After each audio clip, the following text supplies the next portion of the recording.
aggressive angle on the corner and they catch Grandma. They catch a second and a third. They'll catch Desander. They'll catch Adam. They'll catch... And Ken's ready to catch his grandma for the 2. Welcome, everybody, to the VRML Season 3 Breachers Top 8 EU interviews. My name's Nightfire with 2 E's. I am here with the Berserk Squad number 2 in the EU region after this season. We'll go left from right, starting with you, Jacob. How are you feeling? Or no, not Jacob. Who is that on the left? Sorry. Well, let me do that over again. Starting from left to right, introduce yourself, tell me a little bit about yourselves, and we'll go from there. My name's Dev Center, and I just play a lot of Breachers, and yeah. My name's Jacobs, and I'm the co-cap of Berserk. My name's Sergeant. I like Breaches. Hi, my name's Bewares, and I like to play Breaches. I'm Mad. I also like to play Breaches. I'm Nasty. I'm just like the entry frag. I'm the captain. That's it. I'm Jakub. I IGL, and that's basically all I do. Awesome. Well, I'll start with you, Nasty. You know, how does it feel to be out of the Challenger Cup? You know, you don't have to play in that Challenger Cup this this upcoming weekend. How does that feel? It's good because last time I did it, I had to stay on for like 3 hours just to lose it anyway. Yeah. So it feels good. Yeah, I'm sure you're not missing that slog.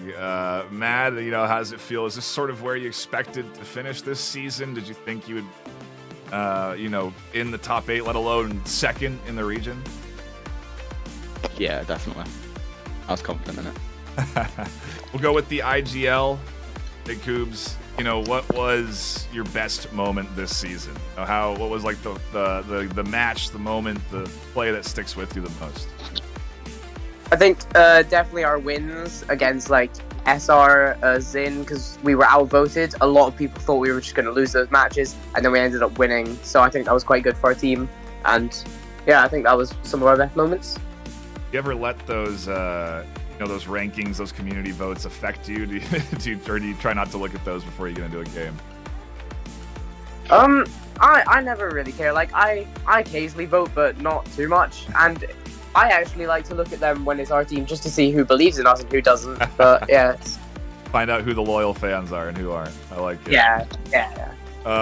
Nasty, this one's maybe a little bit harder than the best moment, but what was maybe the hardest moment? Was there like a matchup that really sticks with you that was like a really tough map, tough series? When we went against Acer, I pretty much only had one moment, and it was my ace. But then I went 2-11 in front of everyone, so it wasn't very good. Acer will do that to a player sometimes, I think. I think you're okay for having that happen. Back to the IGL, Jakub, you know, how are you preparing for the close qualifiers? What sort of stuff are you doing? What's your schedule like leading up to it? I mean, I think a lot of the time we're just trying to play as much as we can and just practice as a team. Like, there isn't too much we need to focus on, like, specifically, so we're just trying to improve in general and just, yeah, get as much practice as we can. Nat, are you thinking at all about the prizing down the line? You know, that first place reward, the skins, you know, like, is that anything on the mind right now, or are you just kind of focused on the games? Focusing on games, honestly. I've not really put much thought into the winnings of just pressure, if you think about it, of what's on the line. So it's best to just concentrate. Okay. Go down the list. I'll kind of let you guys do shout-outs. I don't have any more questions than this, but we'll start with Jakub. You know, anything you want to say to the folks at home, the community, before you get into your top 8 match? Shout out to Mr. Ducks. He's the best. Awesome. Nasty? Shout out to Mr. Ducks, because he's our biggest fan. That's it. You mad? To Accurate, Goat Boy, and Petrol from Team Nexus Day Ones. Where's? Shout out to Alkin. He's not here today, but shout out to Alkin. Hear it, Sergeant? Shout out to Mr. Ducks. Shout out to Mr. Ducks. Jacobs. Shout out to Happy, the #1 ranked duo. Great. And the number one Berserk player. I shout out to Stick from Acer, very close friend, and I've played with him a long time. Awesome. Well, thank you guys for taking the time to chat with me this afternoon. I'm looking forward to casting your matches. The best of luck to you all in the playing field in this Season 3 group stage. But that's it for us here today. We'll have more, maybe from this team, if they get to the top 4. Until then, classy.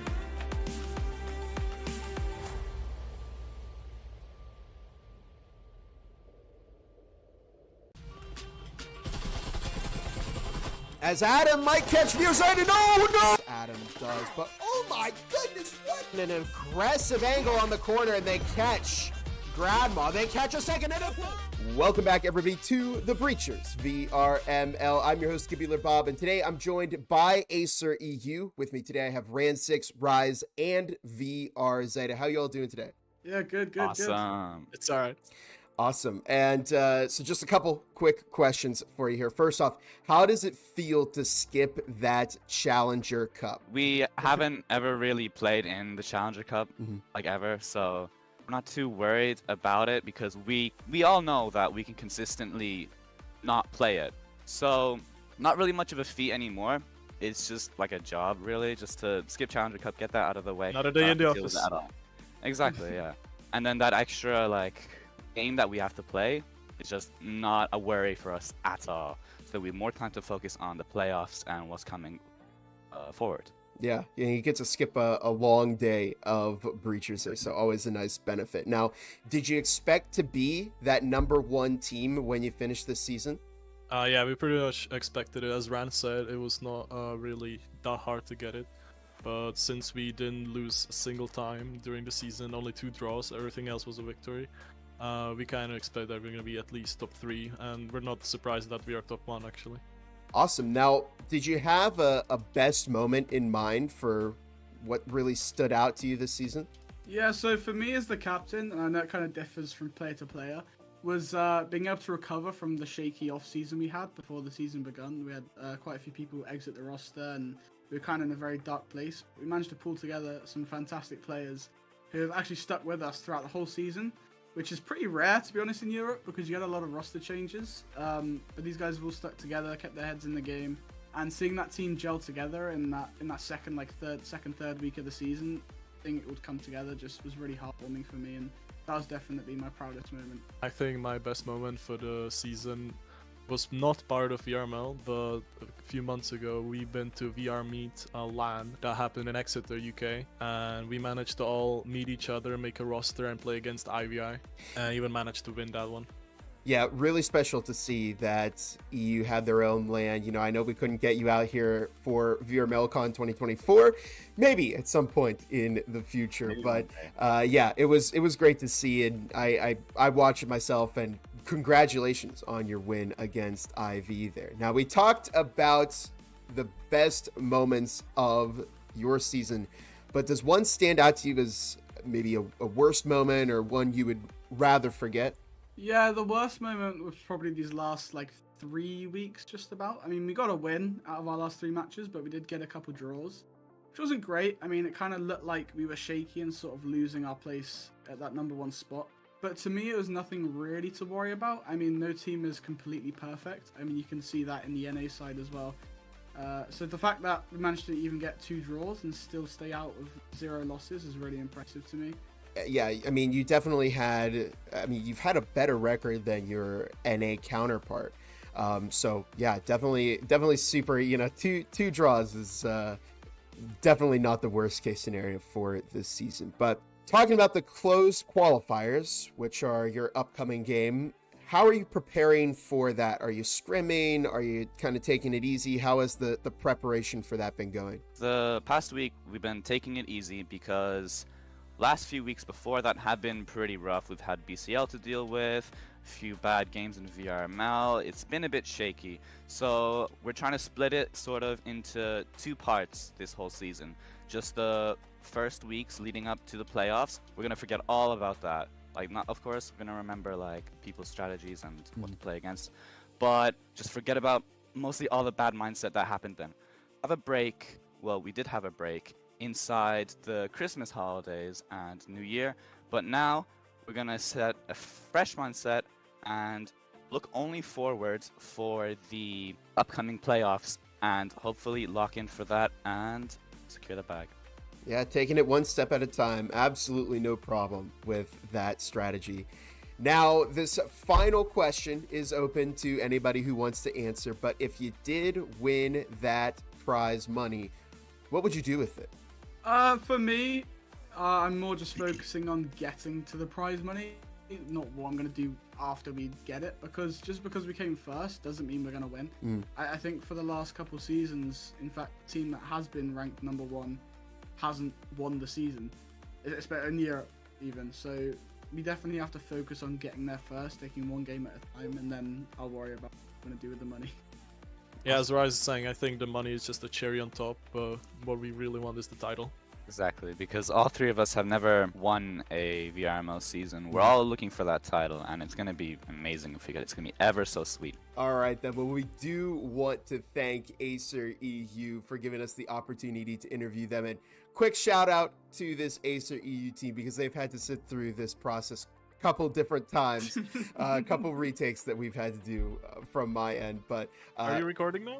I am, yes. Good. I had to make the same jokes 3 times. Yeah.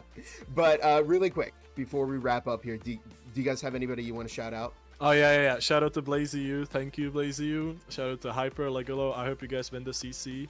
But this will be aired after the CC, so hopefully I'm not eating my words here. Yeah, shout out to the rest of the team that can make the interview. So that's Tabs, Gradma, Stick, Akira, and Extras. You 5, absolutely amazing this season. Can't wait to see you guys play in the finals. And for me, I would like to shout out IVI and the dynasty that they've left behind. We played them against Stuck Milan, as Zaida mentioned. Beautiful group of people, and it was amazing to talk to them and meet them. So shout out to them. Good group of rivals. Absolutely. And of course, we do wish you best of luck in the upcoming postseason. But for now, that is going to do it for us over here at the Breachers VRML. We'll catch you all in the next interview. Have a fantastic rest of your night, everybody.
welcome everybody to the Breachers VRML EU Season 3 Finals pre-show. My name's Nightfire with 2 E's. I'm joined by Gibular Bob, and today we prepare for our third place matchup, Acer EU versus Berserk. Bob, how are you feeling today?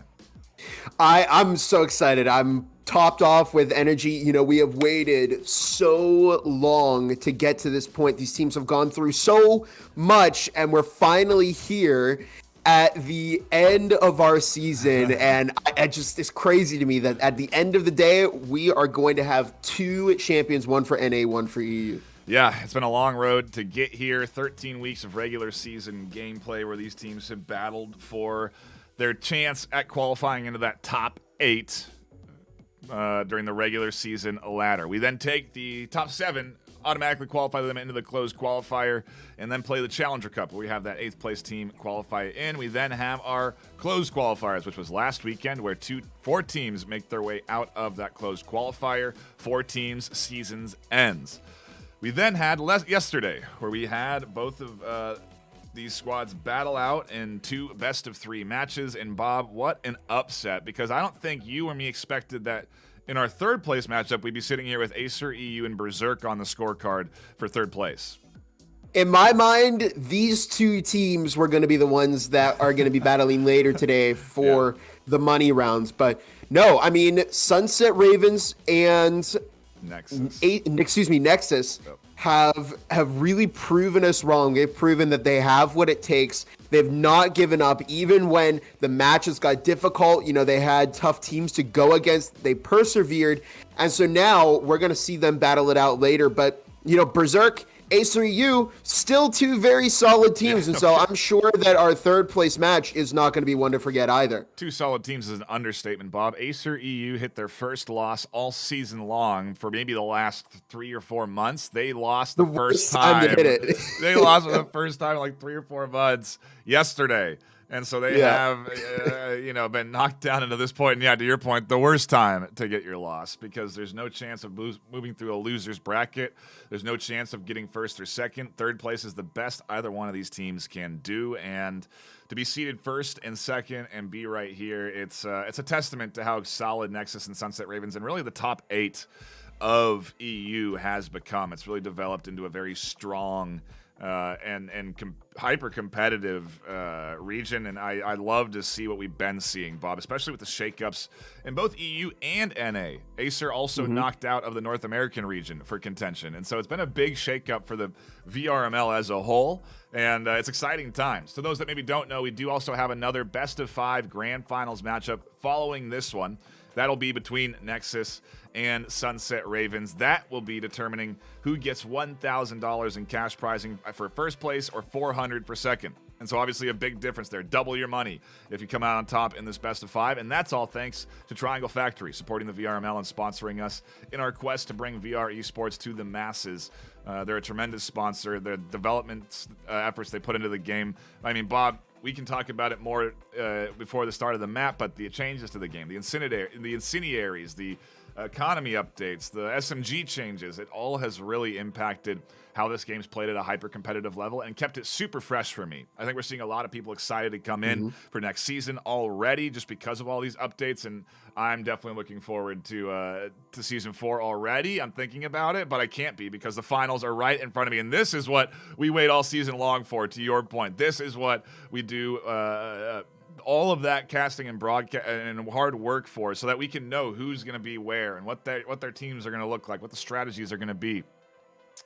It comes down to this, and so it's an exciting time. I'm happy that a bunch of folks are tuning in, hanging out, and enjoying the action this afternoon with us.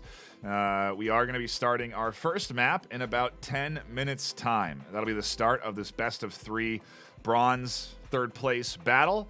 And then immediately after, we'll be diving into the grand finals matchup. So do not go anywhere. We're going to go to a brief break, and when we come back, this third place battle begins.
welcome everybody. Thank you for patiently waiting for us to begin and get into the start of the EU Grand Finals. This is, of course, our bronze matchup, the third place match to determine who will be crowned third in Season 3. There's no prize pool. It's purely honors today, Bob. And I imagine both Acer EU and Berserk, after playing pretty impressive regular seasons, want to at least lock in a third place finish. Yeah, this is the for the bragging rights. This is the last time these teams are going to compete in this season, and you want to go out on the higher note and get that third place in, because there's still some bragging rights along with third place and fourth place. I mean, it's not like their journey has been easy for Acer EU or Berserk. They've still had to make it through some very, very difficult matchups. So, hey, third place, something that you can put on your Breachers resume. Yeah, absolutely. And something that you can use to recruit for future prospective seasons, Bob. It's something that does help you get the newest and greatest in the league. And I don't know, I think we're seeing a lot of new folks jumping into Breachers, a lot of teams that are going to be springing up when that roster lock opens up after the season ends. And, well, gosh, Bob, we're only maybe a day away from that happening, aren't we? Because it's the last day of Season 3. It's Sunday. It's the grand final day. It's third place, and then immediately after this best of 3, a best of 5 to determine who is first and second in EU in Season 3. It is a exciting time, Bob. It's like you said, what we basically work for all season towards, and obviously what these teams are working for, but as a broadcasting team, it's like the stories that have been leading all the way up to this point finally come to fruition. Yeah, the entire season, as from the perspective of a broadcaster, and even from you as the perspective of the dedicated viewers that have watched all of our casts or have watched a majority of our casts, you can see the stories develop within these teams, players and how they interact with each other, how teams interact with each other. And it all leads up into the postseason, where you finally get the conclusions for a lot of these storylines. You see champions rise and established dominators fall, as we've seen with F3 and Acer over in North America, as we've seen with these two teams, Acer EU and Berserk. And so it's now this battle for who is going to survive, who is going to stay in that third place to live and fight another season. Yeah, it is. Again, the battle for honors at this point. They had their hardest loss yesterday, Bob. So it really also is like a test of your focus, your ability as a team to stay locked in, even under what is like adversity. That fresh loss in their mind yesterday, like Acer EU had their first loss yesterday, all season long. That's got to still kind of be a sore spot, Bob, for them. That's something that they probably are still thinking a little bit about going into this game against Berserk. What's interesting is I think both teams did not have their main lineups. That's what I've heard in the chat, what I've heard in the community. That's time for the semifinals that they aren't able to field their 5 best players. But hey, it's the redemption arc, and we'll see if Acer EU or Berserk can find that third place that they're wanting. I sit here and I think that who is best is subjective, and maybe that they had their best roster and now it's time for excuses. Could be. Yeah. Now it's time for excuses, Bob. That's what that seems like to me. Okay, the best teams got to have the best roster from top to bottom. You shouldn't have anyone on the squad that you don't think can carry you to victory at the first place position if you are a first place team. That's my opinion. But anyway, regardless of what their rosters looked like, we had awesome games yesterday, and both of these teams played incredibly well, incredibly competitive against both Nexus and Sunset Ravens, making their losses sting, at least, making them hard losses. And I look forward to this series in particular because, again, if we look back at that matchup history, we can see these teams have played before, Bob, but it's the regular season, and now still regular season format, right? Best of 3. They're not getting into the best of 5s here.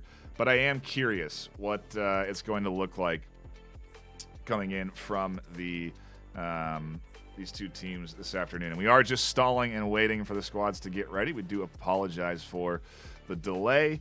But we're obviously all eager to jump into our first map of this best of 3. And then, like we said, the grand finals immediately after, Bob. And we don't want to talk too much about that because we're going to have a little pre-show. We're going to run that town hall. If you missed it yesterday, GB Bob jumped in and talked to all of the team captains that made it to the Final Four, chatted with them about their prospects for the weekend. And I guess some of those answers might have aged well or poorly, huh, Bob? Based on the performance yesterday.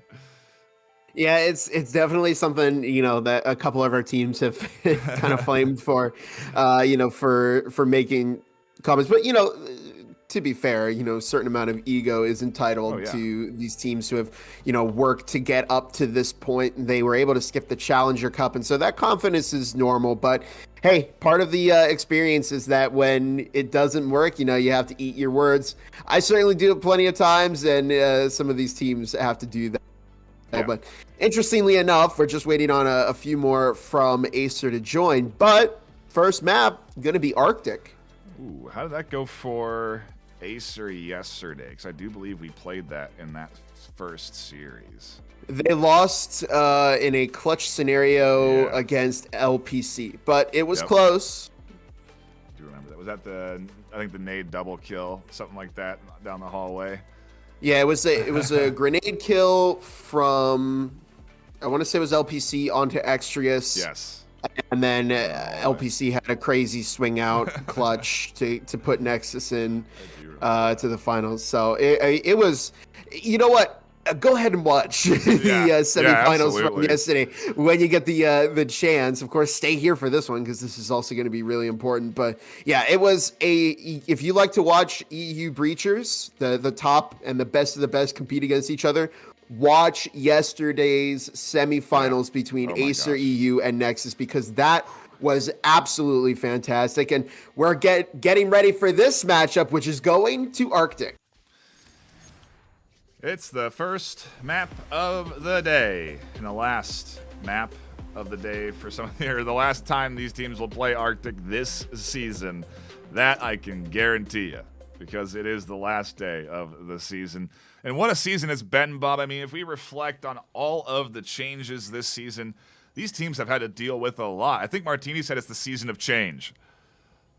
I'm taking credit for coining that. Okay. Yeah, season of the change. The breachers that we knew at the start of the season is almost completely different than the one we know now. So many different meta changes from utility to weapons to economy have taken place and have changed the way that these teams interact with the game and with their opponents. And you're about to see that demonstrated in this matchup between Acer EU and Berserk. Acer EU on the offense, Berserk on the defense, representing Acer, VR, Zeta, Rise, Grandma, Ran6, and Tabs. And over on Berserk, Jacobs, Nasty, Devsender, Sergeant, and Jacob. As we get started with round number 1, Rise outside of green along with Tabs and VR Zeta make entry over on red, and it looks like it is going to be that B push from Acer EU. The Jacob brothers stuck in there for a moment, but as shots come through from Rise to the wall, they will back off. Foam quickly down on B, Bob, and this is a fast push into this site. They are not wasting any time getting up in here. Oh, there's the incendiary deployment that you're seeing from Acer EU. This incendiary device made so many crazy plays yesterday. I honestly think I saw more incendiary kills than I did fragmentation grenades. And here comes the early opening from Acer EU as they find Jacobs and Jacob. And it's now a 3 versus 5. Grandma finds one. Jacob catching the kill onto Rise as Ran6 now looks to make it an EMP plant. Nasty looks to push up, finds the kill onto Tabs. The second onto Zeta. It's now a 2 versus 2 as Grandma and Ran6 have to defend. Nasty fighting their third kill. And it's up to Grandma to take out Nasty and Sergeant. And Nasty goes down. Sergeant looks to tap the EMP. You know what they say, pros don't fake. And Sergeant isn't looking to do so. Can they get it? 2 charges? Oh, just a little bit too late. And round 1 will go to Acer EU.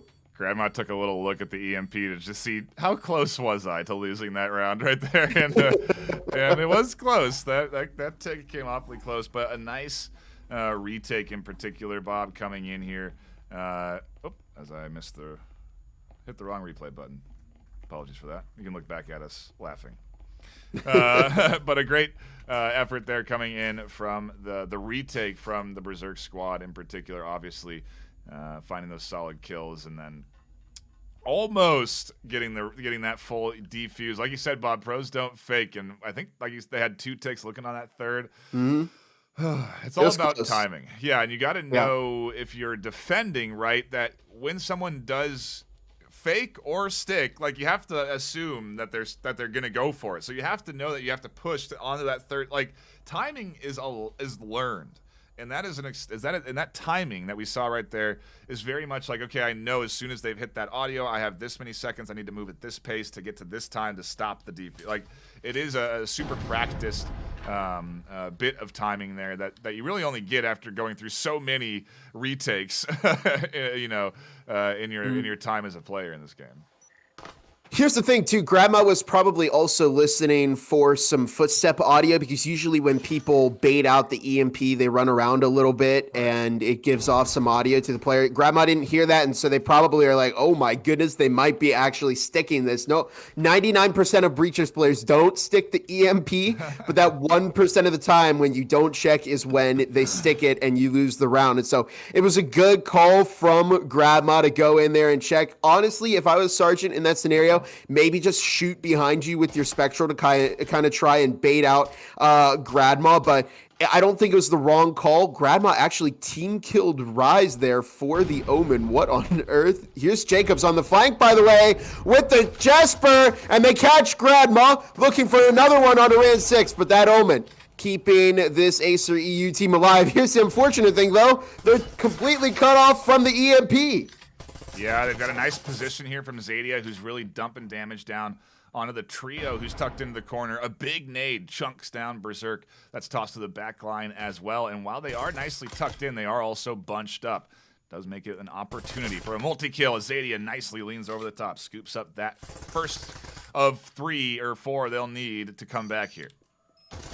Ran 6 looking at the EMP planted. Wow, good fragmentation grenade deployment. But Dev Sender finds VRZeta, and it is now a 2 versus 3. Ran 6 is quite dug in here, though. It's going to take more than one person to get them out of there, especially with Mr. Tabs on the back burner. But no, Tabs is in a 1v. Oh my goodness, no way. They catch 2. They're in a 1v3. Can they make it? Incendiary. At least stall for enough time. No, Sarger is pushing, and they find Mr. Tabs. And now you got to scramble. Go and get that EMP. How? There's got to be enough time here, right? Oh, it's gonna be really close. There's not enough time. It's a beautiful incendiary. Oh, no, Mr. Tabs. Oh, just barely, I think half a second left on that EMP. To keep. 0.48. Wow. That is awesome. I love to see that play. It's such a smart choice to throw the incendiary behind them on EMP. Arguably, the better toss would have been to have it also cut off that lane, deny EMP and the ability to push to you through that doorway. But, hindsight's 2020. We have that top-down vision. They don't. But still a really good way of buying time. And the incendiary is going to be something that we're going to see every single round bought to the maximum. It's going to be something that's in it's going to be way more than you've seen it in the regular season by 5 to 10-fold. And it's because the update recently hit between last weekend of postseason and this weekend. So these teams are still actively adjusting to the incendiary too, Bob. And I mean, we saw it, or I guess no, it happened just before last weekend. So they have had last weekend to play with it, this week to adjust to it. And I don't know. Incendiary changes? Hold on, the incendiary changes. I'm thinking The yesterday. incendiary changes happened this. You're right. They happened this Tuesday. Yesterday was the first day of VRML games where we saw them deployed, and we really learned just how insane they are and how good they are at now being an effective zoning tool. Look at DevSender and Nasty catching 2 kills through the wall, and they're not even stopping. It's a machine gun fire through the wall as it opens up. Rise actually catching Nasty there. More utility toss into the back of Site B as Acer has no choice but to try and rotate and switch up over to Site A.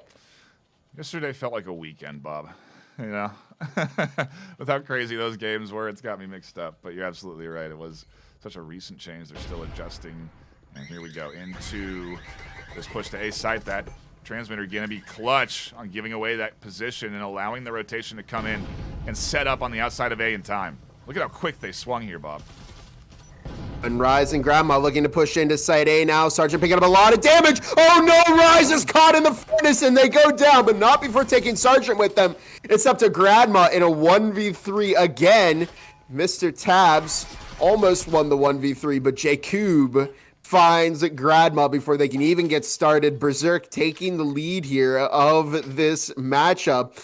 And it was a good idea from Acer EU to do the switch up, but the thing is, Berserk are going to anticipate something like that to happen. They put down a proximity sensor, and if that goes off, well, your push is already over before it gets started. Yeah, no kidding. A good effort from Acer as they do find themselves into an opportunity now to full buy. I don't know. I think it was Omens and maybe even some pistols still into the hands of Acer last round, and so consecutive loss bonus has been boosted. That also is a new change to this weekend. and so they are getting more money in their pockets. So you do see teams invest sooner into rifles now after losing multiple rounds in a row than you did just last weekend. It's a pretty significant change, and teams are still adjusting to it, but it's why Acer, after losing, are still able to full buy into rifles and an Omen here. Yeah, just a quick note. I think the chat is saying my mic is a little bit too loud, so hopefully I didn't hurt anybody's ears there. You haven't. These people they're memeing you, Bob. It's okay. Okay. In any case, here we go into round number 4. They are on the offense there and pushing in through Lounge. We see DevSender, Sergeant taking to Site A. VRZida hanging off a kitchen here, and Acer EU gonna look to bring this back a little bit after that initial loss to Berserk. And well, the economy is about the same for both teams in terms of the weapons and util that they bought. And here comes the push onto Site B. The important thing for Acer is that if they want to push through cafeteria as well, they need to maintain control over this location. Otherwise, they're going to get pinched by this Berserk defense.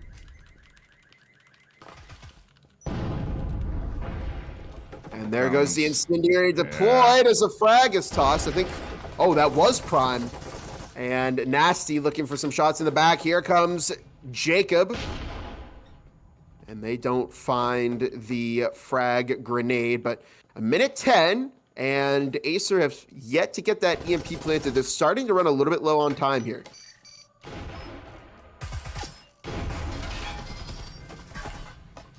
Push coming in and a really quick EMP plant pop. Nobody has gone down yet until finally DevSender and Tabs finds the double. That took a long time before anyone got picked off, and it's because the incendiaries are zoning so well right now. 3 versus 3, 45 seconds left before Berserk lose this round. Ran6 finds one. Jacob finding VRZida as Ran6 still takes to the back of Kitchen, and they catch another one, this time on a Sergeant. Jacob is in a pretty difficult situation here because they have to win against both Ran6 and Rise, and it doesn't happen. So Ran6 finds another kill, makes it that 2-2 game, and it's a tie here. Yeah, really solid job coming in from the push from Acer there. And bouncing back, again, it's this economic change that also the defending team has to adjust to, right, Bob? You have to make sure that you understand the team can come in strong even after a loss. Because I think a lot of teams are pretty comfortable with the idea that once they've kind of gotten a comeback round, that their opponent's going to be crippled for several more rounds going in. But that's really not the case very much anymore, and especially with these incendiaries, the ability to zone, the utility even more effective as a buy-in tool. It really does change the economy at a very high level across the board. And so you just do see, I think, a lot more back and forth. I think it's maybe why we're seeing so many 6-6s. You know, maybe that's why tiebreakers are so common now, because the economy is so well balanced after a nice adjustment from Triangle Factory. Yeah, and it's really kind of, you know, balancing out the whole game here. Defense and offense are kind of neck and neck, as we're seeing with each of these rounds. It's rare to actually find in the postseason matches like a team that, you know, actually builds a lot more momentum ahead of the other one. Usually a lot of them are quite close, and it's only unless there's a pretty significant difference in team skill when you start to see one pool far ahead of the other. But in any case, we do see round number 5 here starting as Ran 6 picks up a bit of damage through the wall. Dev Sender preparing a frag grenade as Berserk are going to look to keep that momentum up over Acer EU. Rise catches a bit of damage, and there goes the flank. Jacobs drops to VR Zeta, and there's a frag tossed into the back of the site. Dev Sender almost burning in the in the incendiary.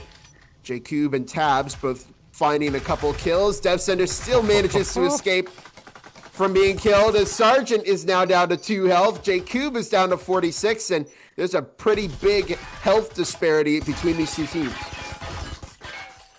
Shots connected there from Dev Center. Grandma suddenly behind both Sergeant and Dev, but they're still fighting with their slice of HP. Rise still hasn't gotten the EMP planted, and Dev chips a little bit more health off of Acer, getting things closer and closer. They're stuck in this corner, though. That's guaranteed, and this is going to be pretty hard if they don't cross out. So they need suppressive fire from Sergeant, but they have Overwatch coming in from Ran 6, and it's a nice hold from Acer for the moment. As time ticks down, they're only going to have a minute left. EMP's stuck on that wall, so they're committed to that plant, and that's why Dev stuck themselves into this corner. And we're in just kind of this battle of attrition right now. And unfortunately for Berserk, yeah, they're just too low on health, and they don't have the utility to reasonably fight back here. Mr. Tabs collecting those 2 last kills. And yeah, it's what Martini said yesterday that I keep going back to. Yeah.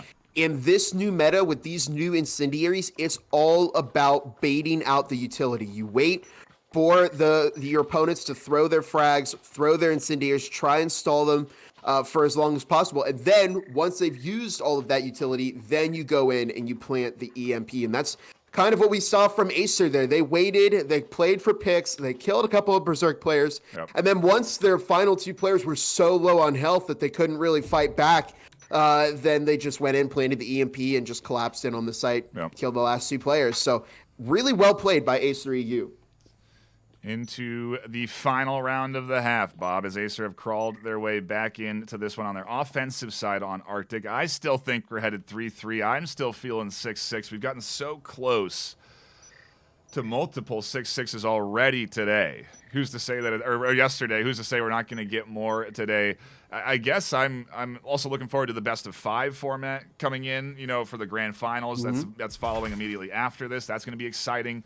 Obviously, the map pool pretty big now going into this season. We've got a lot of options, and so I'm curious to see how they're going to utilize that.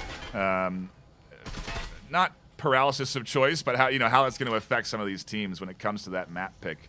But anyway, we're not there yet as VR Zadia vaults in and does get close to the action and kicking things off in round 6. I get it, though. It's hard to not talk about it. It's like, yeah, it's on the mind. It's on the mind. But yeah, we have this thing say, oh my goodness, Dev Sender shut down by Mr. Tabs. And here comes Nasty, who picked up Rise on the way out. But it is a 2 versus 3 once again, as Acer EU starting to look to pull ahead of Berserk here in this matchup. EMP is currently down. They do not have possession of it yet. Have they opened up the other wall? Not quite yet. They have not opened up red corner over on Acer. Ran 6 is going to look to quickly do that now with a minute 25 on the clock. VR Zaida catching Jacobs.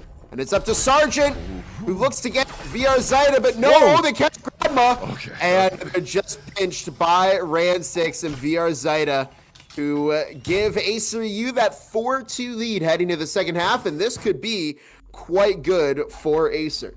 Yeah, it is a excellent offensive half. As we swap sides, Acer go onto the defense now. They can cuck in comfortably. Berserk locking in on the attack, and it's the number 1, number 2 seed. It's the best EU in the region, but maybe not necessarily the best. The third place in the region, okay? That's what we're fighting for here. So I guess the regular season ladder is something we just can't look at anymore for Season 3 because it has been ruined, Bob, with the upsets of the postseason, you know? But it still is nonetheless very high-level breachers here, and if you pay attention, you can learn a thing or two, especially with how these teams are using incendiaries now. I mean, you can gain a significant advantage in your pub lobbies. If you watch how these high-level, high-tier professional, arguably, breachers players utilize these incendiaries now and do that in your matches, I think you'll find a lot of success.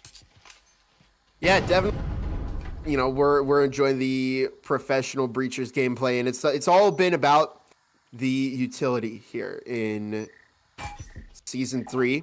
It's been about utility really all along, but we're starting to see, you know, at the end of Season 2 and at the start, and now, even now in Season 3, just how important it is to play your cards right with utility and learn the value of all of it. But 2 minutes on the clock, frag tossed out in the green hallway, Mr. Tabs and Ran6 both in green looking for some damage, but both nasty. Dev Sender, now Jacobs, ooh. Frag toss doesn't find any damage as Berserk now looking to open up Site B and have a go at getting some momentum back themselves. Ran6 picks up a lot of damage. Mr. Tabs is still sharing that hallway. 1.5 minutes on the clock, and one good frag is going to ruin their day as Zeta picks up some damage. Tabs finds one, but will be refragged by Dev Sender. Ran6 over in cafeteria right now, and so far, we're both pretty even in terms of momentum, but I wonder if maybe Berserk is chipping away at some of this defense. Yeah, and I don't know if you noticed that, Bob, but at this tier, at this level, these teams are so coordinated, they don't peek alone. They were reinforcing that angle to have 2 full health players at all times. That's why Ran6 dropped back to defend, and ultimately it costs Tabs their life, but they also got that trade. Now Zadie is going to push up and challenge Sargent. They'll unfortunately go down for their troubles. Rise continues to hold down the objective, though, and keeps things even into a 3-3. 45 seconds on the clock as Jacob finds Gradma, evening the 3v2 down to a 2v2. But here's Ran6 looking to get Sargent, who actually escapes just before getting killed. And they found Rise, and now they have site supremacy as Jacob is looking to get that EMP planted. They're going all the way over to A. Hold on, wait, maybe Sargent needs to stay with their teammate here. If you have the numbers advantage, you play the numbers advantage, and Sargent goes down to Ran6. And the door is now open for them because Jacob doesn't happen to have a whole lot of health either. They're going to stay in laundry room waiting for Ran6. And Ran knows. Oh, and Ran catches Jacob. Oh, my goodness. And that is just not how you play that scenario. If you're Berserk here, it's like I say, you have the numbers advantage, you play the numbers advantage. Swing Ran6 at the same time, back off, get the EMP planted, and play together. Because otherwise, if you give Ran6 some 1v1s, they're going to win those 1v1s, and then the round will go to Acer EU. Yeah, that was a heck of a clutch, to say the least, to come in and pick up both those kills on low HP like that from Ran6. And it's all about how you approach these angles. Ran knew there could be somebody vaulted up. They knew there could be somebody at that doorway leaning. They intentionally hugged that side wall. It's very intentional. You look at that replay, how they tuck up against that wall for a reason. So they are denying vision, so their shoulder is not peeking out. So they're not getting clipped by the lean that's coming in from Jacob. And while it looks like just, he just kind of barreled up there and peeked and got the kill, that was a very technical movement going down that hallway to avoid detection and then be able to get that and spring that kill on the corner. Yeah, and it shows that, I mean, this is a battle for third place, but these teams are, they're not chumps, is the lesson here. They still have a tremendous understanding of how the game works and its mechanics, and they can pull out clutch moments like that. And in the case of Ran 6, they just gave their team a 3-point lead over Berserk here on Arctic. And so now Berserk has really got to lock in. They're only on 3 SMGs and 2 Spectrals as Acer U starts to pick up a couple of Omens and an Auril. And we're going to see if Berserk has what it takes to survive the match point here. But no, VRML is caught by Devsender, and Berserk with a nice opening. A bot's grenade there from Ran 6. Kind of slowed things down just a little bit. Another offensive nade from Berserk skips past Ran, and for now the defense is alive. Omen's in hand, Auril in hand, but look at the setup. It's coming in. Dev swings right as the incendiary starts to die down. Tabs finds the headshot. Jacob tucks in off of the immolation, nades, and incendiaries come over the top, and down goes Jacob. A beautiful little roll from Ran 6, and the push in from Rise to get aggressive off of those utility nades, and kills coming in leaves Jacobs alone in a 1v3. And Jacobs has a pretty tall order ahead of them as Mr. Tabs has tossed that healing syringe. They probably know where everybody is, but the problem is that they have no way to heal. They're on 36 health, and Mr. Tabs is hungry for that kill. And Jacobs is barely escaping, getting their head ripped off. Now with a less than a minute on the clock, 55 seconds to be exact. EMP not planted as Gradmog catching Jacobs there. And I gotta say, poor Jacob, they went to plant that EMP. They had an incendiary tossed on their feet, and there was no chance for them to escape because of the radius. And then on top of that, somebody threw a frag at them, and they got caught and killed by the frag as well. So it was definitely a no-win situation for Jacob there, but it was also very important for Acer AU because they stalled the EMP from getting planted. They couldn't access it and quickly finish the plant over on Berserk, and so it really kind of halted their push and caused Acer to not have to get too aggressive. They could just stay in the back of their site in the safety of all of their cover and just play for picks until they got the round win. First time look at the scoreboard, and we see Tabs leading the charge for Acer, Bob. Double digits, 12 and 6 in the postseason for third place match. Not too bad. This is looking a lot like regular season, Bob. I think if we look back at that matchup history, we can see that Acer EU won against Berserk 14-6. That's a 7-2, 7-2, 2-map best-of-3 series win. And, well, look at that score line right now, Bob. It's awfully close to 7-2, isn't it? Very much so. We're just not seeing a whole lot of response here from Berserk. Now, things could change as they have some rifles under their belt, as well as some additional utility. But I gotta say, Acer EU playing a very, very solid game here, and we do see VRML, the co-captain, who was unable to attend the semifinals because they were on a skiing trip, which they'll mention in the press conference we have coming up. But yeah, so maybe we could have seen a different outcome against Nexus if they had Zyda in with them. But again, that I don't know. Nexus was still a strong team, but in any case, Acer EU have really, really turned up the heat against Berserk here. Zyda finds Jacobs, Tabs with a kill on a Devsender, and Berserk has just given up a lot of early picks here, not letting Acer EU not letting them get a whole lot of space or develop their push at all, really. Omen's on the ground, pinged out. Do they want to try and get rid of it? It's a risk to reach out, grab in the middle of the doorway there because there's a lot of eyes, and Berserk's barreling in. EMP's going down. They don't care that they're down 3v5. They're sticking it for the plant. Blind fire from Jacob doesn't connect onto anybody, and everyone gets picked off except for Sargent. Flash comes in from Sargent. Tabs swinging around to the flank. Sargent springs up and can't find the connection in time. One goes down for the trouble, but ultimately Acer lock in a map 1 victory in this best of 3, Bob, with a commanding 7-2 win. Not really a great ending round there for Berserk. Sargent had a very tall order of winning a 1v4 clutch to keep their team alive. But, we saw a very dominant Acer EU there. You can see Mr. Tabs at the top of the scoreboard. That's just what Mr. Tabs does best, to stay up there. I think they have a a permanent residence at the top of the leaderboard every time they play here with Acer EU. But yeah, extremely solid game from them all around. I really couldn't find too many flaws in their play style. They had a very solid offense, very solid defense as well. Berserk, I just didn't really see a whole lot of response from them. They just weren't able to, I guess, deploy the... I don't even know if it was a fault of utility or if it was just like a gun skill difference between the two teams.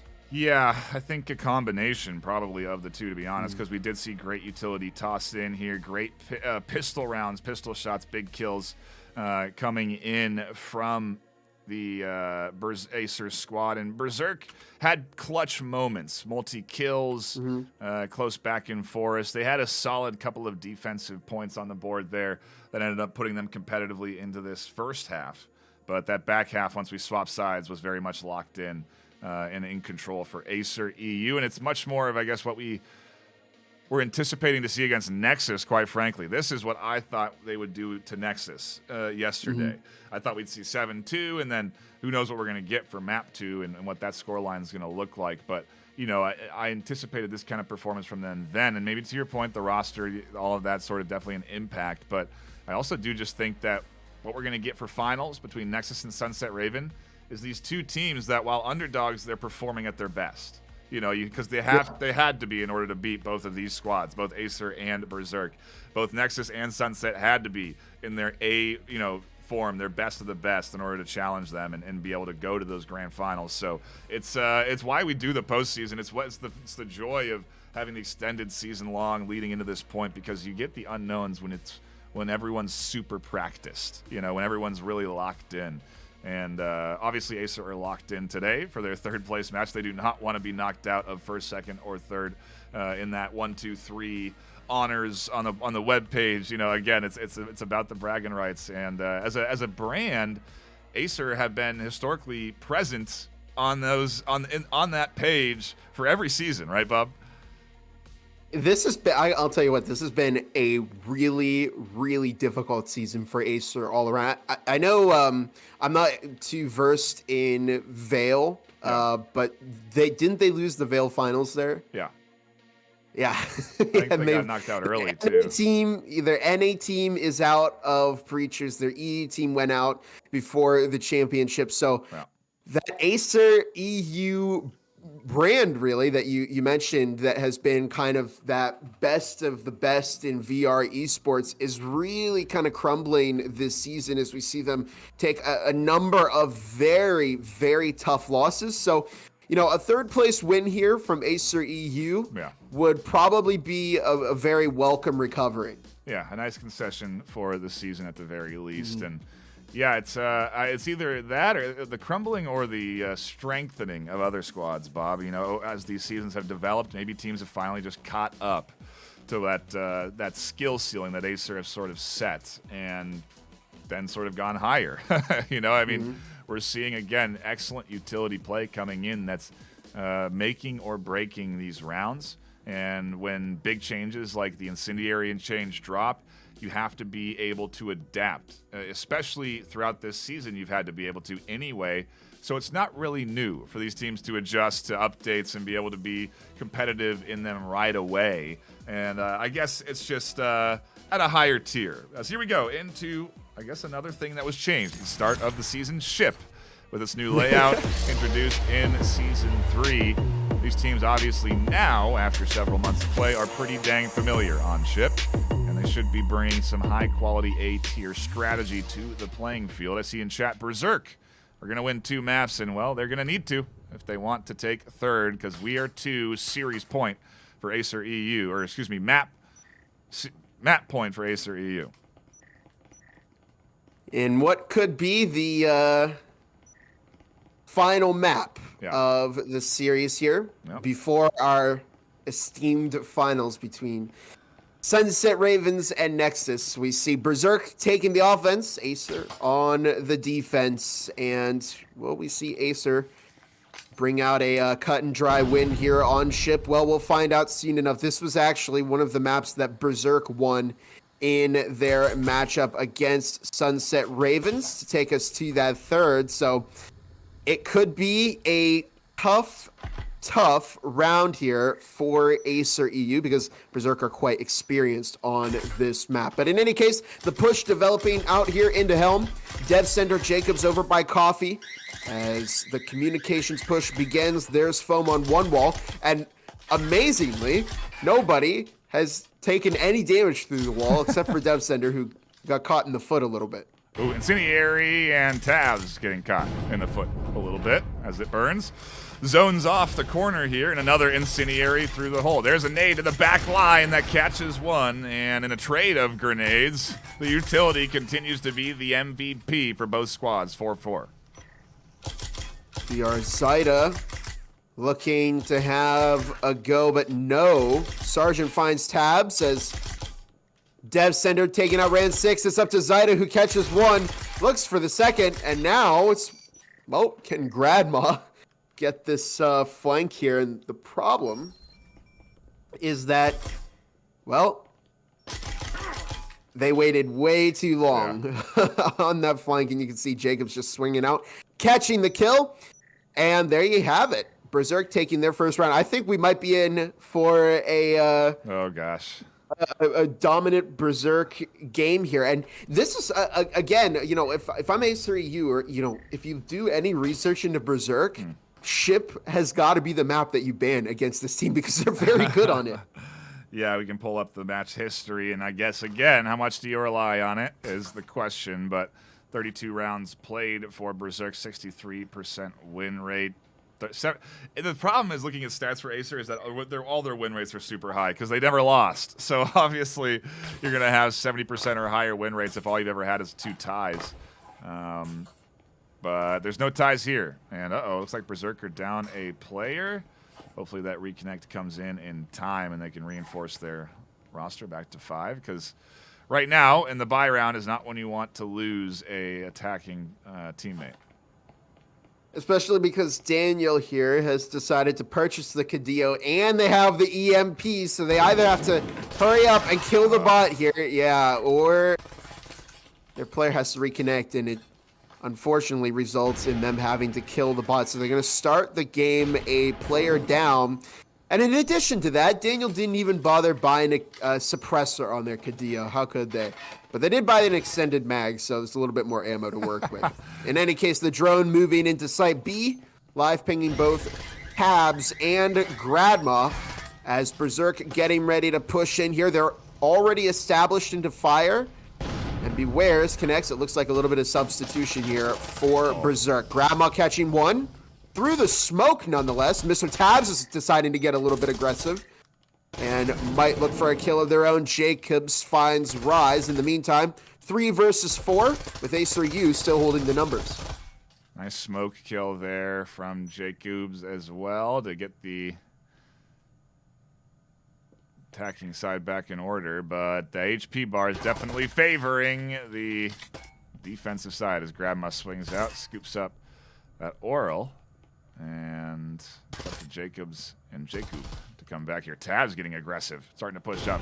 Jacob and Jacobs dropping back, trying to counteract this swing, and Tabs finds a double. I'm going to make a bold claim here. I think Mr. Tabs is probably the best EU player. Ooh. I've not seen anybody consistently drop as many kills as Mr. Tabs has. I'm probably going to get flamed in the chat for that take and maybe eat my words, but every time I've seen Mr. Tabs, they've been at the top of the leaderboard. There's a reason I sometimes mistakenly call Mr. Tabs Mr. Frags, and that's because they blow a lot of people up with frag grenades, and they're also top fragging all of the time. So, I see, to me, that clutch there with Mr. Tabs is something that you expect to see from this player. So we'll see if Berserk can survive here on this map. They did get their 5th player in. Beware's joining their roster as, well, we're going to see if Berserk can stay ahead here on offense. They've at least gotten 1 offensive round, so if they head over to defense and have a better half there, it might be a map win for Berserk. Yeah. We'll have to see. It was a pistol round they locked in. You know what I mean? So it's like, you know, how much can we really rely on that as our gauge? And Acer obviously dominating map 1. It could be another 7-2, quite frankly, but a nice little pickup from Jacobs on the back line does keep things even 4-4 off of what was an early pickup on the Acer side. Jacobs will drop all the way back, but not before another goes down. And a nice scoop up there from Tabs with the nade. That was the most unfortunate kill on DevSender there. Mr. Frags threw a grenade, and DevSender actually, they went to peek an angle, and they doubled back and walked right into the grenade and got killed. Mr. Tabs pushing in. They go down to Jakub, but Rise was there. What the? I thought to refrag, but they put their gun away. I think maybe they were trying to reload or harvest something off of the ground, but now we're in an interesting spot where it's just up to Grandma and Zaida here. It's doable for Acer EU, but dare I say they've put themselves in a little bit of a disadvantage here. Huge misstep and overconfident swing from Tabs and the duo that absolutely cost them almost everything this round. Hell syringes refuel Berserk on their HP bars. They get a bit more they get another Omen and a rifle into their hands. And now that Omen catches its first kill. Sergeant goes down. Another scooped up on the back end from Jacobs, and yeah, disaster for Acer on their second round as Berserk come away very clean into round 3. There's not going to be a lot of money going into Acer either because they're not going to get like consecutive win bonuses. So I do expect maybe one rifle and the rest to be SMGs, or maybe a minimal investment coming in from them on this round after that tough loss, Bob. All right, I'm going to channel my inner Martini here and give you all a little Breachology 101, because I've seen this happen a couple times in the postseason, and it's made me a little bit upset. When you're flanking, when you're on the roam and you're crouching, keep your gun up. Keep your gun up. Don't put your gun down, especially if you're Zaida. Right. In that case, they could have at least found the kill. But they had their gun down. You know you're in this 1v3. That's Bunks is, you're expecting somebody to be in there. Keep your gun up in case you get peeked. It's a very, very dangerous thing to do. And I've actually seen a couple of roamers this season have had their guns down and have just kind of been, standing around as somebody swings them and they get caught out. Make sure that you're keeping your gun up.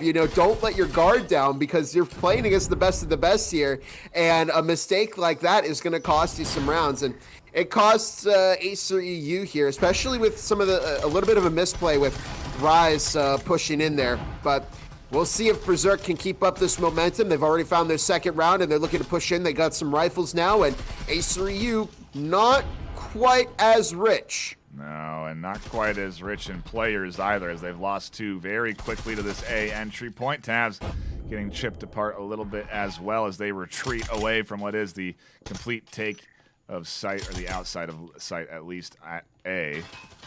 And both Tabs and Rise kind of had a lack of options here. Beware's got a great angle over the top, the entirety of Berserk alive and well, and slowly setting up for a flank and rotation as Gradma with a pistol catches a kill, scoops up what should be, I imagine, some utility off of Jakub's body, but if they don't get there fast enough, Jacobs won't allow it. I just wanted to say there, grab the rifle, because they got the Jesper kill, but they didn't pick up the rifle. In any case, they're going to rotate around, maybe try and get another assassination with the Jesper. But my goodness, Rise catches Bewares. But look at this Nightfire. Sergeant and DevSender are behind them over inside B, but they don't have the EMP, so now they have to play together here. Grandma found another one with the Jesper, and Tabs catches DevSender. So, Grandma, they didn't grab the rifle, but they certainly grabbed 2 kills with the Jesper in a round with a bunch of rifle players.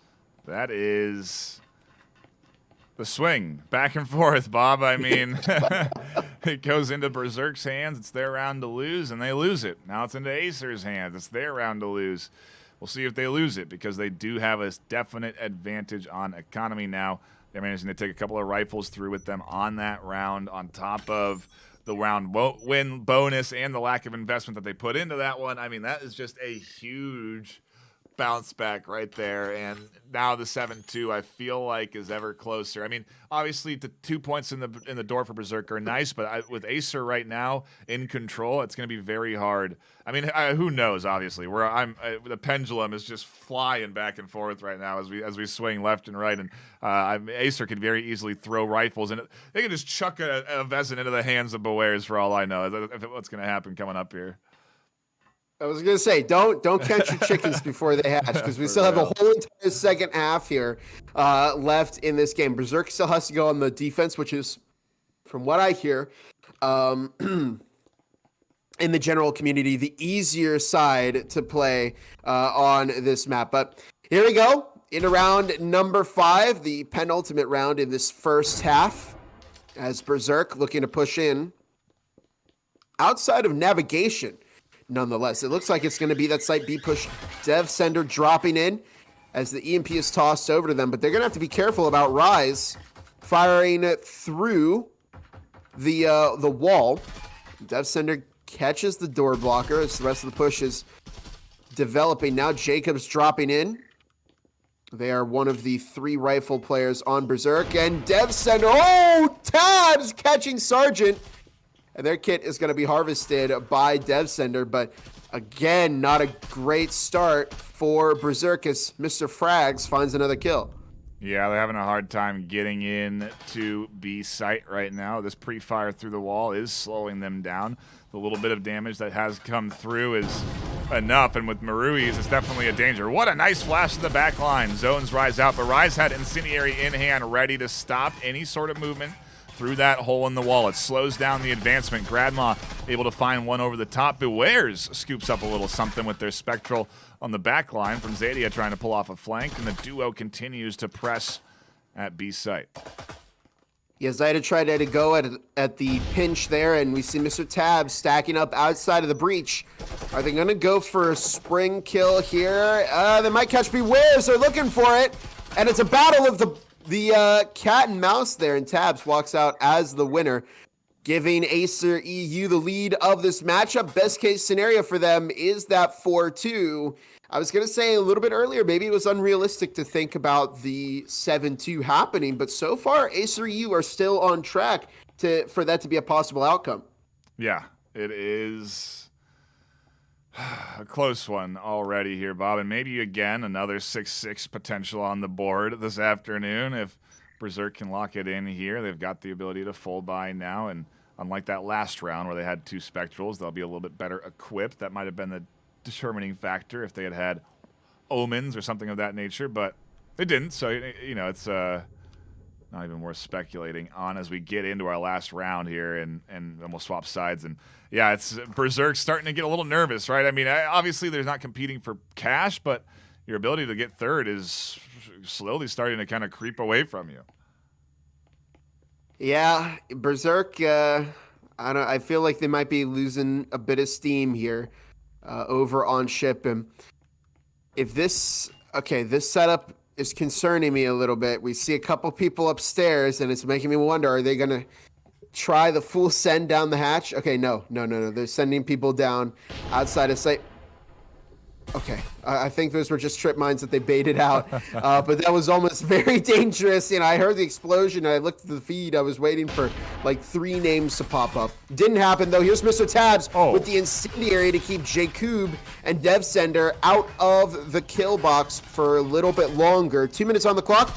Tabs still anchoring in a pretty decent position here, but they're completely isolated as one Incendiary dissipates, and they're now forcing to go into bunks. They catch one, but they're immediately refragged. And the Incendiaries again, the zoning king of the postseason here, of these finals. Absolutely dominant in allowing you to rotate and maintain coverage of certain lines of sight. It's huge in a game like this when you can zone out a player from covering an angle, because you can just confidently rotate into better positioning. And it's what Berserk have been doing. It's what Acer have been doing. It's how they've been utilizing that Incendiary really the last 2 days super heavily, and today they're leaning even harder into it, Bob. Beware is taking a pretty high angle here in Infirmary as VR Zaida is caught, and we're now into a 3 versus 3. A minute left on the clock. Another incendiary is tossed, and this is actually good stalling from Acer EU. They're not giving Berserk the opportunity to get into the site and get that EMP planted as Bewares has actually made their way into B. Incendiary's toss. This is going to give Bewares enough time to get the plant in. Ran 6 goes down. Jacobs catches one, and it's now rising to a 1v2 against Bewares and Jacob to give them that 4-2 lead heading into the second half. Jacob over in Killbox. Bewares has taken up station in Infirmary, and Bewares looks to have a go at Rise, captain of Acer EU. Remember that Rise has only a total of 45 seconds to get both of these kills and then get that EMP defuse. They get out some of the shots, and Bewares has a push, and you can hear the drop audio, but I don't think Rise processed it fast enough. And Berserk make it 3-3 heading into the second half. All right, 14-4 does not happen. And the fifth point gets locked in for Berserk. And yeah, I think, what's the defensive half going to look like? What's the offensive half for Acer going to look like? Because I think when we swap sides, Acer kind of turned on the gas on their attack. Yeah, definitely. Well, you know, then again, it is ship, so the defense have good positioning here. They have sites with a lot of cover. There's opportunity for them to funnel off certain areas. So we could see Berserk gain a little bit of speed here, but it's, you know, in the old meta, it used to be determined by the pistol round who would walk away, who would usually walk away with that second half. It was very hard to get some momentum back, but even a pistol round win does not guarantee that you're going to win the next round within this new meta. So it would be a good start for Acer to make it a 4-3 and then potentially push for that 5-3 before Berserk have the opportunity to get some rifles in their pockets, but that's that could be wishful thinking. We'll see how this pistol round goes. Bit of an aggressive setup from Berserk here in their pistol round, especially with Bewares pushed up here, and it's going to cost them as they try and retreat through the doorway. Too many pistols lined up at them, so the first kill locked in early for Acer on the attack. Gradma finds Jacobs as Mr. Tabs is already in the site, but they are quickly shut out by Jacob. Ran 6, securing the refrag, though, as Sergeant will go down to Rise, who pushes in, gets that EMP planted. And before I can even finish the play call in here, it's 4-3. Acer find their first round. 4 alive, and they're trying to get utility off, but the Incendiary denies them as time clicks down. And that was a lot like Berserk's pistol round, Bob. Confident in the round win, and what's the investment looking like from Berserk? I feel like it's so risky to underinvest in round 2 nowadays. I think the Omen buy is almost, across some players on your team, necessary, right? Because the return is so valuable. The increased monetary gain from SMGs with the update that came out just a few weeks ago has really impacted how these players utilize guns at a competitive level, and SMGs have just seen a huge resurgence. I mean, look at Acer now. This is something you would have never seen this team do during the regular season, a full buy into Omens after winning. It's not 100% necessary because we have seen teams pick up pistols and still get a win over players with SMGs. The thing is, though, it's really difficult to do that. It takes some very, very coordinated gameplay. And in the case of Acer EU here, they're so stacked, it might be nearly impossible. Oh, okay. Unless something like that happens. I The know. drone did not catch the trip mines there. That's like droning 101 when you push through that area. Breachology, dare I say, as Jacob will go down to Tabs. Acer EU have to pick up the pieces after losing VR Zeta very early into the round. But look, Tabs is already in the site. I don't even think they realize that somebody has walked in. And Tabs is going to look to push around the side of Pump. Nice there flash. goes Beautiful the flash. Tabs catching 2. Looking to make a triple kill. And they will find it. Tabs dropping 3 to make it a 5-3 game. And say what you want. I'm a D1 Tabs Glazer at this point. But I mean, come on, can you deny that was awesome? That was wonderful coordination, and I'm glad I didn't say what I was thinking, which was, you know, what we saw really dominate against Acer yesterday was Nexus's coordination. Those plays that they were putting into effect, right? The in sync. You go here, I go here, this utility's here, that's there, we all push it together sort of mentality. We just saw it right there with Acer, that beautiful flash to the back line with an incredibly aggressive push from Tabs. And you know, you say, Bob, Tabs regularly finding themselves at the top of the KDs. It's because the team enables them like that. Tabs is able to just barrel through, sprint into sight, and then everybody else is still playing the game. Like nobody's in the sight right there, you know? So the flash comes to the back line, blinds literally the entirety of the back line, and Tabs just scoops up a beautiful triple. I only caught that last kill portion of it, but man, that flash was vital for the 1-2-3 punch. And you even saw the Incendiary go at their feet to try and find that panic toss and get the kill. But yeah, it's Acer in control, 5-3, 2 away from locking in third place in Season 3. Yeah, it's just that's a very good point. And as much as I glaze Mr. Tabs, it really is their team that enables them to get these kinds of plays. Exactly, you know, with the flash. If Mr. Tabs, you know, if the excuse me, the Berserk defense was not flashed, I don't know if Mr. Tabs would have gotten those kills. So yeah, they might be the top fragger of the team. That doesn't mean they're doing all of the work. There's a lot of, you know, Breaches is a team game, and a lot of coordination goes into setting up some plays. And speaking of which, VRML goes down again. Rise found J-Cube before being refragged by DevSender. And Acer actually down in numbers with 1:40 to go on the clock here. Ran6 is going to recover the kit off of their teammate and try and get in and get that EMP planted, but there's nobody covering their swings. DevSender finds one, looks to push up, catches two. There's Grandma, they catch one.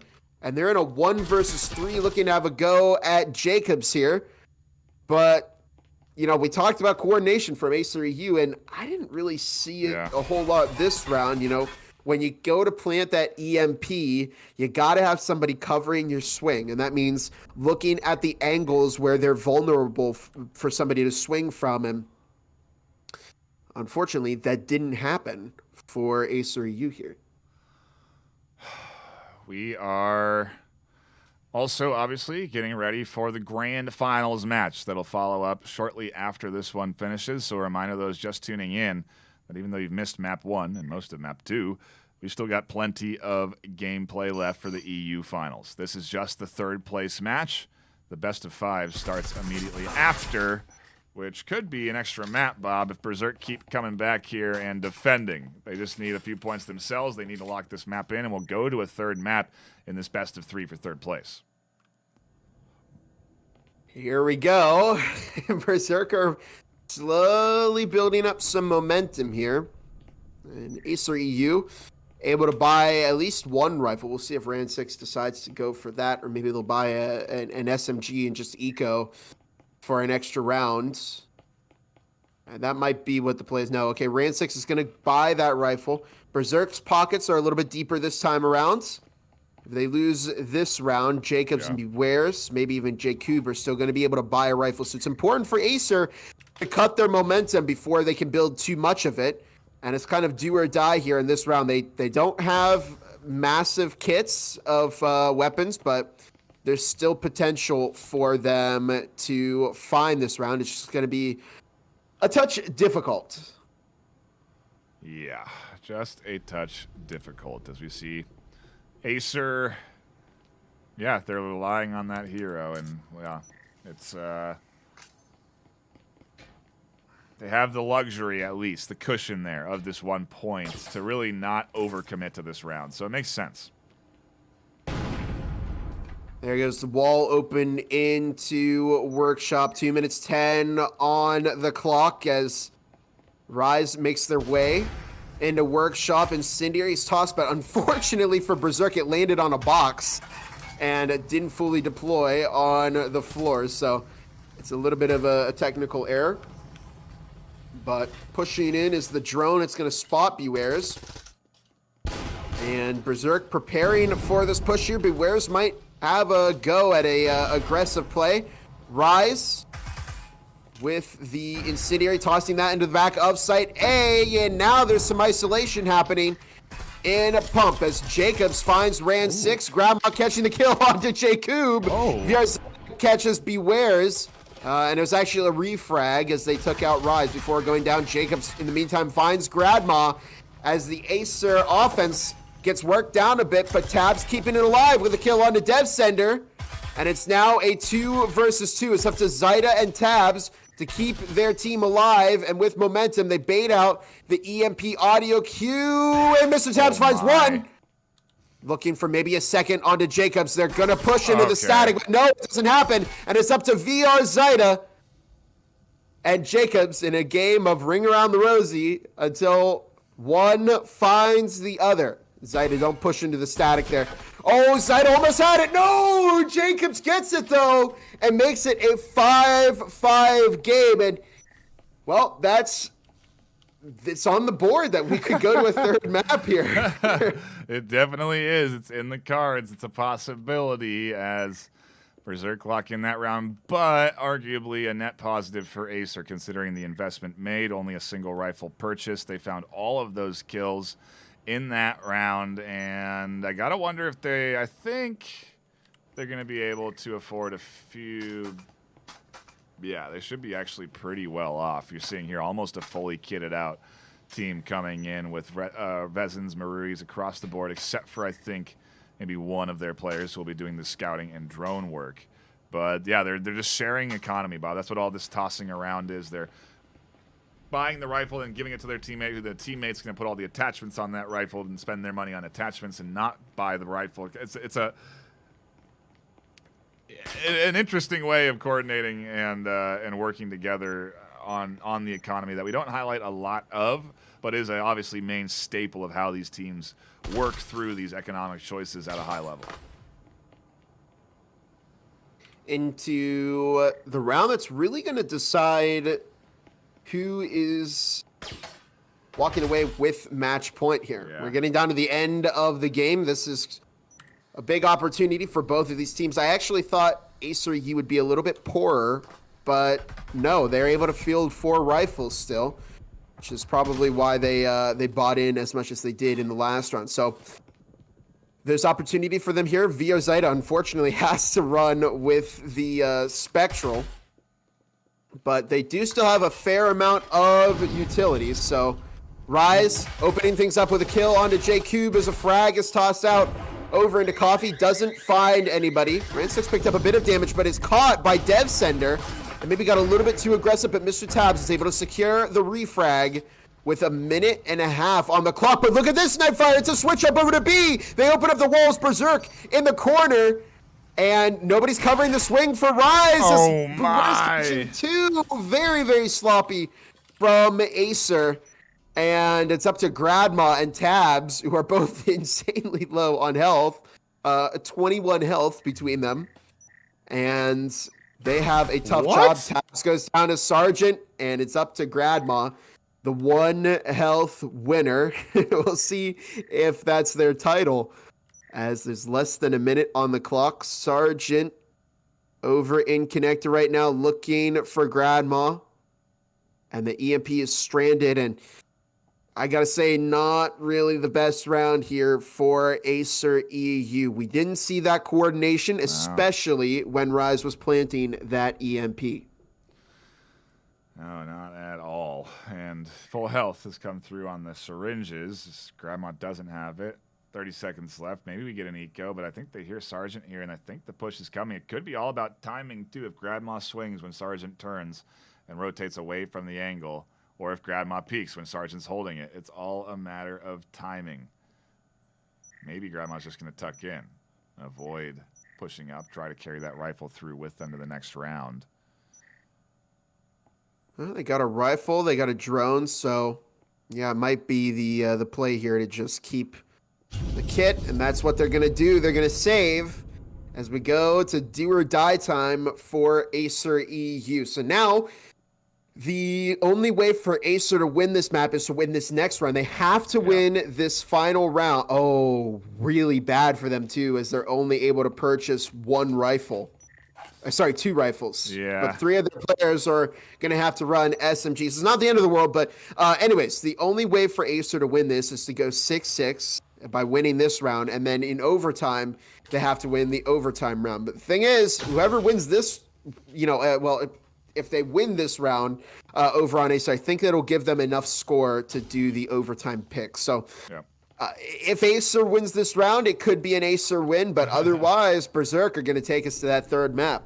Yeah, it is close. It's a hard moment, I imagine, for Berserk right now, and an opportunity for Acer, because Berserk are probably feeling that that windfall. Like they're so close to just getting to the next map, and sometimes that can kind of cloud your judgment, your decision making. You can get over aggressive, overcommit, undercommit, under aggressive. Like that impact of that final point can sometimes negatively affect the performance of a team, and we'll see if Acer capitalize on anything like that to take this round, because that's what they're going to need, quite frankly, in this disadvantaged economic push. In what could be the final 2 minutes of ship, we see Acer making their way down Helm, and they're going to try the A push here. Rise outside of the site. They set off the proximity alarm, so now Berserk know exactly where the push is coming from. Question is, can Acer pull it off? As the wall opens up, smokes are tossed, incendiaries tossed as well. Rise has a bit of space to go in and get that EMP planted. Are they going to try it? They are. They're going to go for it. Frag tossed. Oh, no. And Jacobs caught Rise. Ran 6 now has to go and try and get that, but they decide to back out. They're a little afraid of that angle, and Beware's Sergeant both find a kill. VR Zeta taking out Beware's as Jacobs looks to push the breach. It's up to VR Zeta in a 1 versus 3. They're in the smoke right now. Jacobs right behind them. They catch 1 kill, but no, it doesn't happen. And Berserk are taking Acer EU to that 3rd map. And there we have it. We are not deciding it here on Ship. We're going to have to go to that 3rd map to see who's the winner of 3rd place. Indeed we are. We're going to the full best of 3. And I got to imagine Acer kind of demoralized at this stage. Dominating map 1-7-2 and then coming close but losing map 1 rather, coming close and losing map 2. It definitely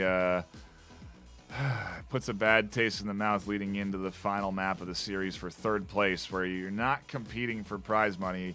It is purely for the bragging rights and to be on the website and to be able to, obviously, like we've talked about, it's important, it's valuable in terms of its rank and where it puts you in recruiting pool, but nonetheless, it's, I gotta imagine, difficult right now for a team like Acer, who have never lost, to now lose into the 3rd place series and then to lose here. That would be a really tough 1-2 punch, Bob. Absolutely, it would be. Neither team wants to lose this one. They lose the opportunity to go all the way to the finals. It hurts there, but now we're in the 3rd place. You don't want to lose this one as well. Right.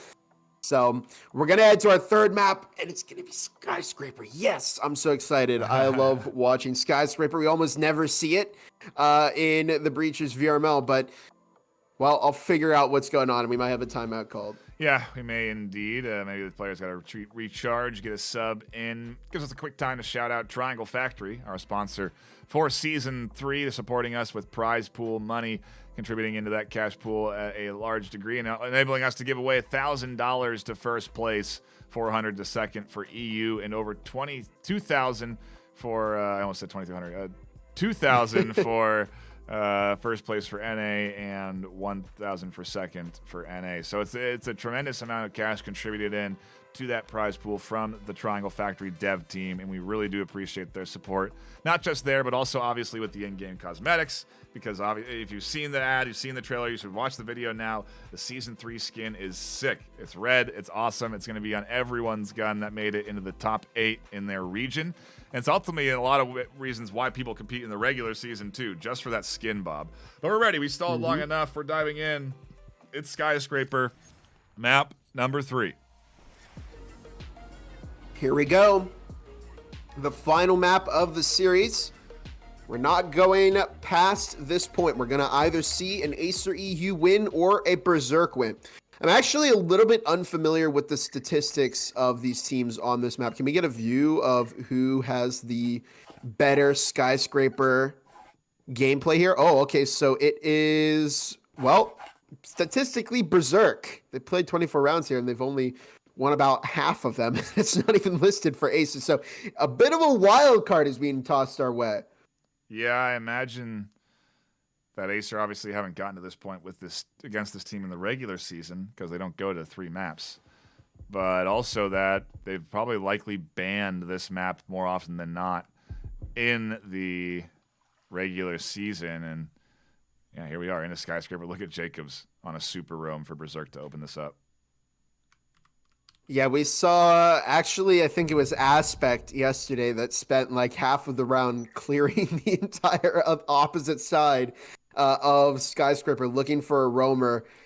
And we're not seeing the same process being taken by Acer EU. And funnily enough, Jacobs happens to be there on the roam and may find Ran 6 here. Oh, they're just barely out of view of each other. Now Ran 6 sees one. Jacob catches wind of it too. And Acer EU looking to rotate away before they're stabbed in the back by Berserk. Nice incendiary to stall them, though, and kind of slow them up on their entry as more utility comes around the corner. Jacob finds another for their trouble. Down the hatch they drop. Ran 6 scoops up a double in the chaos. And a nice scoop there. Another one there from Ran 6. 2v2 now. 1v2. All up to Jacobs. Well, this is interesting as Grabma will find the round here. And, you know, pistol opener. What the? Yeah, we saw Aspect and Apex won the first half, locked out Aspect, and they were on defense. And now we're here, and we're seeing Skyscraper, the defender-sided map, and the offense, of course, has to win the first round. It's a testament to really how perception of Skyscraper has evolved. It's the same map. It's not like it's been reworked or anything. Right. But it used to be so defender-sided, and now it's really kind of a mix of both offense and defense on this. This is just kind of an anomalous map. It doesn't really play the way that anybody thinks it will. Yeah, and to your point, because there's such little time spent playing it, it is a kind of unknown at this point in Season 3. You know, there's a lack of practice on this map, and it's a moment, maybe an opportunity for either squad, Berserk or Acer, to kind of come out on top here based off of how the other team is prepared for Skyscraper. And obviously it's an old map, so they should be familiar enough with how to execute and strategies and different trip mine locations and stuff like that. But even then, I'm seeing some new ones, Bob. I don't think I've ever seen trip mines that were placed on the... Oh, they moved. Keyword is should be, but a lot of the times, you know, these teams are, again, very unfamiliar. I've seen more Arctic and Ship, that the 2 maps that got reworked, than I have of Skyscraper. And so, yeah, we may very well be putting these teams in an unfamiliar environment as Tabs is picked up by a trip mine from Jay Coop. Who in the world puts trips, you know, at some random point in the middle of the site? But hey, it worked, and it's just up to Sargent to defend. And I think maybe what we're seeing here is just, you know, Berserk, I guess they played 24 rounds here during the regular season, but this might just really come down to not having enough knowledge about the map and the way that it's played, since you almost never play it. So this is making me curious. What got banned then? I guess it would have to be Hideout and Factory. Yeah, going for them even more old school. Or Dam. Yeah, right. Going for the more old school sort of bans, taking away the classic maps, taking away the most experienced maps from their map pool. Most likely, but 2 points on offense, Bob. That's not what you want for Berserk if you're opening up here on Skyscraper on defense. It's pretty much the last thing you want, because now you have to go 4-2. You really can't let them get any more here. We may see an Acer EU offensive sweep at this pace, but it's the full buy round. Berserk are hitting their footing, and we see this trap time and time again, Bob, of buying into rifles too soon and committing too heavily to those rifles, lacking in utility and in coverage. And here it is. I just noticed it when you mentioned it. There's only one incendiary purchased by Berserk. This is something they did yesterday too, against Sunset Ravens, and it really cost them the entire match against Sunset Ravens because they played this strategy and they bought 5 rifles and they only got 1 kill with it. So I mean, they tried it twice, I think, and they actually found success in 1 round, but gotta have utility, especially because Acer EU are using a ton of it as well, and they're just gonna set the pace of the round, and just, you're not gonna have any way to respond to it. While they have 1 incendiary, so they can stall them for a little bit of time, but ultimately, it's gonna make it a lot more difficult for Berserk, and Ran 6 finds Jacobs, and the Roamer's already out at the start of the round. Jacob catching VR Zeta. Nasty finds Gradma. As Ace are kind of getting picked apart here. Just stay together, play your numbers, and try and kill these Berserk members in a group as Nasty finds another one, this time on the rise. Tabs goes down to Nasty. And Ran 6 catches Dev Center. They're in a 1 versus 3. Nasty's getting aggressive here, and they find the kill. I think that was actually a 4K from the Berserk captain. So, you know, I eat my words once again as they do buy 5 rifles and they get the round win, but still is a bit of a risk. Well, I think, gosh, it just makes me wonder if they planned, if Acer anticipated rifles coming in this round, because the way they kind of charged in, sprinted in, a little bit haphazardly without a lot of utility to cover their tracks. And you think they're expecting pistols or SMGs? Yeah, I think a little less equipped of a team is what they were anticipating, and they got overwhelmed by those rifles having the ability to take them out in those hallways, and that confidence kind of cost them a little bit. Either way, it's a defensive point much needed for Berserk on the board, and they're basically right back into this one, if not in the lead on the economy. Yeah, I mean, it's a risk buy, but it paid off tremendously, and it could really fund the Berserk comeback here. We'll see if it does as we enter our 4th round. Still, Acer has the opportunity to stay ahead, but their momentum has definitely been cut. We'll see if they can recover. 2 points on offense, though, still, Bob. Might just be enough at the end of the day here on Skyscraper. Very well could be. I mean, we still have the rest of the first half, so there's potential for them to get even more. I mean, if they can secure 3 on their offensive half and they put up a good defense, it could be curtains here for Berserk. But maybe, you know, I just deployed some sort of unknown caster's curse and could have completely changed the outcome of this game. In any case, we see Ran 6, Rise have both dropped into server room. They've already foamed the broadcast wall. And actually, Berserk are dug into B, but they're not taking any space towards the server room wall there. Allowing basically free entry through. Maybe waiting for the plant to come down, then swinging out as Dev preps the incendiary to go out. A quick smoke on the gap, and Ran 6 is on the other side, but stalled out at the moment because of that incendiary. But here comes a quick collapse as Tabs is going to look for their 3rd, and Nasty is caught. Jacob finding 2, a collateral nonetheless, and it's now a 2 versus 2. Frag is tossed. Ran 6 and Grandma escape, but it's just up to Ran. Their catch, 1 and 2. Oh, what a clutch from Ran 6. And you can see they are hyped for this. And Acer EU up by 2 rounds. That was the recovery that they needed. Was that were they using a Marui there? Because I think they... No, it was an Omen. Oh, they definitely almost transferred too soon on that kill. They had a bunch of shots that got them low. They went to transfer and then went back for the kill. I mean, all the time in the world on that flank, but a beautiful double kill from Ran 6. You're right, it was an Omen.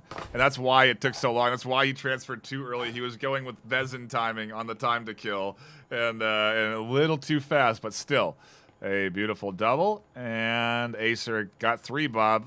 There it is. They're in control of this half, quite frankly, of this map of the series at this point with the 3-1 lead on Skyscraper on offense. They could take it all the way and go 5-1. Of course, question for that, There's always 5-1 curse. I don't know. We'll see. Long way to go in the in this game. Still, we have 3-1 game on round 5 here. Yep. Excuse me, with the potential to go even longer here, depending on how the second half goes. But so far, we see Acer stacking up outside of lower north, where Jacobs is waiting, looking for an early headshot onto maybe Ran 6, and they will find it. And that's just the problem when you... What is Jacobs doing? Why? That was a very, very bad play. You're running out and trying to go for the rotate, and when you run outside in breaches as a defender, you give away your location to the entire enemy team. That's why you could see the red box on your screen. And so Jacobs, you know, even if they made it in, Acer still would have known where they were, and they would have been able to just track that player down and kill them. So not a smart play. And we'll see how the rest of the round goes for Berserk. Nasty is actually on the flank, making their way around to the back of the Acer push. Question is, will they arrive in time? I mean, it's pistols here for Berserk, so if they get any kills, it's a net bonus and a positive outcome for them. So for them to find one is good, but obviously they want a little bit more. As Tabs holds down the long alleyway, finds that kill, EMP gets planted. And where is Nasty? On the flank, trying to spring their trap onto the duo of Rise and Zadia, who very much anticipated that rotation. Nasty does get the rifle from their down teammate who vaulted outside and tried to get through that window, so maybe it was worth passing it off, but he's also getting chased down by Tabs and Rise right now. Does Nasty know that Tabs and Rise are after them like this? This is good. This is risky. They're going on the hunt. It's a double for Nasty. Nasty's going to push out. They're hungry for this, and they're just going to hunker down in red room as they catch another. We're feeding Nasty. We know that Nasty's a good player here. They're 9-3 right now on round number 5. And look, they're even trying to bait out Grandma. But what a round from both teams. You know, Nasty was going to set up the trap, and they actually ran outside. So you couldn't even call it a trap at that point because Acer knew exactly where Nasty would be. But all in all, I guess not the worst case scenario for Nasty. They collected 4 Acer players, and this is just, you know, when you're playing against a player like Nasty, who is very, very good, very consistent, you know, swing with maybe 3 people, but never give Nasty a 1v1 because that gun skin is likely going to give them not gun skin, that gun skill is likely going to give them the win in those 1v1s. That's what we saw.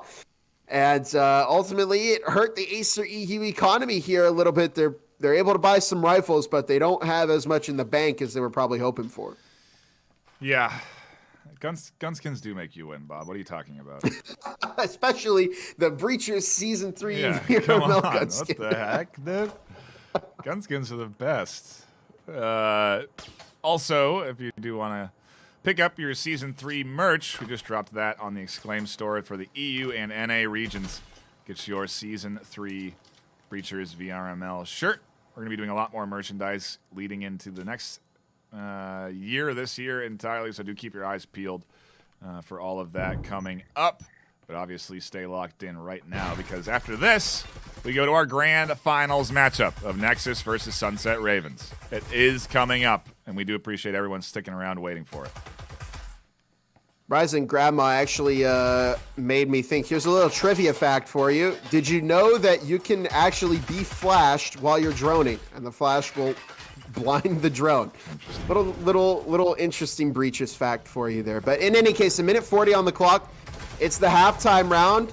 Tabs is caught by Nasty through the wall as Nasty enters the double digits for the rest, or for their team here. Minute and a half as Acer down by 1 player. They will open the wall from bathroom into the B2 lounge, but they're going to have to play for some picks here, and they're going to have to get rid of the pesky captain of Berserk, who just continues to roll through their team.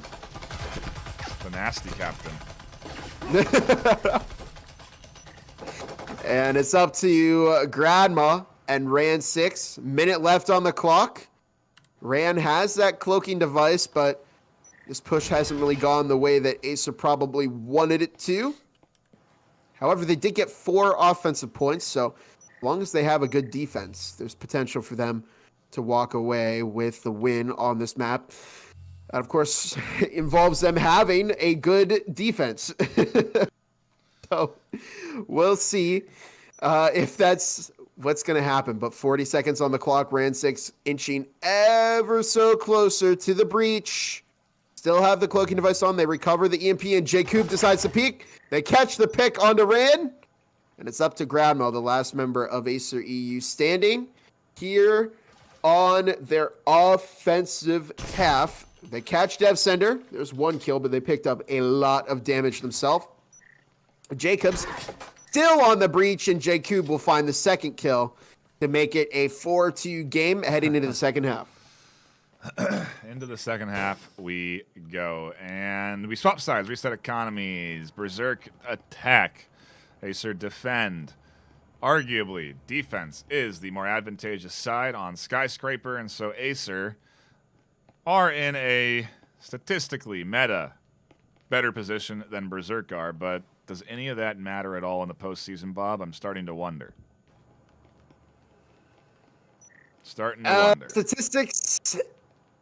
You know what? Every time we look at the statistics, they've lied to us. They say numbers don't lie, but they do. They do. That's the thing. They've lied to us in the postseason. We've seen a number of dramatic upsets occur, even when the statistics tell us otherwise. So sometimes you got to go with your gut in the Breachers VRML. And in any case, we're going to see the Berserk Acer EU second half unfold here. Will Acer EU have the ability to draw out the 3 rounds that they need, or have Berserk secured enough of a footing to keep their team alive and potentially play for 3rd place? I know the teams have been kind of casual about it, but this is still for EU 3rd place. There's a lot on the line here for these teams in terms of bragging rights. And reminder that right after this series, we're going to have our actual EU Grand Finals between Nexus and Sunset Ravens. So make sure you tune in for that. It will be a best of 5. Nice nade toss. It allows the push up from DevSender. Berserk doing a good job of coordinating their efforts there on pushing up, as the Incendiaries does slow them down slightly here on their advance through. And VR Zeta will take out Nasty. Uh-oh, the top frag for Berserk is out. Jacobs finds Mr. Tabs, however, with a 4-4, minute 25 on the clock. Grandma's looking to have a swing. They catch a lot of damage onto Jacobs, but they are instantly punished for that and have to rotate back into the site. Here comes Zeta on the flank. I don't know if DevSender has noticed that. Zeta catches 1, 2, Ran6 catching Sergeant. It's up to Jacob, and they go down to Grandma, making it a 5-2 game. And Acer EU take the pistol round and start to build up that momentum to potentially knock Berserk out. Yeah, they do indeed, as Acer inch closer and closer to victory. 2 rounds to go. What's the buy like for Berserk? Is it do or die? No, it's not. It's commit to the next round, basically, Bob, because it's pistols up against Omens and a Vezin. That's not going to be easy. Definitely not. It's going to be a pretty big challenge here for Berserk. And the thing that's making me worried is, are they going to even invest here?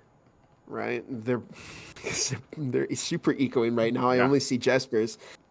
It's making me very worried because they're buying some utility, but they're not buying any rifles. And so, I feel like I complain that they only buy SMGs and not enough util, and now they're only buying util and not SMGs. So I'm complaining about that too.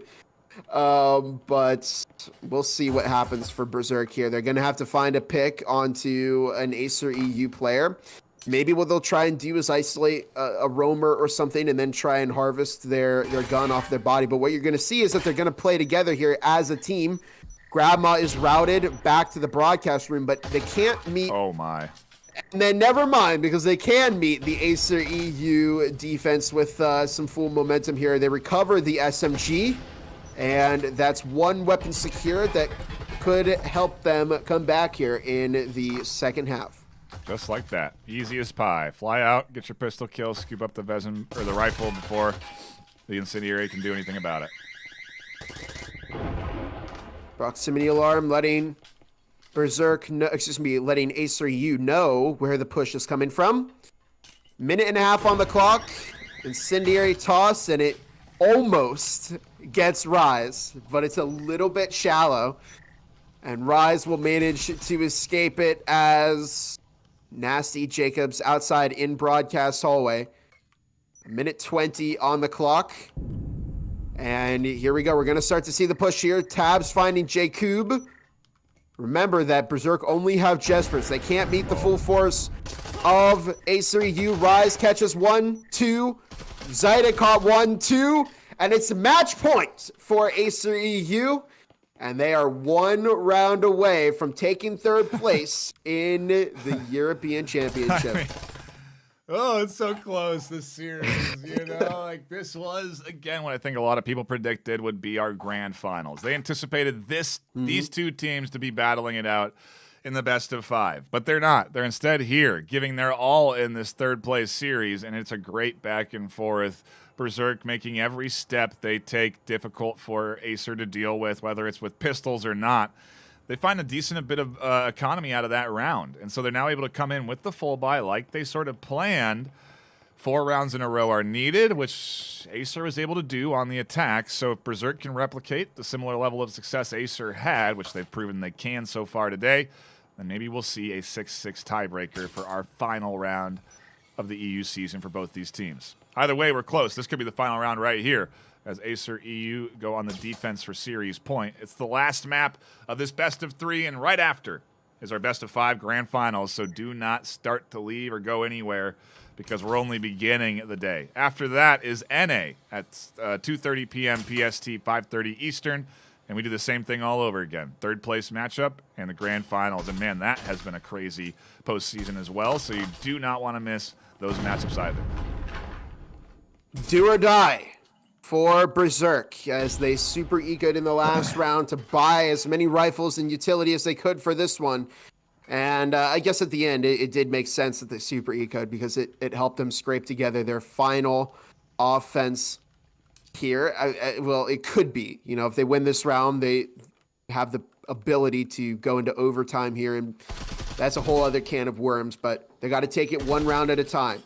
Focus on getting this win, and they may still be able to secure that third place. It's going to be difficult, but Berserk have shown us that they are able to deal with difficult plays, but in difficult teams. In any case, a minute 20 on the clock. VR Zaida upstairs catching Jacob. Oh no, nobody was watching. But Zaida is immediately refragged. However, that's a rifle down for Berserk. Yeah. I think Zaida was running they do. Oh, Tabs goes down. That's bad news. Nasty scooping up the kill, no less. The main killer for Berserk continues to shine. Another 1-for-1 trade there as Acer get down to 2. Nasty with a nice nade down in. Goes past Rise, who then tucks back into the corner themselves. Awaits the hatch drop, which comes in from Nasty, and they find the kill. Ran 6 scoops up 1 over the top, so it's a 1v2 now as Nasty swings out and 5s. Ran 6. Berserker alive and well. 6-3, their first of 4 offensive points, locks in. This man right here, Nasty, the captain of Berserk, is fighting tooth and nail to keep their team alive. They have 2 teammates, one going 1-9, the other going 2-6, and Nasty is going 15-6 to keep their team in this game. A number of clutch plays and kills, and now they have just put their team in position to potentially turn this around against Acer. Here's the thing. You can't lower your guard, can't take your foot off the gas because even one mistake is going to cost them this third place. But Nasty gives them a little bit more room to breathe and could potentially be the catalyst for this team to beat Acer and claim that third place title. And 10 seconds to go before we dive back into the action, and just keeps going, Bob. this third place match continues to be a showcase for us. And it's a good way to start the day because the finals, I think, are going to be even more exciting. And obviously with cash and prizing on the line, that's when things get serious. Snade's coming over the top. The push comes in from Berserk. Nobody goes down just yet. 2 minutes, 10 seconds on the clock as Jacobs finds Rise. And there's the drone. As we're seeing a stack up from Berserk on the outside of the podcast room. They claim the first pick. Ran 6, along with Mr. Tab, still watching radio. This is a big moment for Acer EU. One round is all it takes to secure third place. But Nasty is determined to not let that happen. They find Mr. Tabs. VR Zaida takes out Jacobs. Ran 6 catching Dev Center. And it's up into a 3 versus 3 with Zaida and Ran 6 both very low. Jacob finding Ran 6.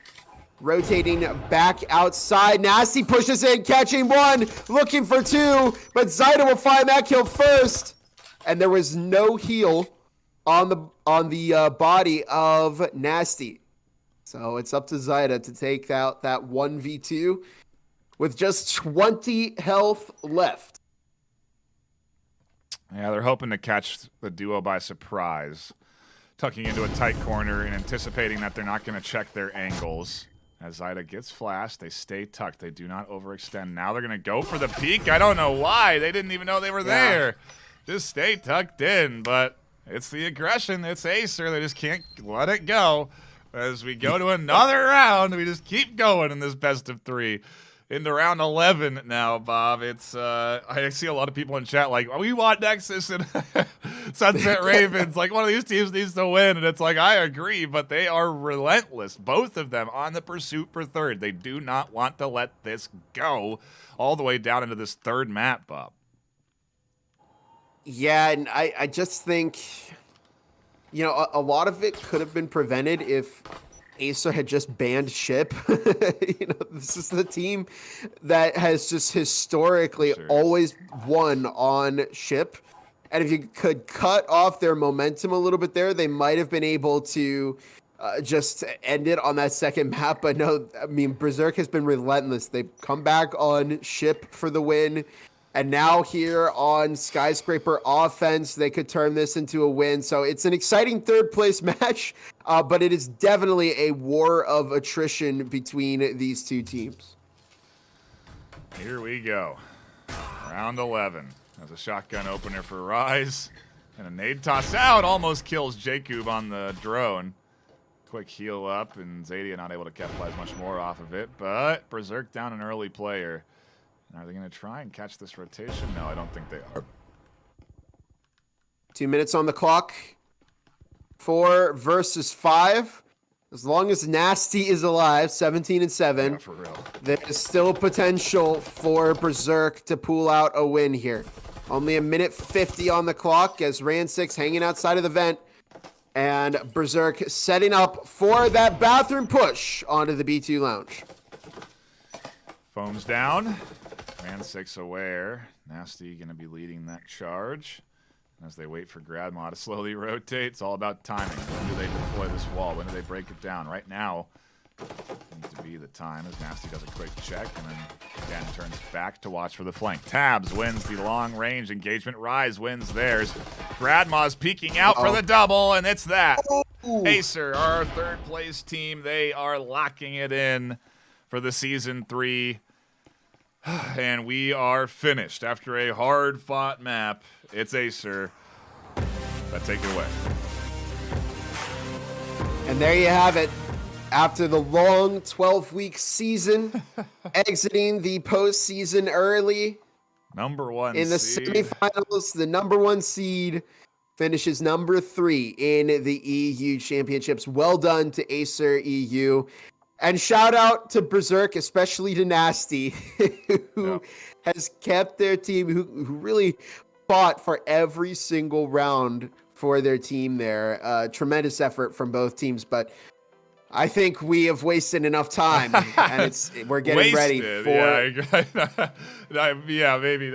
Yeah, We have wasted enough time, and we are ready now for the grand finals. We are going to go to a break. We're going to get ready for things here. We're going to come to a exclusive interview Gibular Bob conducted with the final 4 team captains. If you were in yesterday, you may have caught it, but if you haven't, be sure to stick around. After this, we'll dive right into the EU pre-show and grand finals, so do not go anywhere. The EU, Nexus versus Sunset Ravens. Final matchup comes up in a few minutes.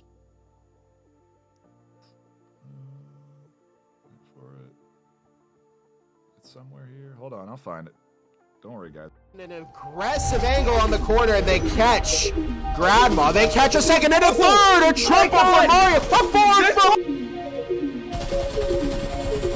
As Adam might catch Viewside. No! Dividends with it, finding the second kill they need. Adam right here fighting. Fit picks up a double. Needs to get more. Finds the third through the wall. Welcome back, everybody, to the Breachers VRML. I'm your host, Gibular Bob, and today I have with me Jedi Milo from Sunset Ravens, Rise from Acer EU, and Dev Sender representing Berserk. This is our EU press conference. All 3 of these players here are representatives of their team, and they are semifinalists. So congratulations once again for making it through to the next round of the tournament.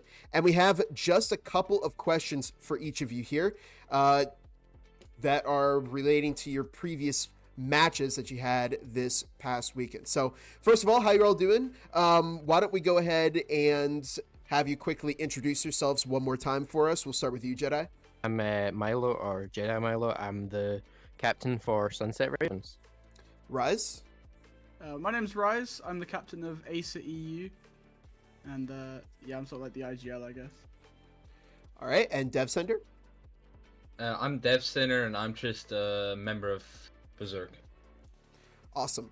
So we'll start with you, Rise, since you had the best score, 14-2 against Chaotic for everybody watching. Now, you were the favorite to win against Chaotic. Did you have any worries heading against them in the matchup there? Well, we kind of expected to win, obviously. Right. I mean, it was a CC winner. Still, they did a very good job. You know, we expressed our congratulations to them before the match and after the match.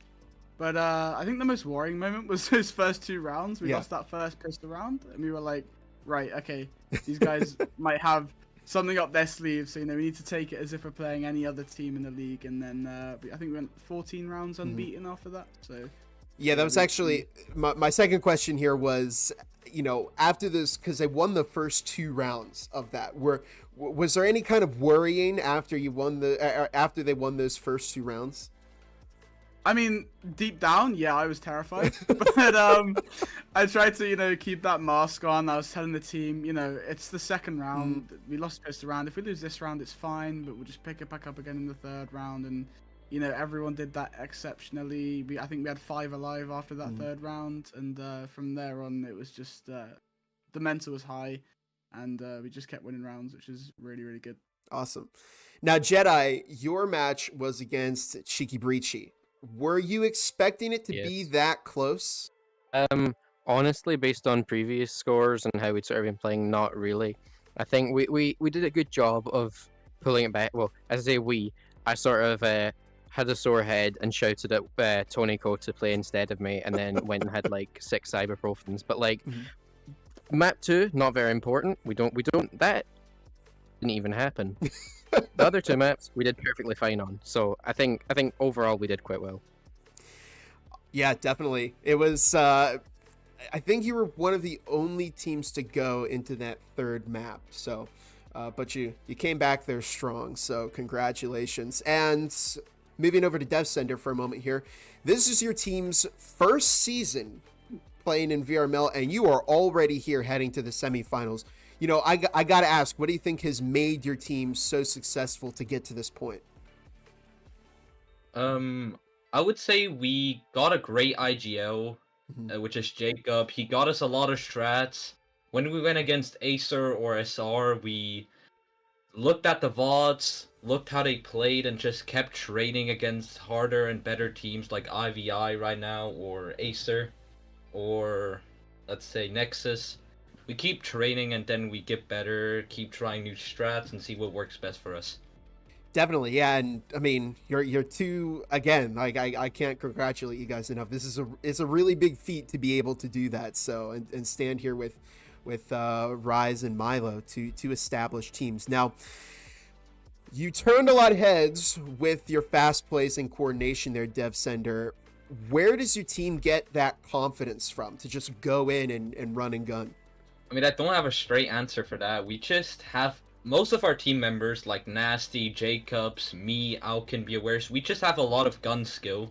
Then we have our support players, like BeAwares again, or Jacob. Like, we all can play differently, but we also are very good at killing people with guns and fragging.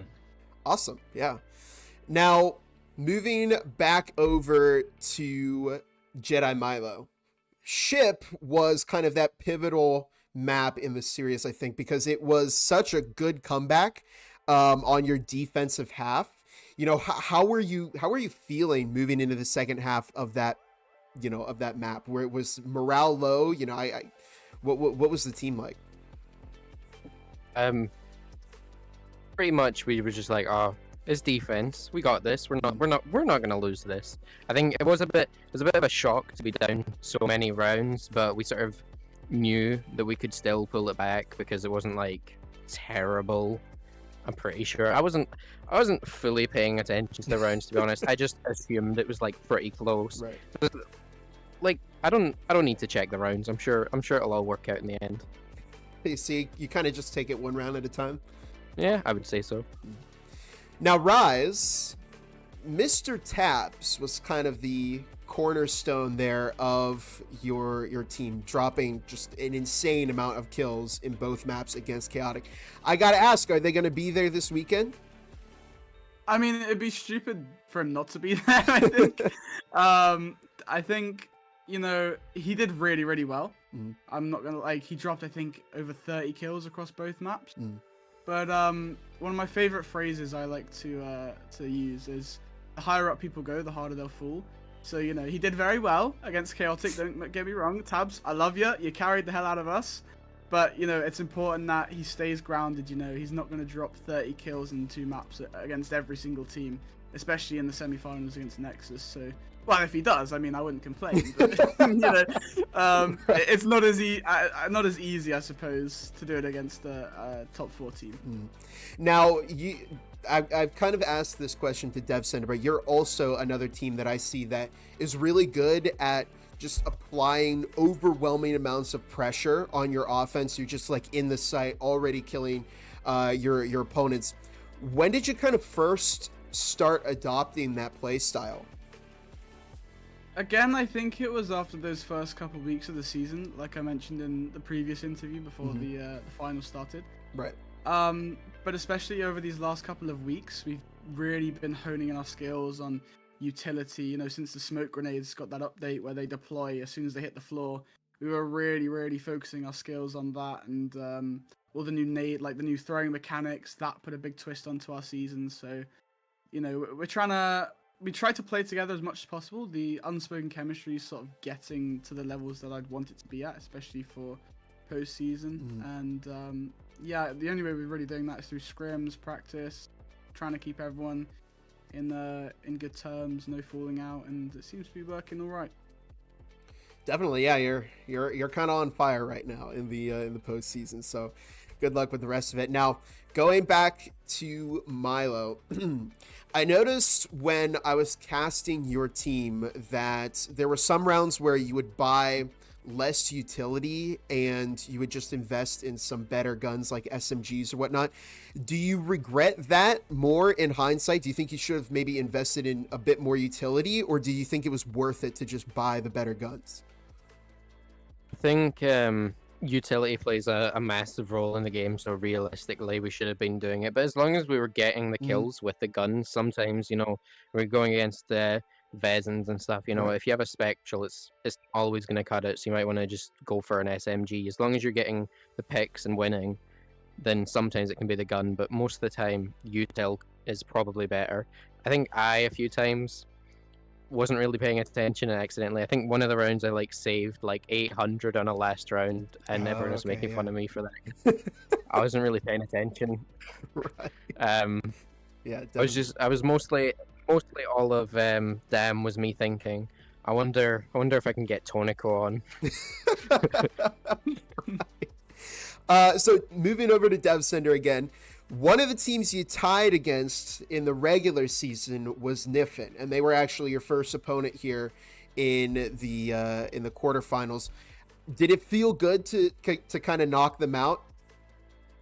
For us, definitely. We kind of knew how they played after looking what they did in that tie match they did. So we definitely fought differently, played differently against them because we knew they played either defensive or very aggressive. So we just decided to make new strats against them only.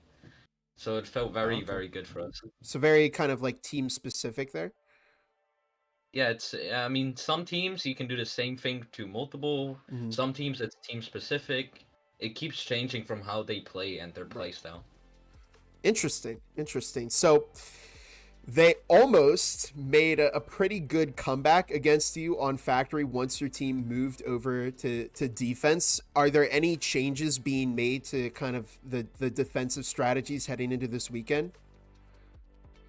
Oh, you'll find out in the semifinals. Right. Okay. Yeah, that's fair enough. Okay.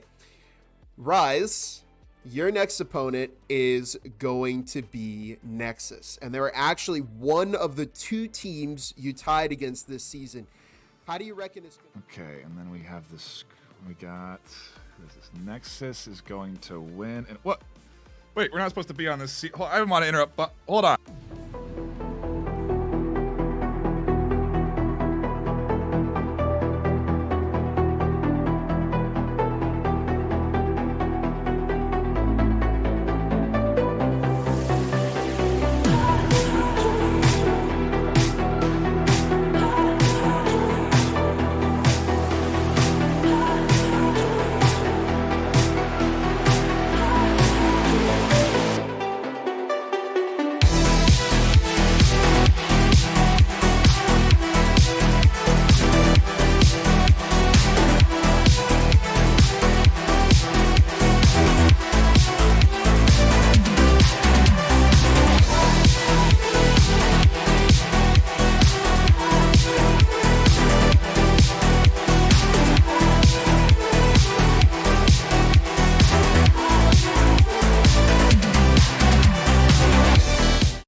In what could be the final round here, there's now just 45 seconds. Sleepy finds the kill on Raven. Junior Gauntlet. They done it.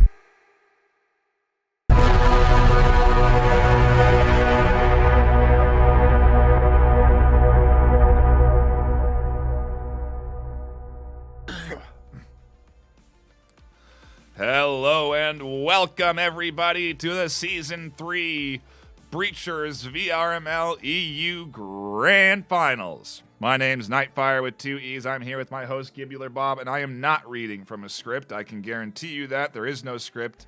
I don't write it. It doesn't exist. We're here to dive into, Bob, what has been a culmination of months of gameplay and tremendous upsets. Sunset Ravens and Nexus are our grand finalists, competing for $1,000 on the line for first place. That's right. It has been ups and downs, lefts and rights, really, for all of these teams, especially for these two. Nexus and Sunset Ravens are bringing it here to the finals to compete for the $1,000 prize. It's moments like these that we look forward to the most in the regular season, Bob, because it's when the pressure is the highest. These teams battling for weeks and weeks against each other, in some cases facing off last encounter 16 and 11 when they played each other during the regular season. I do anticipate us to have a very close Season 3 finals here, and just like the matchups during the regular season, I think we can expect this best of 5 this afternoon to go the distance. Okay, so I'm predicting early, Bob, that we're going to get at least 4 maps. That's going to be my initial sort of put out the feeler out there. And again, I'm not going off of a script that I have organized and written. It is simply that I'm thinking 4 maps this afternoon. What are your impressions? How do you think these squads are going to go up against each other? I mean, both of them are upset kings this afternoon, coming up against wins against Acer and Berserk. It's hard to say. I've seen both of these teams a couple times throughout the season. I've seen them play extremely well. I've seen both the ups and downs of Sunset Ravens, and yeah, definitely not a scripted game whatsoever. But I'm gonna say, because I've seen a little bit more Sunset Ravens this season, I've talked with Jedi Milo multiple times. I am gonna put my prediction on Sunset Ravens. I think that the Clutch Master team is going to be able to clutch all the way to those EU championship. So there's been a lot of Sunset Ravens doubters, but I'm ready to be a Sunset Ravens believer. If we go off the seeding, Bob, Sunset Ravens sitting at 3rd, Nexus at 4th. If we go off the regular season history, Sunset Ravens 8-3, Nexus 7-5. Better records overall on the Sunset Ravens side. And I think that's where you tend to see these votes, this belief in SR coming is from their regular season performance. But it's the postseason, Bob. And both of these teams have proven that they can outperform expectations, you know? And if you're Sunset Ravens, you gotta be careful that you don't underestimate your opponent this afternoon as Nexus, because I think I saw earlier, if Ace or EU lose and we go against Nexus, we're winning, as some, you know, like SR confident in chat yesterday, you know, as they were watching Nexus play, and I wonder if that's going to translate here this afternoon. Wonder if Sunset Ravens were watching the same Nexus that we were watching. I know. Nexus, if you recall correctly, beat Acer EU, a team that just won that 3rd place title. So Sunset Ravens have been going into every battle at 110%, Yeah. not ever taking their foot off the gas, not ever underestimating their opponent. I'm certainly hoping, for the sake of their team, that they don't start in the finals. You definitely don't want to start underestimating your opponent in the finals, especially a team that has been as solid as Nexus. Yeah, and we are just getting our lobby ready as players begin to trickle in, Bob. They've been waiting patiently through what was an amazing best of 3 that went all the way to that 3rd map between Acer and Berserk. And we just watched these two teams play, Bob, and we're to extrapolate anything. We saw just how skilled Acer and Berserk are, how talented they are at this game, how much they understand the game and its mechanics, its timings, and the utility usage. These huge multi-kill plays coming in from these powerhouse teams that lost to both of these squads this afternoon. So I really want to see what we get today in this grand finals matchup, because it is the best of the best in EU in Season 3. We've dethroned champions and historical franchises in the VRML this season to get to this point, to get to where these teams can shine for the first time. You know, Sunset Ravens and Nexus not here last season. They didn't have an opportunity to compete on the grand final stage. They didn't have money at their back. The opportunity of getting 400 or more than doubling that in cash and getting 1,000 for first. You know, that is added pressure that's on the line this afternoon. And that's all thanks to our sponsor, Triangle Factory. They've been supporting the VRML since our beginning and are contributing into that cash prize pool for both NA and EU. Speaking of NA, later today, not worth honing in on too much, but after the EU finals, we begin the process with NA all over again. Bronze match leading into grand finals for North America. So today is packed, Bob, with literally the best breachers that you can set your eyes on. Absolutely. And here's a little interesting motivational story or inspirational story for you. These teams last season were both in the Challenger Cup. Wow. They were not in, well, actually Nexus had moved on to the next round of the playoffs. They won the Challenger Cup, but they were beaten by Acer EU. Yeah. And so here they come back in this season. Not only are they in the playoffs, but they beat Acer EU yesterday. And here they are for a shot at the entire title, the EU championship. in a season that has been amazing for them, a postseason where you can see this team is locked in, they're ready to win. Sunset Ravens also in the Challenger Cup last season, and they did not win the Challenger Cup. They were out and were among the many teams that could not survive the brutal round that is Challenger Cup. And so now here they are, and they beat the likes of Berserk to get to this point where they're also competing for that $1,000 prize. And it's just a great story from both teams. You see the dedication, the effort, the gameplay that they have put in. They're ready. They're here.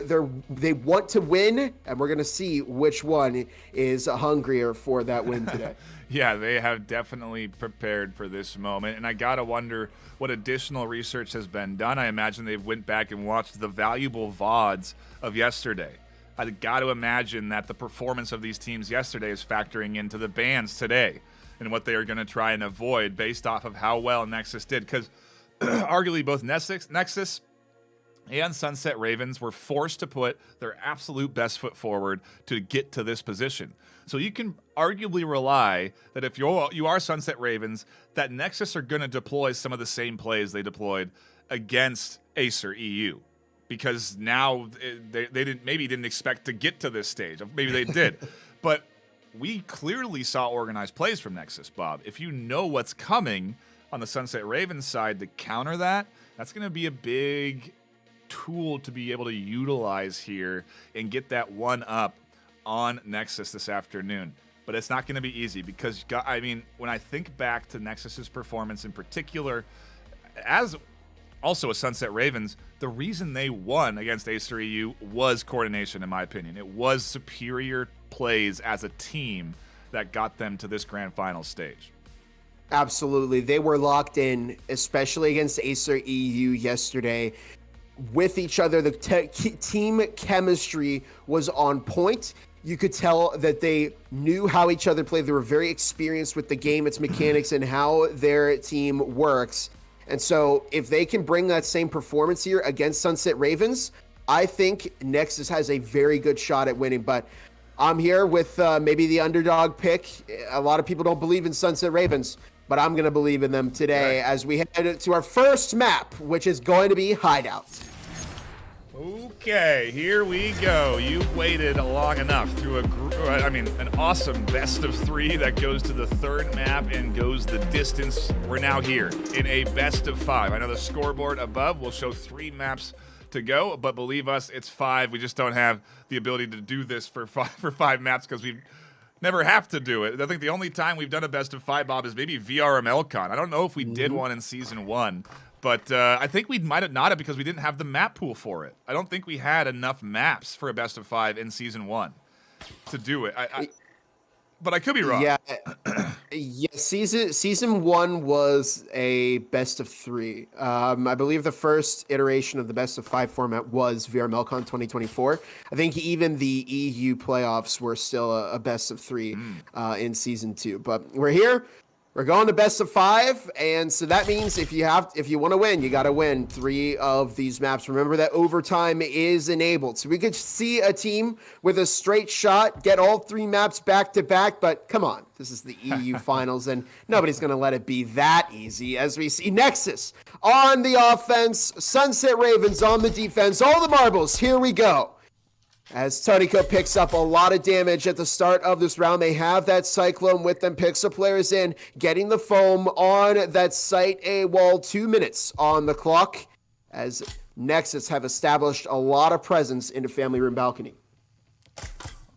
Dangerous static emitter there, dropped into the corner, going to make things hard for that initial EMP plant, and Desander also with the lean there, going to make things tough. A nice incendiary that does big damage to LPC. They are able to back out, and because they have to back off, Pixel player is able to check their flank and shut down Mike from doing too much damage. And Desander finds a kill in response, making it a 4-4 game with 1:20 on the clock. As Petrol picks up a lot of damage, Pixel player's also quite low. Toniko has a go at the kill box, but Goat Boy will shut down that attempt. And it's a 3 versus 4, but the thing is, Sunset Ravens players have a lot more health than those Nexus.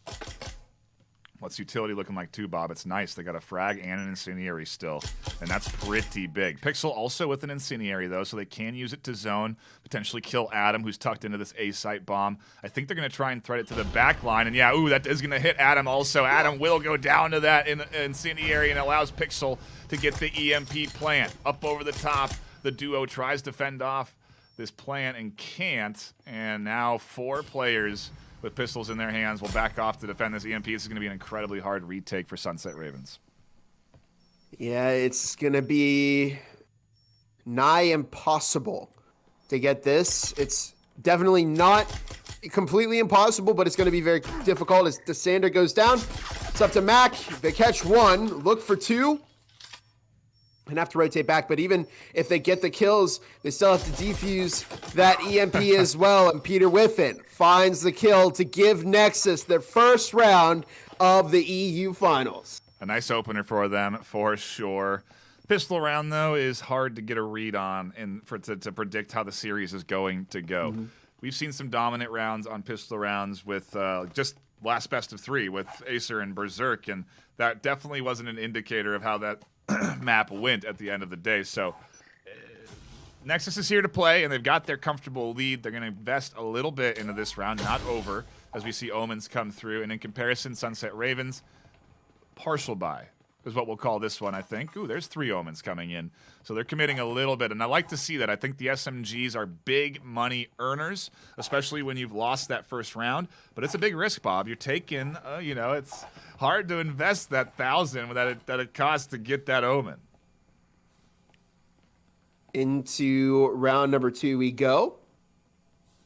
As, the Rifles, Omens have really stepped up. We've talked about this all postseason, but they've really been a big step up for these teams as it allows them to earn so much more money for, getting those kills and a little bit more investment. So it's definitely put us into an interesting environment. We'll see if Sunset Ravens can make use of those to find some kills, but Nexus have also bought into this round. They spent a lot, and they're looking to play aggressive here and find a lot of early momentum against Sunset Ravens. 2 minutes on the clock as Pixel player with the flash into the site. DeSander and Tonico are both caught by that.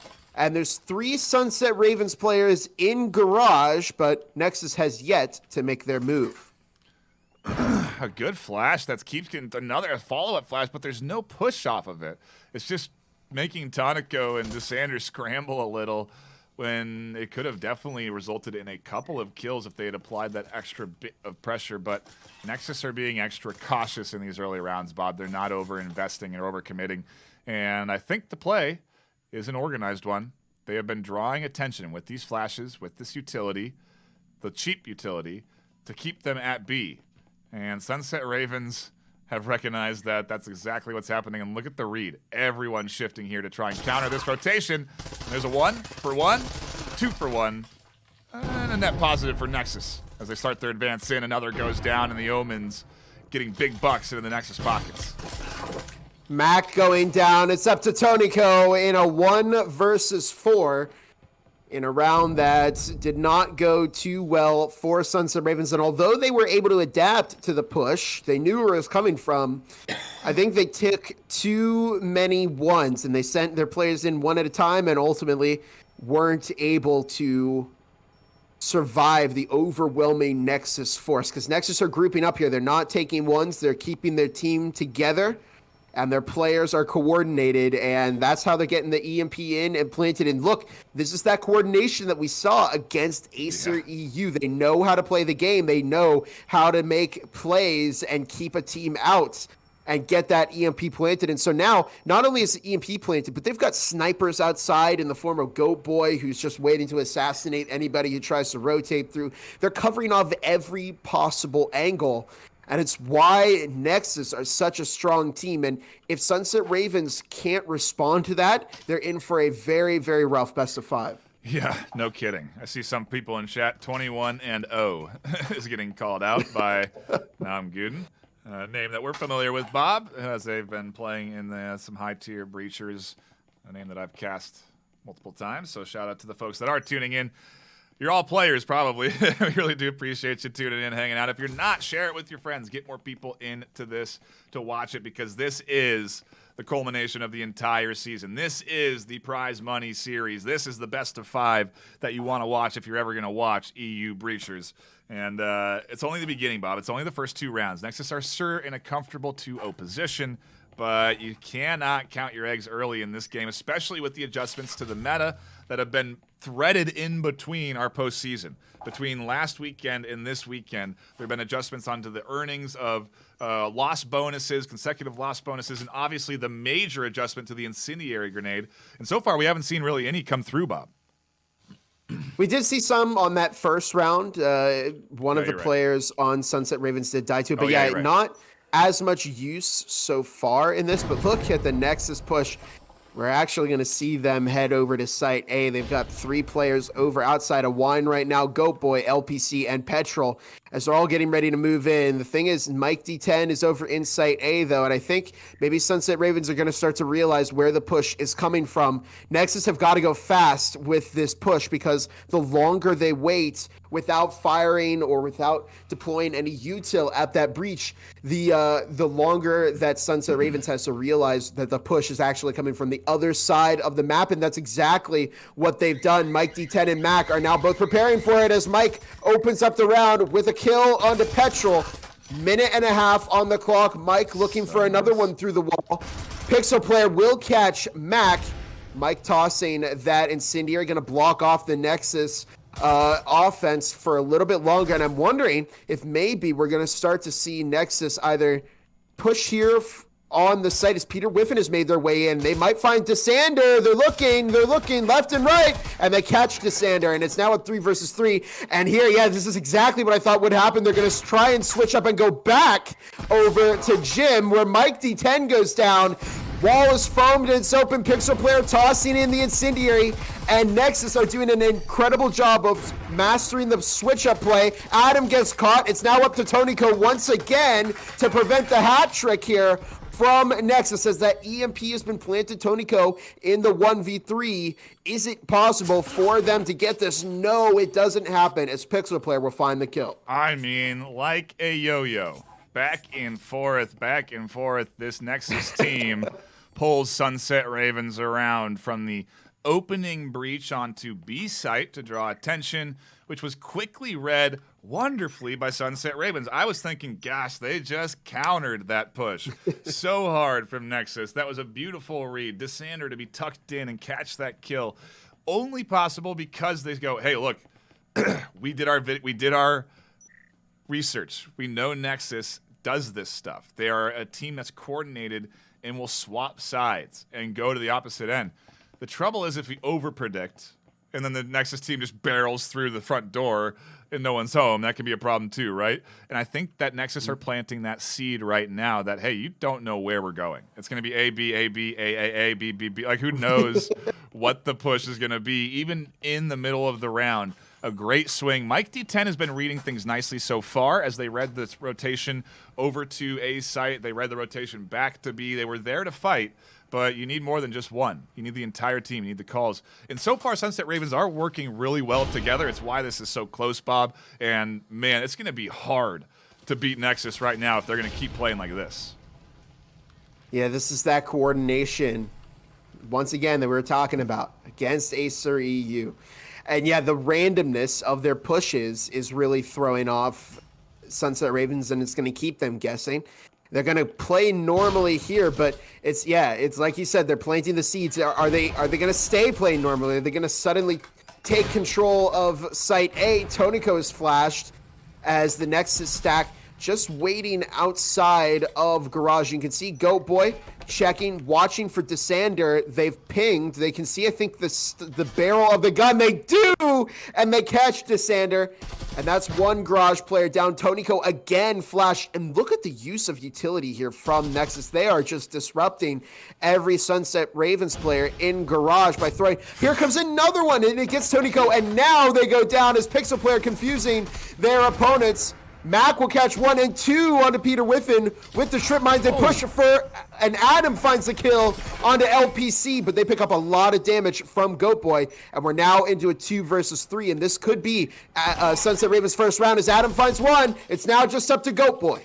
Yeah, that was huge garage play from Adam, tucking into the corner there, essentially making it impossible for those flashbangs to be effective against them, and only really impacting the on-garage, in-garage defense there. Adam just waiting for essentially the final push to come in, waiting essentially for that garage defense to die, for them to then swing out, be that surprise factor. They catch multiple kills inside garage, completely deny that B-site push, and now it's up to Goat Boy to clutch the 1v3. Well, their pockets are pretty deep, except for Petrol. He doesn't have any money at the moment. But Goat Boy is going to have a go at it, and they decide, no, I don't think so.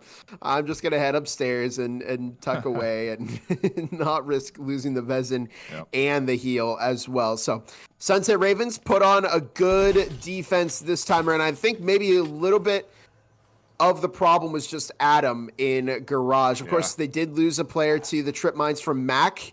Very unfortunate for Nexus, as you can't be losing players, to utility like that. But overall, very nice round from Sunset Ravens. They're still in here. They're putting points on the board.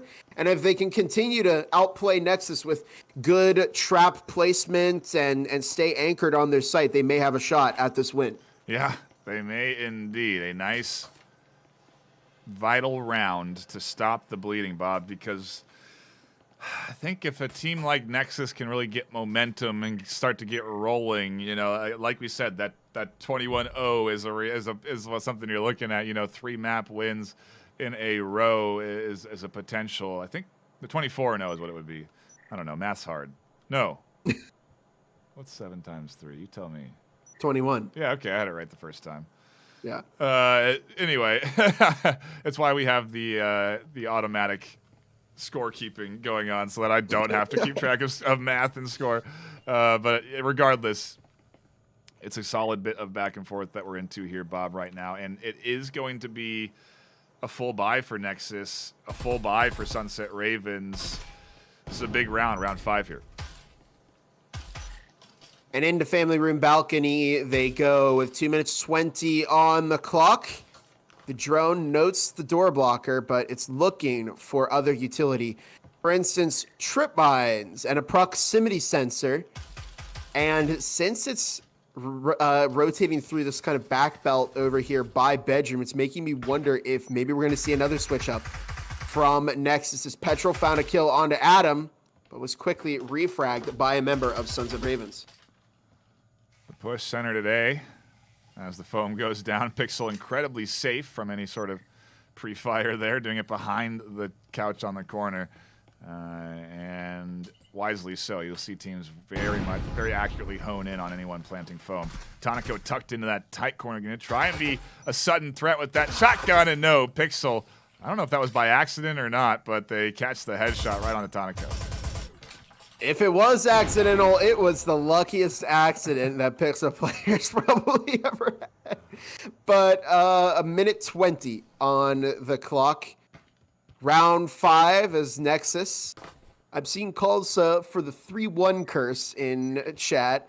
But so far, Nexus have a little bit more momentum than Sunset Ravens. So it's on the table, but we do see that Incendiary primed, and Pixel player is going to look to get that EMP down. PC with an S-tier frag onto Mac as Desander taking a shower, and Sunset Ravens are so split up here. Mike D10 now looks to push in with their teammate and gets the smoke down. LPC finds another one, and it's now just up to Mike D10, who's rotating back in connector. They picked up the double heal, but it looks like it's going to be a salvage from Sunset Ravens. Bob, when you're going up against Nexus, you're pretty much drenched in sweat, so the shower is necessary. You got to stay clean. And Sunset Ravens, having a hard time holding down the fort against this coordination from Nexus. My question is going to be, when we come to the side swap, what kind of offense are Sunset Ravens going to bring? What kind of coordination are they going to be able to put together off of Maybe not. It's too early to tell, but, you know, it's 4-1 here on the half. Pixel player clapping, pretty excited on the back line about the win. And, yeah, I mean, this team is starting to run away with a little momentum now. This is a offensive 4-1 on Hideout, no less. So they're going to go into that side swap feeling comfortable and confident. And basically the only way through is going to be for Sunset Ravens to step up to the task and put on an equally impressive offensive half as Nexus have so far. Nexus to me right here is, I don't know, they're playing like, you know, a top NA team. I'm seeing a lot of aggression from them, great coordination too. You know, it's reminding me of, you know, past Acer teams that have just been at the top end. Now, Acer relied a little bit more on gun skill, but I feel like we're seeing the best of both worlds here. Nexus is talented in both the gun skill and in the utility deployment and in the coordination of their players. Everybody knows where everyone is going, and the plays are coming together here, and Sunset Ravens is just unable to get that surprise in on Nexus, something that's going to just disrupt that team mental a little bit. You know, one round in the bag is good for is okay for SR, but at the end of the day, Nexus are still going to be feeling really, really confident about this. Push coming in as the double static emitter placement there, Bob. They're investing heavy into slowing down the advancement through this hole in the wall. In goes the drone as there goes the static field. Minutes Adam over in storage right now. Gonna look to potentially find a pick onto Nexus. Who was that just rotated outside? This is Mike D10. They dropped all the way down into Wine Cellar and actually ran right past Peter Whiffen. That was bizarre. I'm not sure what. Oh, Peter Whiffen sets off the proximity alarm, and I think actually that might have helped shift the attention from SR over to Site A. There's only Adam now, and Nexus can actually just push in and almost take this for free. Oh, but no! Back is one before getting refragged by Petrol. And Pixel player's going to go for it. The incendiary is deployed. Here comes the EMP. 1 charge, 2 charge, 3 charges. Pixel player sticks it, and they're stranded over in Gym right now. Oh, that's horrendous that they got executed like that. But it is a 3 versus 4. EMP still planted in. Nexus with a little bit better positioning here. Petrol swings out with the active camo on. EMP's getting defused. The incendiary stopping the swing. The Sanders sticking it. Oh, and Mike D10 with the cleanup kills there. 4-2. You know what we say? Pros don't fake. That is what an incredible clutch. I mean, you have to. That's how you play the 2-person retake, right? If you have the 2v1 advantage, one person covers while the other defuses. The incendiary, a key element in slowing Petrol down and swinging as well. And man, it's just going to be the MVP of the afternoon in the weekend and maybe even the season at the end of the day, because the incendiary and that change from last weekend to this weekend is impacting these games massively. You know, it's how effective can you use it and when? And we're seeing players actively learning, oh, I can throw this after my death and almost get an EMP plant win. I can throw this before we plant, before we go for the defuse and zone out and have time to get the, you know, and proper use of the incendiaries may very well make or break these teams' chances of coming out on top this afternoon, as Nexus, with a 4-2 offensive half, Bob, are in pretty good shape on the side swap here as we reset economies and go into the pistol round. Question is, who's going to have the better defensive half here? We saw Sunset Ravens weren't too successful on it. They did catch the 2 points that they need, though, if they want to have a good offensive retake.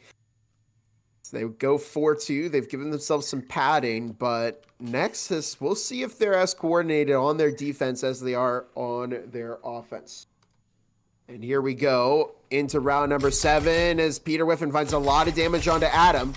That's going to force Sunset Ravens to back off a little bit. Mac with possession of the EMP. Plenty of util over on both teams, by the way. Once that wall is open and Mac has a go at planting the EMP, you're going to see a bit of a utility dump. Here it is starting already. As what is tossed, I'm waiting for the frag or the incendiary to be tossed, and there it is. But Mac, oh, they're dead. Oh, no, they're not. Why did their teammate roll a frag right on top of them? I guess it was a misplay. F-tier frag there as Peter Whiffen finds Tonico. Here comes Peter Whiffen pushing out, looking for another one, this time onto Adam. And will they find the kill? They're pushing for it. The EMP is slowly defusing. Matt goes down. Peter Whiffen is caught by Adam, but it's a 3 versus 4. However, everybody on Nexus is low, and they're going for the full-on 4-man retake. 1-2 go down to Adam. Pixel player finding Desander. Adam has no health, but they catch a third, and they're going to look for the fourth onto Goatboy. The EMP is ticking down. It's getting ever closer to defusing. Goatboy has to make a call here. Do you go and try and stick the defuse? No, you don't have any time left. Now they have to go, and they're caught by Mike D10 to make it a 4-3 game with Sunset Ravens 1 round off of tying. Nice opening pistol lock in here for Sunset Ravens. Question is, how do you play round 2?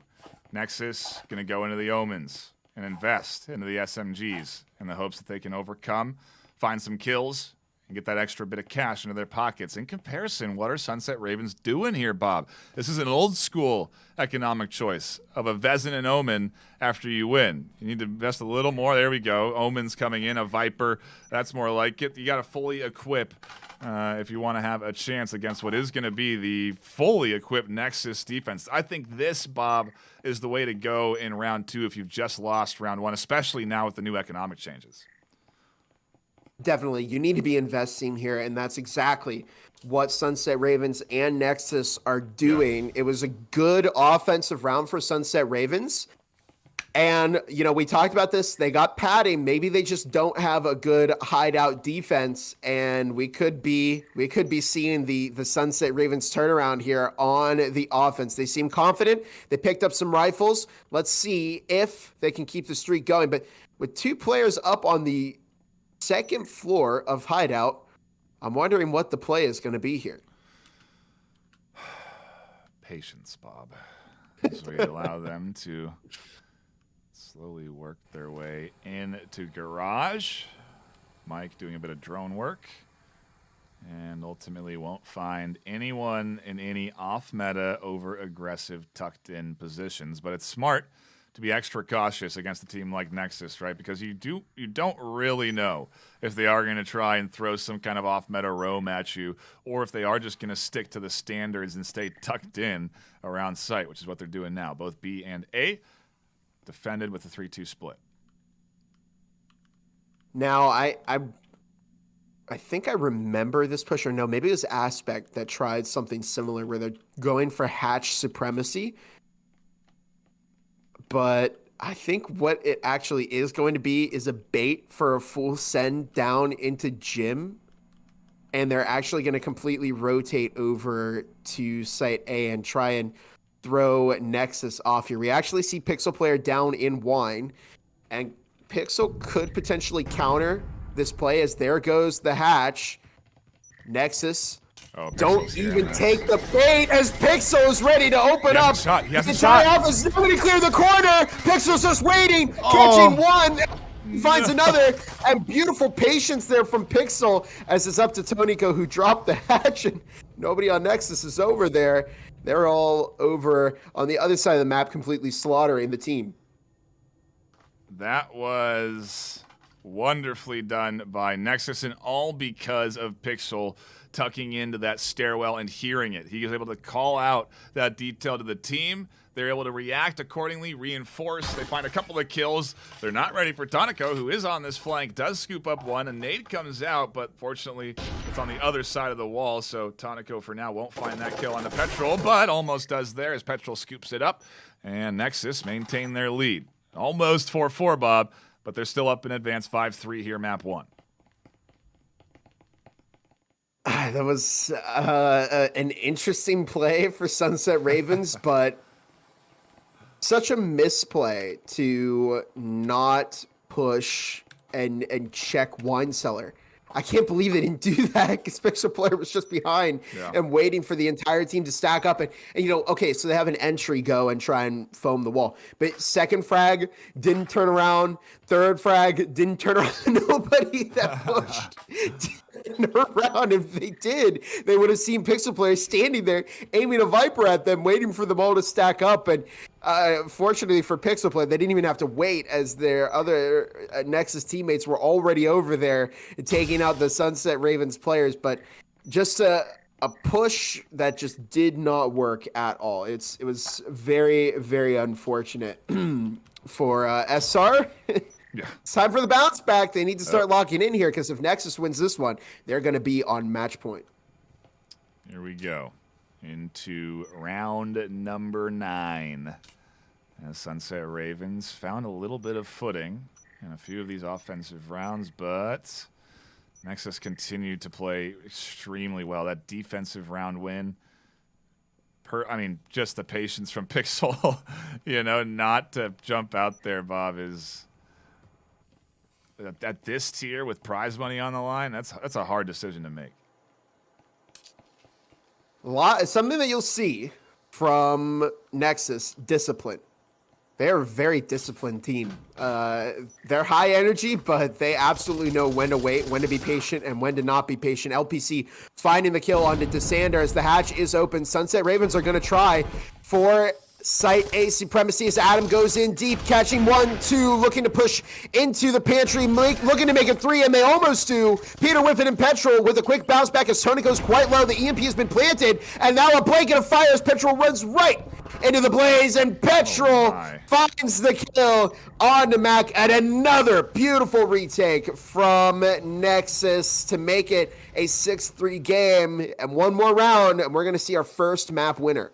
I thought Peter Whiffen was most certainly going to come up from the flank there, Bob, and be a pretty significant part of that retake. The timing was just about there, but they weren't needed. The front line does the job. The flank doesn't need to come through, and 3 survive on defense as Nexus, like you said, take it to map point. It's a best of 5, so a reminder that we do have at least 2 more maps to play out after this. But if Nexus keep playing like this, Bob, we may only have 2 more maps to play out after this because they are in good form right now. They have come to play. Petrol's 12-5 in the postseason. Adam's right there with them, 10-7, trying to carry Sunset Ravens up into these victories. And we'll see if Sunset Ravens can kind of come alive here in these do-or-die moments, because this is do-or-die for this map. Certainly is. They purchased some rifles and they're ready for it. They're looking to make it a 6-4 and then a 6-5 and then a 6-6 and then an overtime win to make it a 7-6. But long way off from that. We've seen good coordination from this Nexus defense, and we are going to continue to see Nexus perform well. So the only choice for Sunset Ravens is to perform even better. As we see the the push developing into Family Room. And it looks like Sunset Ravens are after Site A here. Here we go. Only a few more rounds left. Only a few more opportunities. As the transmitter gives away a nice bit of information. A little bit of half health there on the Mac, but I imagine that will be healed. They do have a syringe. Adam's going to have to get up there and give it to him, though. And I don't know if it's worth using a charge when Mac's 75 HP.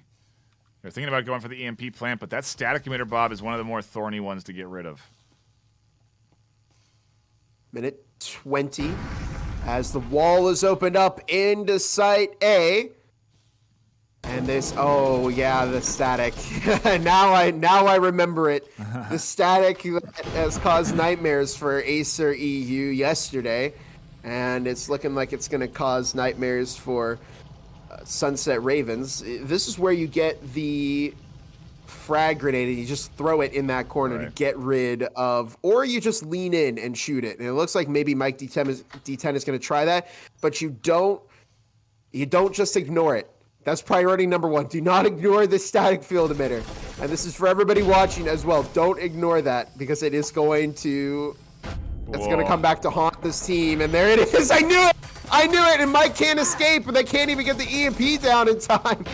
And there's the frag tossed into the back of Site A, but nobody on Nexus gets hit by that Mac.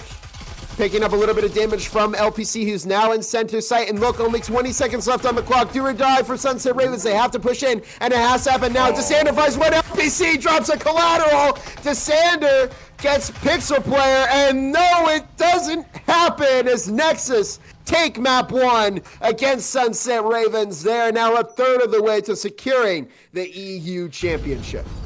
First of 3. Dominoes begin to fall, and Nexus, like you said, lock in a beautiful series win, Bob. That last replay in particular, expertly done as Petrol tucks into the corner, but LPC, the all-important dangle, finds the multi-kill, the collateral, leading into the triple. It's a big round as the 3 that are left alive huddle around in celebration. They're happy with the opening, and, I mean, confidence is king, Bob. Nexus could be a serious threat going into match 2 and 3 here. SR, Sunset Ravens, maybe a timeout, maybe some sort of reset, a pause, something to slow them down is necessary. Here's the thing. You got to think about this if you're Sunset Ravens, because you're only allowed to have 1 timeout. It's not infinite anymore. You only get 1. So you have to wait for the time to call it. Do you wait until maybe the start of map 2, maybe the start of map 3? You have to think about this strategically if you're SR. And judging from the looks of it, it doesn't seem like they're going to call one right now. Yeah, I imagine we're going to go swiftly into map 2, but a brief moment to shout out our sponsors, Triangle Factory, supporting the VRML in our 3rd season.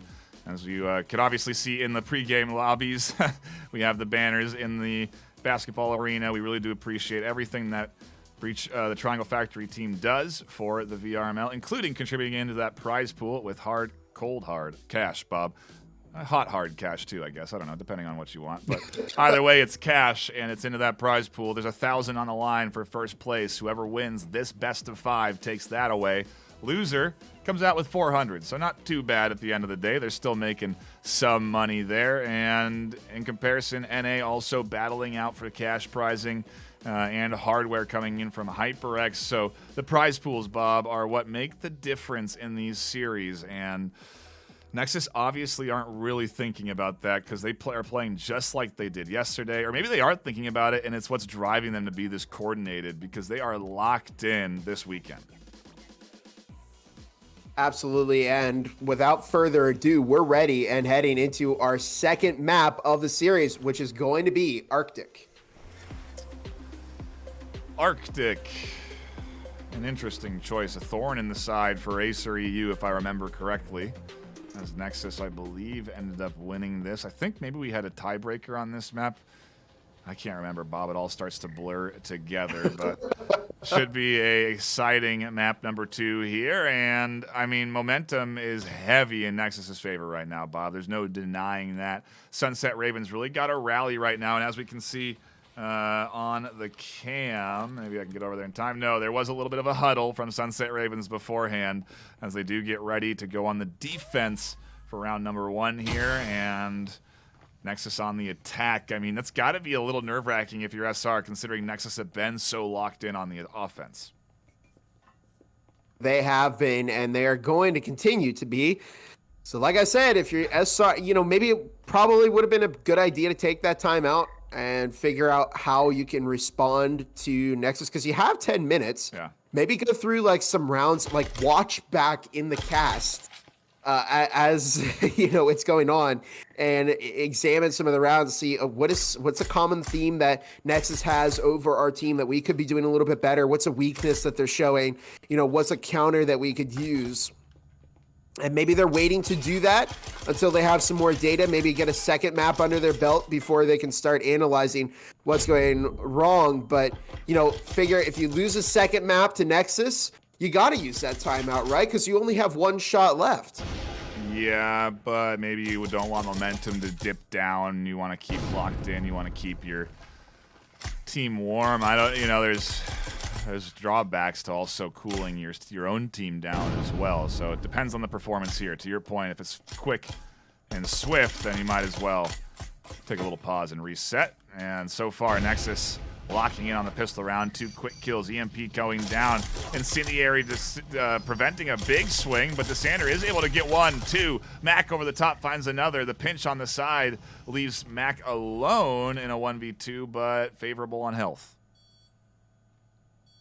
You have the numbers, you play the numbers. That's the case here with Mac. However, you know, they're crouching, looking for LPC, looking for Pixel Player, and the longer that they take, the less time they're going to have to defuse that EMP. Here's the audio. They've given it off to both Pixel and LPC, and Pixel with the quick pop-up kill on a Mac to make it a first round for Nexus. And what a start for this Nexus offense, is they're showing that they're not dropping off in pace at all. Not at all, Bob. It's a nice opener for them in map 2, and a reminder that it's a best of 5, so we're guaranteed 3 maps this afternoon. And even if Nexus do take this, like you've been saying, Bob, it's all about that reset time, what they do with it. But we're looking ahead, obviously. Just because the pistol round's been locked in doesn't mean that the chances of Sunset Ravens are over by any margin. It's just that momentum is very clearly going one direction right now. And looks like Pixel having some tech issues there. That's not a person you want to be out of the game, as Nelson will take over. The substitute here, Nelson. We'll see if Nelson can cover for Pixel Player. There they go. They're buying the RCP and ready to help out their team here, and we'll see if Nelson has what it takes to become a member of Nexus. This is their tryout, and what better place for it to happen than in VRML Finals? Yeah. In any case, we see Sunset Ravens over on the defense, Nexus offense still, as we enter our second round of our second map in this series. Rifles and SMGs across the board from Nexus, and Sunset Ravens, Nightfire, they've only purchased one of those Omens, and it's making me wonder, maybe the, oh no! Oh, LPC caught one and almost made it an S+ tier frag with a double kill. Petrol drops a second onto Desander, and we saw a little bit of hesitation there from Desander, and Petrol absolutely capitalized off of it. We're already into a 5 versus 2. Nelson still alive, looking to bring this win home for their team. The wall's been opened up. Nelson goes for the swing in as Peter. Yeah, they can't. Yeah. Okay, yeah, okay. They have left because he can't take over the bot. That was almost bad for Nexus. But in any case, Tonico takes to the corner as Petrol goes down to Tonico. Goat Boy finds 1, 2 to make it that Nexus win, and Pixel Player just so happened to reconnect at the perfect time there. So good round from Nexus. I don't know what is going on with the connections there on Nexus. I think they panicked when they accidentally logged into when they took control of the bot and then quit the game. And so now they lost another player. Pixel reconnected. So they have another bot on Nexus. This is not what you want, Bob, in the grand finals when you're trying to get a rhythm going. You do not want to have these little hiccups, these technical issues, to be down players, to be relying on the bot not to over-push or oversell or commit too much into your opponent's pockets. But it does look like they've connected in time, so Peter can reset that economy and get what they want, and Nexus maybe get a full 5 alive going into round 3. But do they even need it, Bob, with how they're performing? They're locked in and they've got a 2-0 lead already. Yeah, that was a close call for Nexus, especially because, to your point, they almost had Tom bringing Uricon in with them, which would have been kind of cool. And I was waiting to see Nelson clutch up, so I'm a bit sad that we didn't get to see Nelson live out their dream of being on Nexus and getting a kill in the finals. But in any case, Sunset Ravens, here's something. They have 1 incendiary and 1 frag. They've got some statics deployed, but dare I say they could use a little bit more utility on their team. I guess unfortunately for them, though, they don't have a whole lot of money to spend. So what they could buy is somewhat worth it, but Petrol, Peter Whiffen, both finding a kill with a 5 versus 3 happening right now. A minute 45 on the clock as Nexus are taking control of Cafeteria, and we might see a site collapse here pretty soon. Yep. Good foam down onto B. Peter ready to go for an EMP plant if they need to. Pixel's the one that's actually holding it as LPC locks down this main lane and tries to connect onto both the remaining 2 alive on that back line. And they'll find one, almost 2. There's Peter Whiffen swinging for the kill. And Nexus don't lose a single player, Bob, in a dominant offensive stomp through the Sunset Ravens defense. 5 alive, 3-0. Map 2 is Nexus's right now. A hat trick. This is at the point when the Sunset Ravens found their first round over in Hideout, so could potentially see a round coming in here from SR soon. But look, I mean, they're just bleeding money every round. They don't have enough to buy a whole lot. Again, they're able to field 3 rifles and an Omen, but Desander can't even get a gun. Sorry. They have a rifle. They have 2 Vezens. So 3 rifles, 4 rifles as they can get some RLs, but they're not able to field those 5 rifles. Now, Nexus doesn't have one either. Peter Whiffen is still running an RL, but nevertheless, they're outgunned and out-utiled by this Nexus team. So Sunset Ravens have got to lock in here. We're, again, seeing just Nexus go in and pick the team apart, deploy the util, and just get in the site and outplay the Sunset Ravens team. We're going to have to see some kind of a roamer or something to, throw the other team off. But Nexus are going to go for that site A push, and they're already in generators. We're seeing some util being tossed, and this is a 50-50 play. I like to think it's either going to end really well for Nexus or it's not. And Adam catching 2 maybe indicates which way this round is going to lead. Yeah, that was a pretty nice opener there. They really needed to throw Nexus off their game, slow them down, stall them out. And although they find early kills, they lose their advantage in a flash. It's up to Mac to come down on this flank in time. They've been so far on this rotation. They've been a little bit too slow with it. Petrol expecting it now as they kill Mac on that swing, and Disander, like you said, not ready for the switch up, Bob. This Nexus squad continues to yo-yo between objectives. I mean, Nexus are just kind of the switch up masters at this point. I have not seen a team pull off as many as Nexus has and have them be as successful, right? Yeah. We're seeing, teams do try the switch ups. Occasion, it's one thing you try on occasion that works. Sometimes maybe it doesn't, and then you never try it again for the rest of the series. That's not Nexus. They are consistently switching up, but it's not like they're randomly doing it on a whim. They are pushing in, and they're still coordinated to take the space that they need. They know they have good spatial awareness where the enemy is going to be. They know that in this case, there's somebody behind them, and so they're just going to push up, not into site A, but into site B and get that EMP planted, while Distander has nothing to do but, block off and harvest some weapons. Yeah, and if you're Sunset Ravens, you got to be kind of getting a little worried right now. You're down 4-0 map 2. You've lost map 1, 7-3. The future doesn't look bright, Bob. You know what I mean? Like, it's you got to really fight that urge to let your mind take you down negative town, and that's where the best players shine, is that they're able to control the mental. Because when you get to this stage, when you get to this level, when you're thinking about prize money, when you're thinking about your season ending, the mental can sometimes be the most impactful thing on a player's ability to hit their shots, to stay focused. Mm-hmm.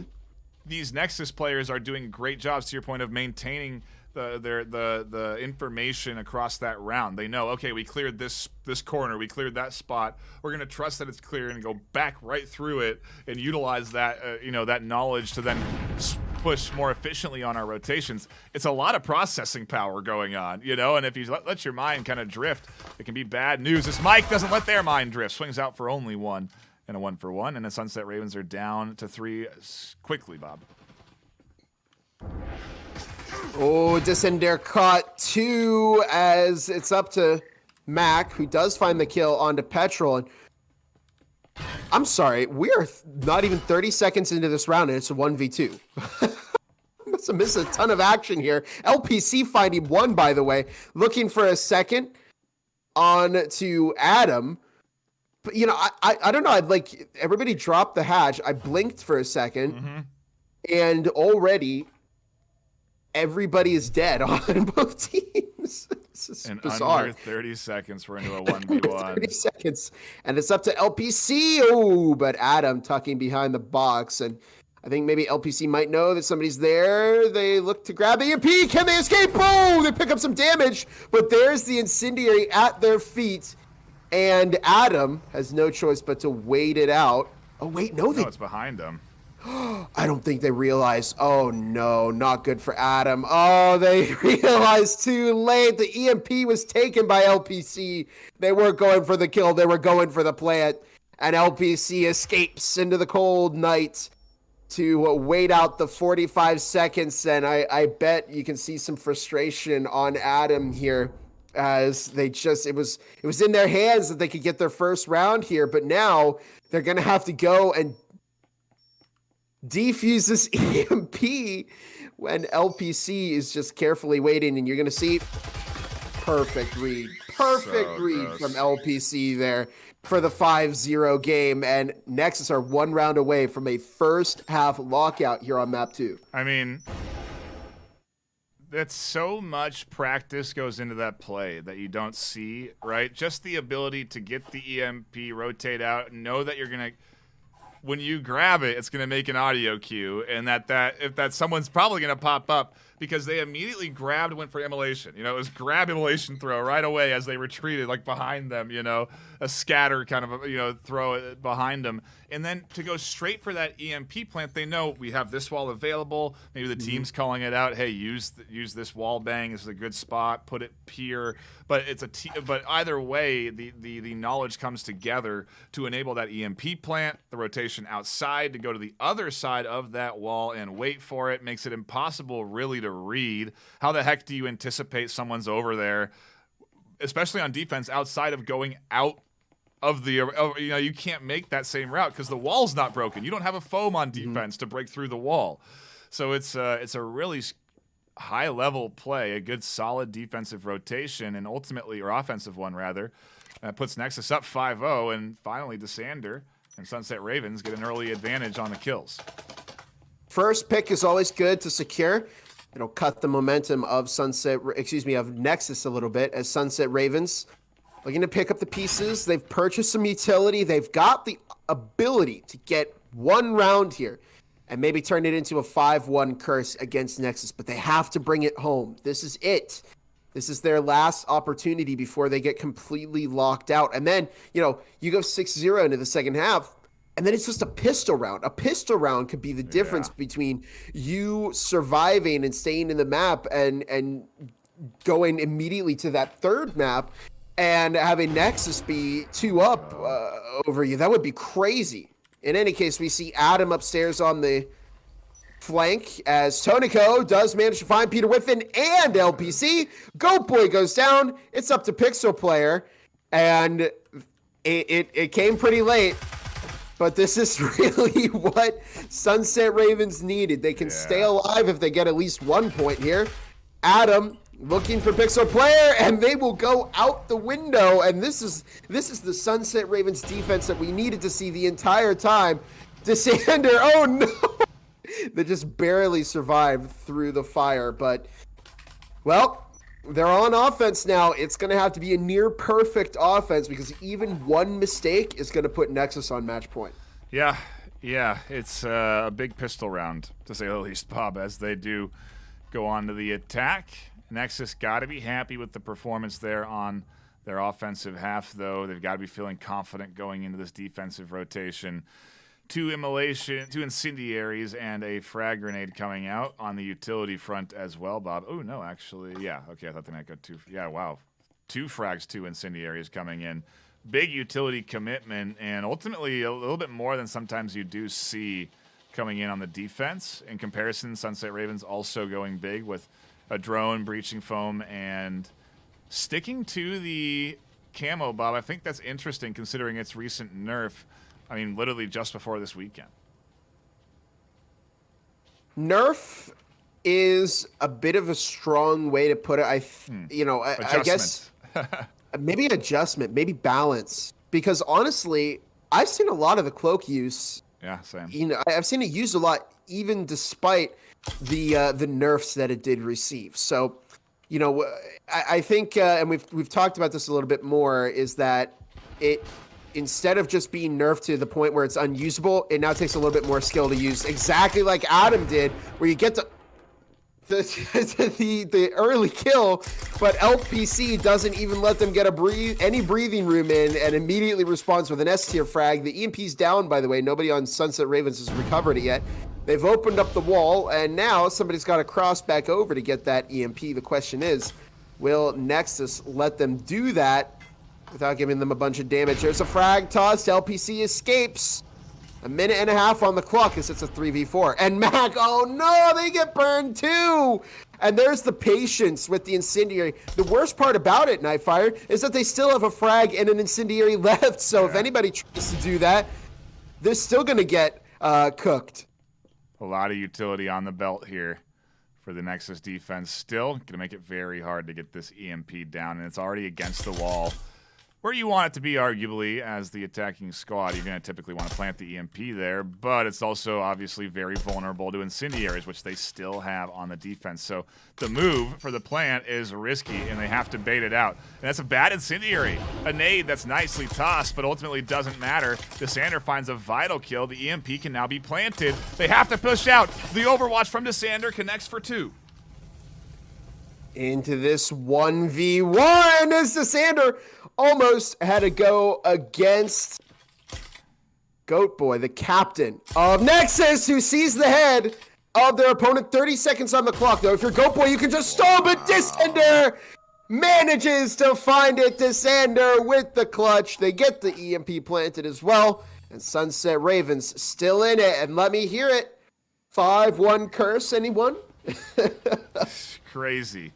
What a bounce back there, and a back and forth, Bob, that ends with a tremendous, frankly, clutch from Desandr. The Overwatch there on EMP. Talked about it earlier in the first best of 3 we had today for that bronze matchup. When your teammate's going for the defuse, you have to have somebody holding the angles. Desandr held the angles wonderfully with those headshots connecting, and to find that third kill is an impressive outplay, quite frankly. Just reading the movements of the final Sunset Ravens defender there, Goat Boy, and Nexus defender Goat Boy there, and ultimately finding that kill, getting the EMP plant too for extra cash. Just a good solid pistol round locked in there by SR. That's exactly what they need to do. It was a close pistol round, but of course, if the past couple of weeks of postseason have been anything to go off of, it's that it doesn't guarantee that you're going to win the follow-up round, especially against a team like Nexus that have been performing well, and you know that Nexus invests. They buy a lot of SMGs. They're not going to just buy, a bunch of pistols and not put up any challenge against Sunset Ravens. They're going to invest here. They're going to take the smart play. And so it's all coming down to whether or not Sunset Ravens are going to be able to keep this momentum up. They've gotten rid of the emitters and utility to slow them down on their advancement up to B site, but everyone's alive and well. And ultimately, not Adam. And ultimately, I think the kits are better held into the hands of, oh my goodness, the Nexus squad as they find 1-for-1 with the nade onto that back end. Desandr finishing things off. Incendiary comes in, but doesn't catch out or deny the EMP plant. A counter Incendiary comes in, doesn't catch out or deny a rotation. The duo on the other end finds a kill. Desandr drawn to them, and the 2v4 here unfolding in favor of Nexus. Desandr plants the EMP. Well, gets it on the box, but hasn't actually activated yet. And here it comes. Oh no, the Incendiary catches Desandr. No, not like this. And it's just up to Tonico in a 1-versus-4, and they know exactly where they are. And it's match point for Nexus here on map number 2. Could be heartbreak for SR if they can't find a second round here, or a third round here. A reminder that this is the grand finals for EU. Our winner here in this best of 5, a reminder it's a best of 5, will come out with $1,000 in cold hard cash in that first place title for season 3. Second place comes away with $400, so not too bad.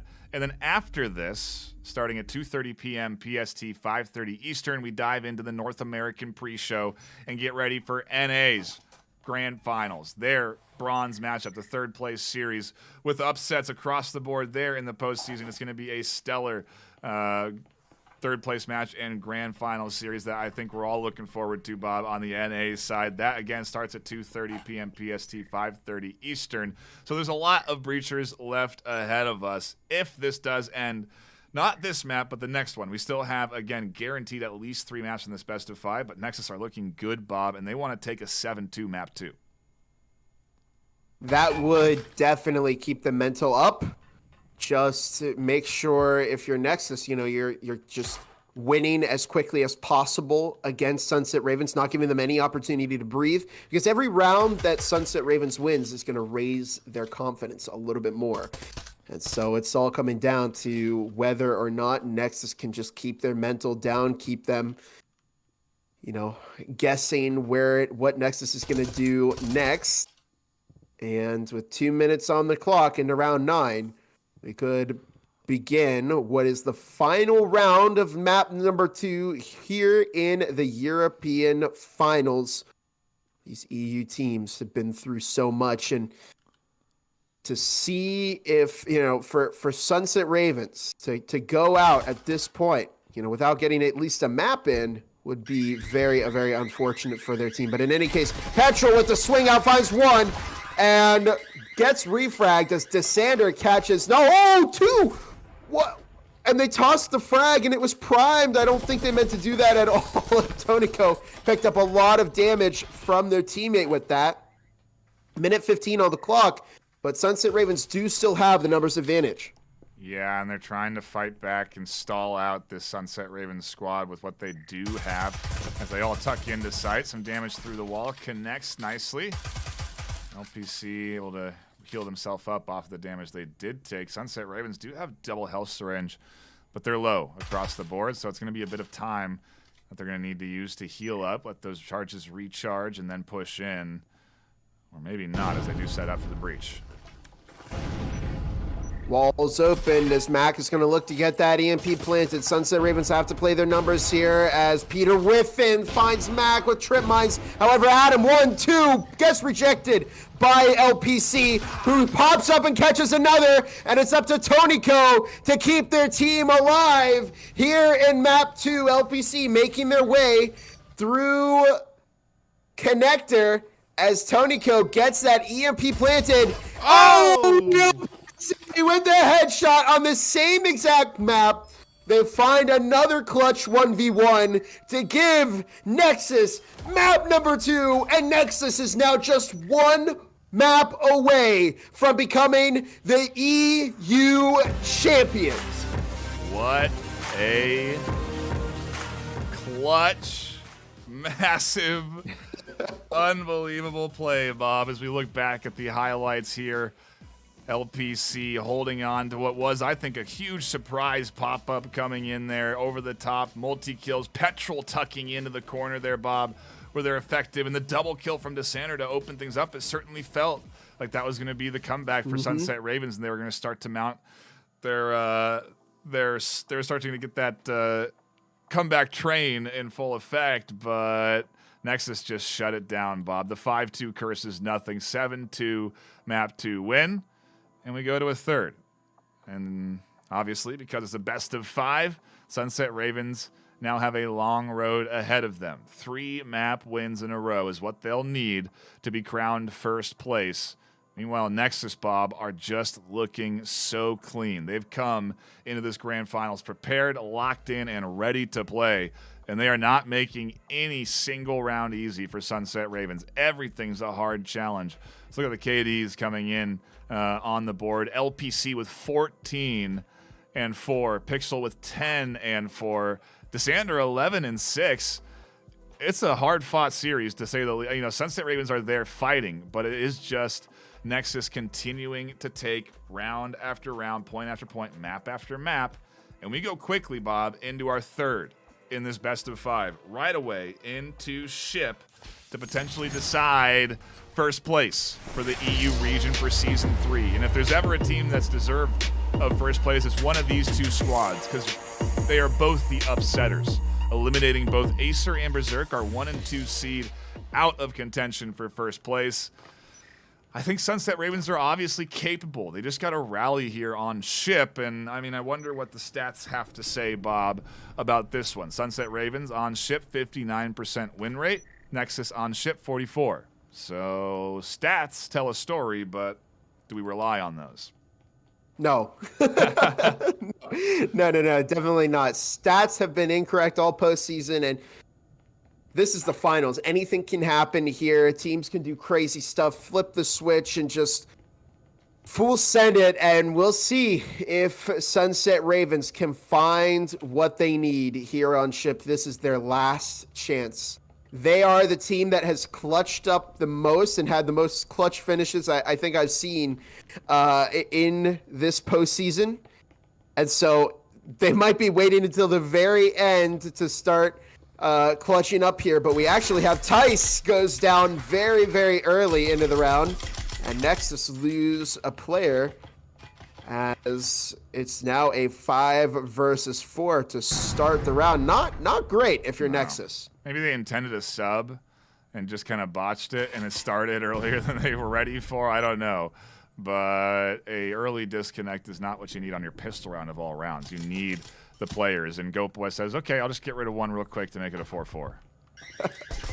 Evening the odds, but they are quickly refragged by Tonico as an incendiary is tossed over to Workshop, and we're going to see a push here into Site B as Sunset Ravens not wasting any time with the push. LPC catching, and Pixel player Peter Griffin also finding one, and LPC with the kill onto Tonico to give Nexus their first round here on Ship. They are now just 6 rounds away from the $1,000 prize. Still a player down.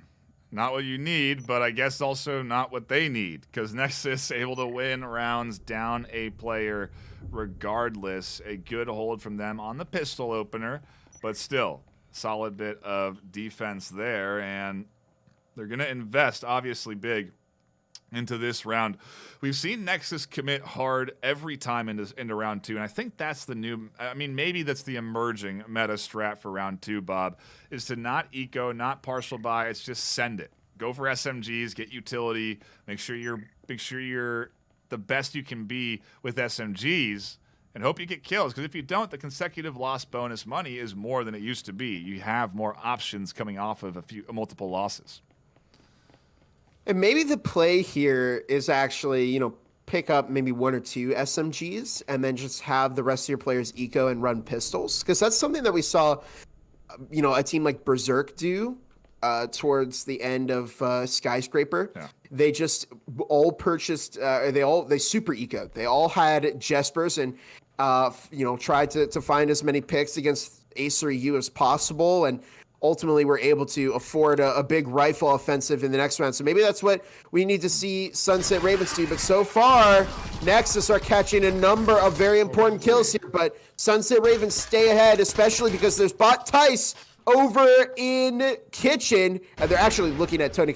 I'm telling you, the bots have wall hacks. That's the only thing that they have going for them, other than the occasional accuracy that they have. But Tice now sees Tonico. Tonico picks up that EMP, and it's down to the 2v1. And honestly, if you're Pixel player here, play off a Tice. Let the bot act as the bait. And Tice is getting ever closer. Oh, no, were they taking it? Oh, Petrol returns just in time for Nexus here as they're tossed the SMG. You couldn't have any better timing, even if you wanted. Tonico heading back upstairs over to B, and Pixel player anticipating the hatch play. Tonico foaming it. There's only a minute left on the clock, though, and I wonder how many charges have been used by that breaching foam. Is it 2? This might be 2, but you only get 3, so maybe we're going to see Tonico drop in over on the Helm hatch, but it's going to have to be a fast play here as Tonico makes their way. Only 45 seconds left on the clock. They've got the EMP. Pixel player on one side, Petrol on the other. Hatch opened up. It's a bait. Tonico down in bathroom, but no. Petrol with the spin around finds the kill onto Tonico. And even when they weren't there for 90% of the round, they still put in the effort that they needed to. Yeah, and that bait almost worked. Petrol was definitely drawn towards the initial breach onto the hatch, and they had their back exposed, but a great snap around 180 shot there to connect, and Sunset Ravens can't catch a break right now, Bob. Nexus are locked in. Defense on ship is looking good for them so far as they go up 2-0. This could be a swift grand finals for EU, and we could be prepping for NA for a few more hours than we anticipated, Bob, because Nexus are just in control here. They've got the pace exactly how they want it. They continue to counter Sunset Ravens on their offensive plays, but Sunset Ravens are anticipating the counter, and so we just get this great back and forth this afternoon. The scoreboard reflecting that as the KDs are coming in on SR's side. Nexus leading with Peter Whiffen taking that 3-1 KD ratio on the defense. Oh, it's just not looking good for Sunset Ravens at this point. But I have faith. I've seen this team clutch up. I know what they're capable of. They just have to get there. LPC catching the refrag for Petrol, the double onto Desander. They're looking to make it a triple, and you can't deny that that player has been incredibly important to Nexus this entire series, but Mike D10 will catch their refrag. It's now just 2 minutes on the clock as Sunset Ravens are developing into communications, and they might look to do a little fast play here. Mike has foamed the wall, looking to maybe toss it over to Mac. Mac will get it. And one wall open. Here comes the double. There's the two-prong as the incendiary has been tossed. EMP is actually down. Nobody has possession of it. Goat Boy finds one. Mike D10 drops a player on Nexus. Goat Boy is going to look to have a go at maybe getting Mike D10. Not if Mike can find the kill on them first. And Mike D10 taking a safe corner here.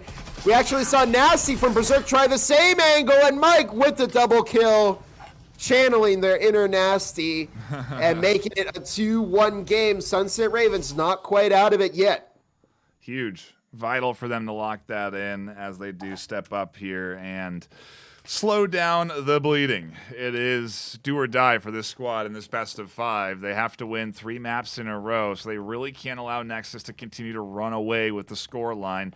Because, Bob, it's going to be hard enough to win 3 maps, let alone win 3 maps that you also had to go all the way to round 12 for. You know, like that is going to wear down one of these teams. And stamina could become a factor eventually, right? I mean, these squads not used to playing best of 5s, pretty used to being done with maps in 2, 3, being done with series in 3 maps at the most during the regular season and even into the postseason. So if we do get to that 4th and 5th map, I'm real curious to see how these teams will play, how these teams will react. And again, that map pool being as diverse as it is, well, I wonder what maps we're going to be going into and how that's going to impact these teams' performance.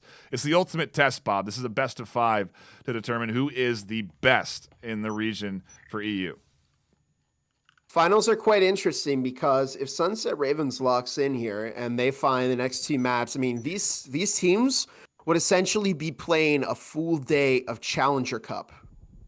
You really think about that. Challenger Cup for EU is 4 rounds long, and so they could be going the same distance as the EU Challenger Cup if Sunset Ravens can start to find success. So yeah, that's a long day of breachers. They're already starting to hit their usual maximum time played.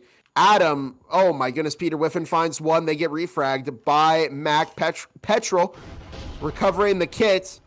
And another thing that you have to think about is the battery level on some of these headsets. You know, are these players ready to go the distance and play 5 maps? I certainly hope some of them have some headset batteries.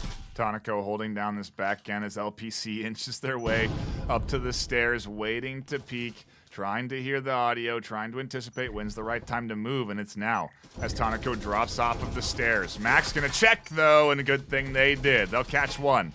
In their efforts, Desander goes down low on HP. Pixel pops out, finds one, looks for more. It's a twofer, but in the efforts. The MP goes down. Goat Boy alone in the 1v2 now. Has full HP, but so does Mike. Health Syringe in Dessander's hand as well, so they'll eventually be full. And on the close quarters battle, Goat Boy almost connects. They're going to swing this back end, and Mike not ready for the rotation, but the reinforcement from Dessander. Sunset Ravens in map 3 are looking to maybe start to come alive, Bob. Their offensive half on ship's looking good. 2 points is solid on ship. And if they can go 3, if they can go 4, then I think they have a great chance of taking ship in map 3 here off of a 4-2 offense. Wow. I think Mike D10 is going to be eternally grateful to Dessander for saving their life there in the nick of time, as we actually see Petrol out again, and this time replaced by Bot Isaac from Triangle Factory. So we'll see if we can get Petrol back in here, but there they are. They make it back in, but hopefully the technical issues cease for Nexus here. But it's gonna be it's actually good for Sunset Ravens right now, right? Because they're building up the momentum that they need. They're starting to get their more money in their pockets, and so they could turn it around. The question is, have they locked in a little bit too late? They can start to get some offensive momentum. Right now, their best case scenario is still the 4-2, which would be best case for them. Yeah. And then they need to have a really, really, really solid defense to keep them alive and potentially take us into, that 4th map. But they still have a lot of work to do, right? I mean, they lost so much pace in the start of this game that they have a pretty insurmountable task ahead of them. But these 2 rounds, you got to take it round by round. This could be all they need to start turning it around and showing up for this EU championship. Really nice bounce. Nade almost connects on Adam and Dessander, but luckily they tucked back in and avoid its explosion. So everyone's healthy. Scope Boy takes a little bit of damage through the wall there. Dessander gets nipped in the ankle and will go down to half HP before foaming down the wall. And prepping their push in, and it's fast and furious, Bob. SR are flashed as Mike and Adam are completely blind and broken apart from the push, but it doesn't matter because Dessander carries the weight of the challenge through the hole in the wall. Pixel tries to retake, and SR shut down all of Nexus in a flash. 5 alive. This is what we need. Sunset Ravens are starting to get that comeback train going. They're starting to feel the energy. 3 points is solid on the attack, Bob.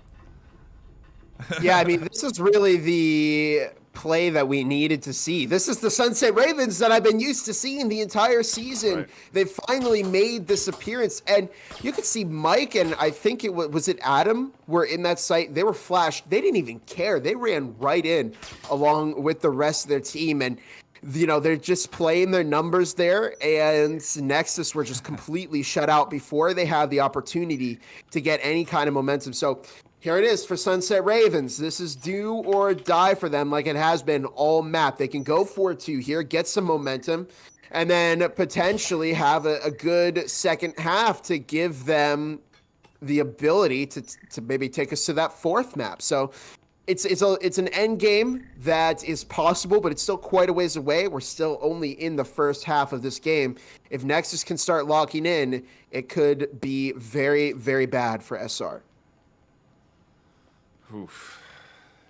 It's the beauty of the postseason, Bob. The beauty of the grand finals. That's why these teams are here, because they are able to compete under pressure. And Mac, throwing a less than optimal nade, does get a flash to the back line. The drone able to get some good info, as LPC doesn't focus it too hard. And both LPC and Petrol's positions given away now. Sunset Ravens certainly wary of pushing a site. Shout out to LPC who caught the frag there before it damaged them and Petrol. Meanwhile, Adam has infiltrated their way into Workshop as Dessander looking to make some noise over in Red Engine. Mike finds Pixel Player. Peter Whiffin with a quick bounce back kill onto Dessander. Adam catches Petrol, but they're refragged by LPC, and it's now a 3 versus 3 as Mike is getting that EMP down and planted inside B. The pressure now on for Nexus. Peter Whiffin looks to make their way through the vent, But Toniko was watching it. Toniko, keep your gun up. Keep watching the vent. No! that was their job there to watch the flank, and they lost their teammate because of it. And they now have to push. Yeah. And really the entire problem with that, and the reason that they lose this round, is because Toniko is looking off to their right. Here's the thing. When you are watching that vent and you're flank watching, you are glued to it. You have to trust that your teammates are doing good in whatever they're doing over in the other room, and you have to watch that vent like a hawk, because somebody is going to walk in there. And in the case of, I think it was, Peter Whiffen who walked through it, they killed the player on SR that they needed to, and ultimately kept Nexus alive and tied up here in the second half. Map 3 in this best of 5, Bob is delivering, and if you are just tuning in, you've missed a lot of action. But you're here for what could be a long day, because NA starts in a few hours' time, and we've got a lot of grand finals action left ahead of us. It's the last day of the season, though, so I guess this means to get ready for the next one. Roster unlocks coming soon. I see a lot of new people saying that they're interested in joining, and I imagine we'll see a lot of new teams jumping in into next season. Because the game continues to grow. Interest continues to grow. We continue to see more viewership, more new people tuning in. And, we want to welcome you in. To Bob's point earlier, these two stories are inspirational for any new player, because these squads were new just a season ago. These players were new not that long ago, and they were maybe not envisioning that they'd be in this position at this point in Season 3. And this is also a fairly new Nexus roster as well. So, yeah, this is a testament to the fact that if you are a new team and you lock in and you're dedicated to this game, you can absolutely be on the same level as these pros. And so if you're on the fence about competing in Breachers and Pro Breachers, go ahead, give it a shot. What's the worst that can happen? You lose, but if you lose, you just bounce back from that. You've got nothing to lose and everything to gain. As a frag is tossed by Adam, doesn't find anybody. Pixel player, LPC, both very, very low, into a 4 versus 3 as Adam has been spotted. Goatboy looking for the swing, and Adam going to look to make use of that Cyclone. And they catch the kill before getting refragged by Pixel player. Now a 2 versus 1. It's up to Toniko. And LPC has not spotted them yet, but this is the big moment for them. Toniko manages to escape. And it is a 1 versus 1. It's up to Petrol to keep their team ahead in momentum. They make entry. Nice, that's a good frag, but it's a little bit too deep. Toniko looking for the spring kill on a Petrol, and they find it. Redemption for last round as Toniko keeps Sunset Ravens ahead in this matchup. And I think this is the first time that we've seen Sunset Ravens get ahead of Nexus here. Yeah, I think you're right. I think it is the first time that this squad has taken the lead. They've tied. They've been down by 1, but here they are in map number 3, finally going up to 4 points, too. They've only been able to get to 3 so far against this Nexus squad. And I gotta wonder what Nexus are feeling right now. It was a pistol round, right, Bob? I'm not mistaken on that, so it's not too crazy that they lost it there, but we'll see. I think, actually, Nexus may have lost every pistol round so far today. I don't know if they've won one. I think Sunset Ravens have won almost every pistol round.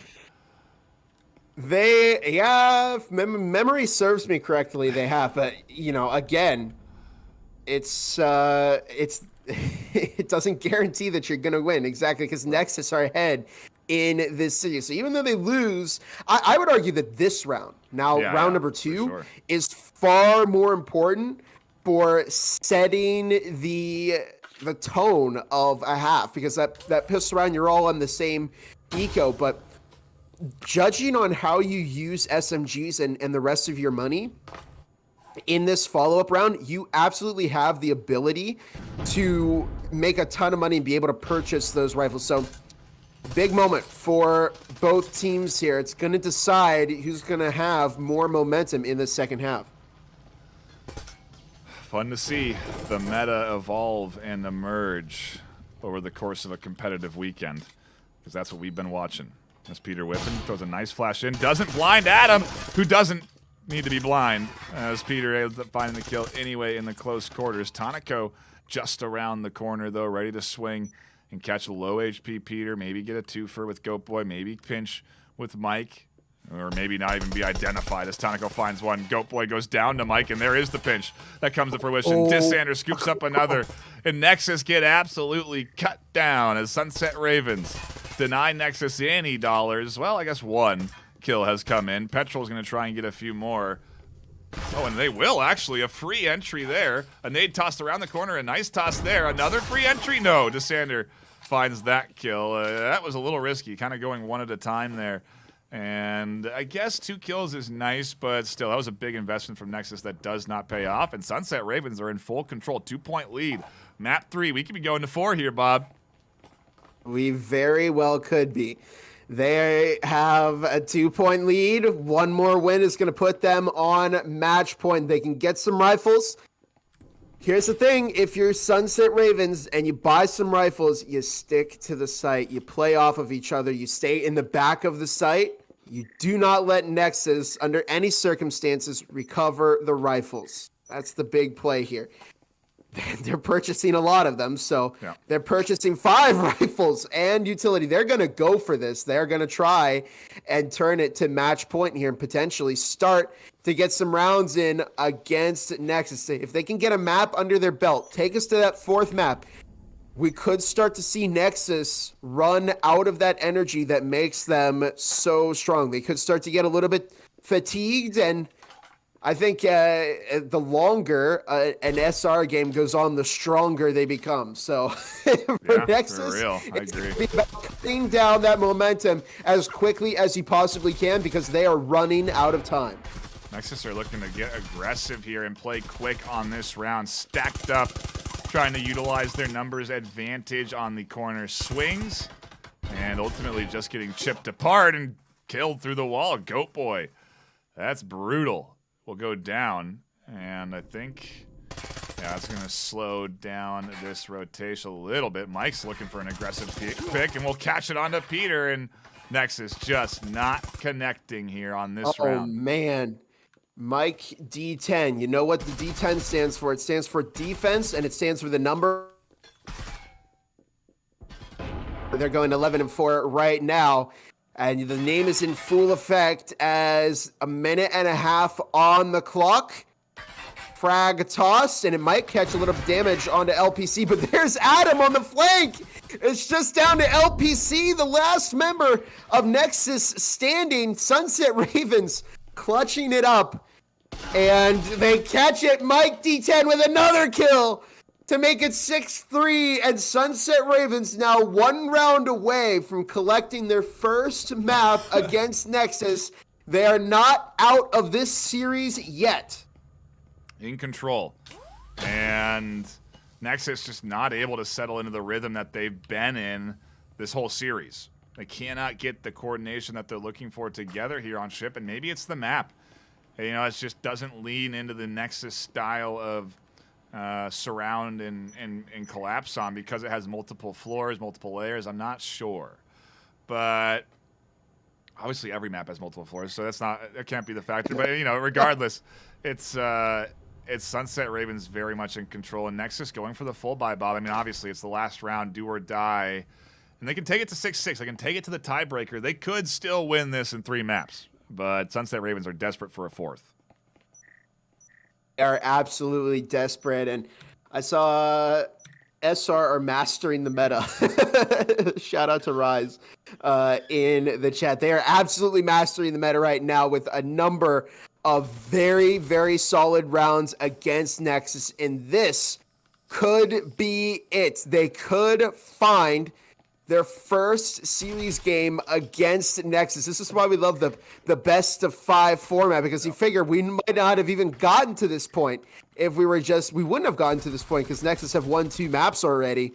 But now we see Sunset Ravens, the team with the ability to thrive under the most intense amount of pressure. And we'll see if they can turn that pressure into success here on map number 3 as Mike D10 looking for a kill onto Peter Whiffen. Gonna have a go at it, but number of utility and incendiaries are tossed. A minute 40 on the clock as a smoke. And LPC is unable to even make entry over in Workshop. Pixel player finds their first kill. Adam with a quick bounce back onto Peter Whiffen. Pixel dropping the second. Looking to keep their team alive with a minute and a half on the clock. Desander drops one, two, and finds another. It's just down to Pixel player, the last member of Nexus standing. And you can't save here. You have to go for the 1v3 to get the series win, or at least stay in this game against Sunset Ravens. Pixel player has a very, very tall order ahead of them. They don't even have possession of that EMP. Just a minute left on the clock as Sunset Ravens are awakening here on map number 3. Only 50 seconds now as Pixel player makes their way around the side of ship. You can see the nerves, they're shaking. And they're just looking for this EMP. They got the gun up, not relenting at all. But here's the thing. They're burning too much time. There's only half a minute left on the clock. They've got to go for this. They've got to go for that 1v3. There's no point in saving here. They've got the grenade. You just got to go in at this point. No hesitation. And see if you can find that kill. They're looking to recover a Marui. What are you doing, Pixel player? Only 15 seconds left on the clock now. They're looking. Only 10 seconds now. They have to go in and get that EMP planted. They're going for the foam and heading over. They're going to try and set up a kill funnel. The EMP is down, but no, doesn't happen to Sander, the team player who really kept their team in this game on a number of occasions, gets the final kill of this map. And Sunset Ravens have just officially put in a point against Nexus. They're not out of the postseason yet, and they want Nexus to know they're coming for that lead. Oh boy, here we go. Our UI now broken. We will have to get rid of scores, and I'm sure people will absolutely lose their minds, but it's a best of 5, so we are going to go to a 4th map, which means we will remove the score for a hideout. And representing that we are going to our 4th map. Actually, I think we'll reset all of the scores across the board there as we do get ready to go into map number 4. It's Sunset Ravens down a map as Nexus lead 2-1. And I imagine now, Bob, there might be a timeout. There might be a tactical one, or a technical one, rather, to recharge these headsets, because we start to get into a place where these teams have not normally played this long in regular season or high competitive play. Sure, they invest more than 2 hours playing the game when they're playing it by themselves, but when you're playing against another team with your squad at a super competitive level, it's another thing. It's, like we said, more complex and more laborious. So you go for the 4th, 5th map and something that they haven't done before. I don't know. I'm curious how it's going to impact their ability to continue to play. It looks like they're ready to dive right in, Bob. I don't even see a whole lot of delay coming in. They're asking if everyone's ready, and I think they are. No timeouts. They are. No charge. I mean, if you're Sunset Ravens, you want to keep going. You want to ride the momentum. If you're Nexus, I don't know. Maybe a timeout would have been good for you, but you also want to just kind of get back into it, get back to a new map, because maybe ship just wasn't where Nexus were comfortable, and maybe factory, which is where we're headed to map 4, is going to be where they're going to find success and ultimately lock in first place for the EU region. See if we can catch the Nexus huddle here. Oh, it looks like they broke it, but yeah, the Nexus, they're rallied. They're ready to reset here on our 4th map. We have been leading up to this for an entire series so far. If you're just joining us, welcome. This is the European Finals for Breachers VRML Season 3. Map 1, 3-7 in favor of Nexus. Map 2, 2-7 in favor of Nexus. But map 3, 7-3 in favor of Sunset Ravens. This is a best of 5. That means whichever team reaches that 3rd map first is going to be the EU champion. But looks like Sunset Ravens have woken up and they are hungry for this win as they pull out an amazing clutch against Nexus to stay in this game. However, they're not out of the woods yet. They still have to even get on equal footing with Nexus and get this map before we head to one more. That's as far as Sunset Ravens could go. They would have to win this map to take us to that final 5th map. There's a lot on the line here. There we go. Let's see the memes come in off of that last round. Into the action for map 4. If you are just tuning in, Bob's already recapped you, so hopefully you're caught up. And you've missed a lot, but at least you're here for what is ultimately the most important map. And maybe not the end. We could be going to 5. Tonico says, I want to start things off nice for us on Sunset Ravens and gets an early kill. Oh, they're chasing. Goat Boy almost took out Tonico. But it is still that 4 versus 5. And Tonico's low, but they're not dead.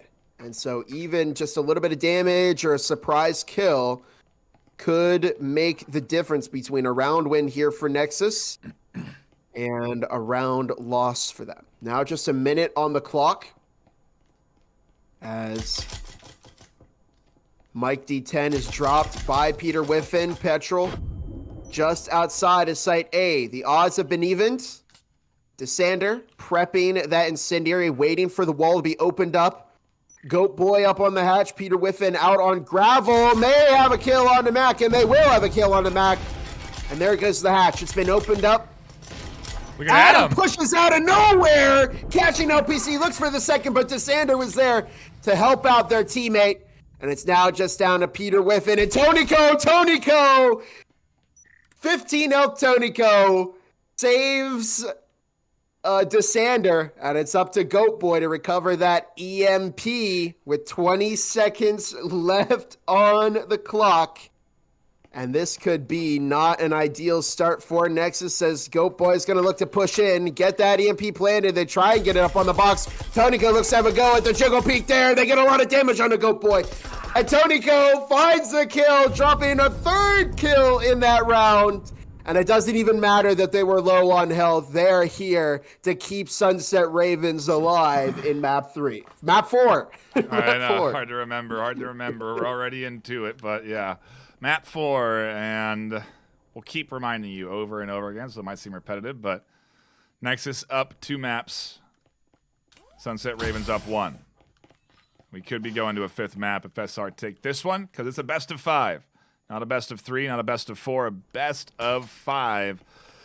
And that's what that's what Sunset Ravens are going for. They're looking to push for that 3-map comeback, Bob. It's no easy task, but we've seen it done before in the postseason. If there's ever a time, it's when your back's against the wall for a team to focus. And clearly Sunset Ravens needed things to be do or die for them to lock it in.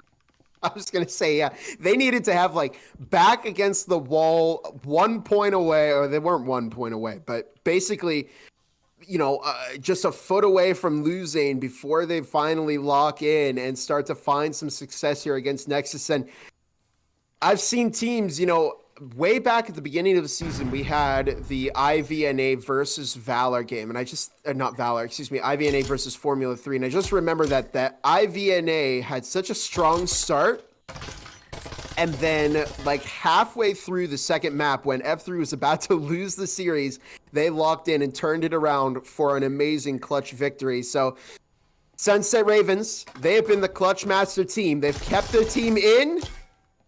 We'll see if they can manage to keep their team in for a little bit longer. As Petrol, Goat Boy both finding important kills. Mac picks up a lot of damage. Adam looks to have a go, and they take out Peter Whiffen, making use of that Omen Pixel. Player finds the kill on the Mac, and here comes Adam. They push in and find another kill. Goat Boy still on just 1 health. It's up to Mike, defensive 10 here, to bring it home for their team as a frag is tossed. Now an incendiary, and they catch Goat Boy. And it's a 2 versus 0, but you know what? Not, I guess, the end of the world for Sunset Ravens, but an aggressive opening from Nexus, who is ready to bring it back, and they want this win. They're not going to let it slip out of their fingers like this. Kind of an interesting bit of incendiary use there, because it denied the EMP plant from going down. So if you factor in the value of the incen and the cost of it versus the denial, it was worth it. You denied more money than you spent. So, a good job there, tossing that instant on the EMP before going down. But Ultimately, yeah, you said Nexus are here. They're going to fight. They're not going to let a tough map 3 catch them off guard too hard. They might let connection issues, though, as Nexus continue to be plagued with disconnects, bots constantly coming in. They cannot find a rhythm in these later rounds. Maybe it's headsets running out of battery. Who knows? But technical issues continue to plague them. And was it Petrol? And Pixel. That disconnected? No, Pixel and Pixel have been disconnected. Pixel. Okay. Yeah, they've both been having issues. Oh, yeah. Actually, Pixel's been disconnected right now. I know at one point Nexus were joking that one of their players had actually forgotten to charge their headset. And so I was wondering if maybe like after every round, they're just trying to charge their headsets as much as possible.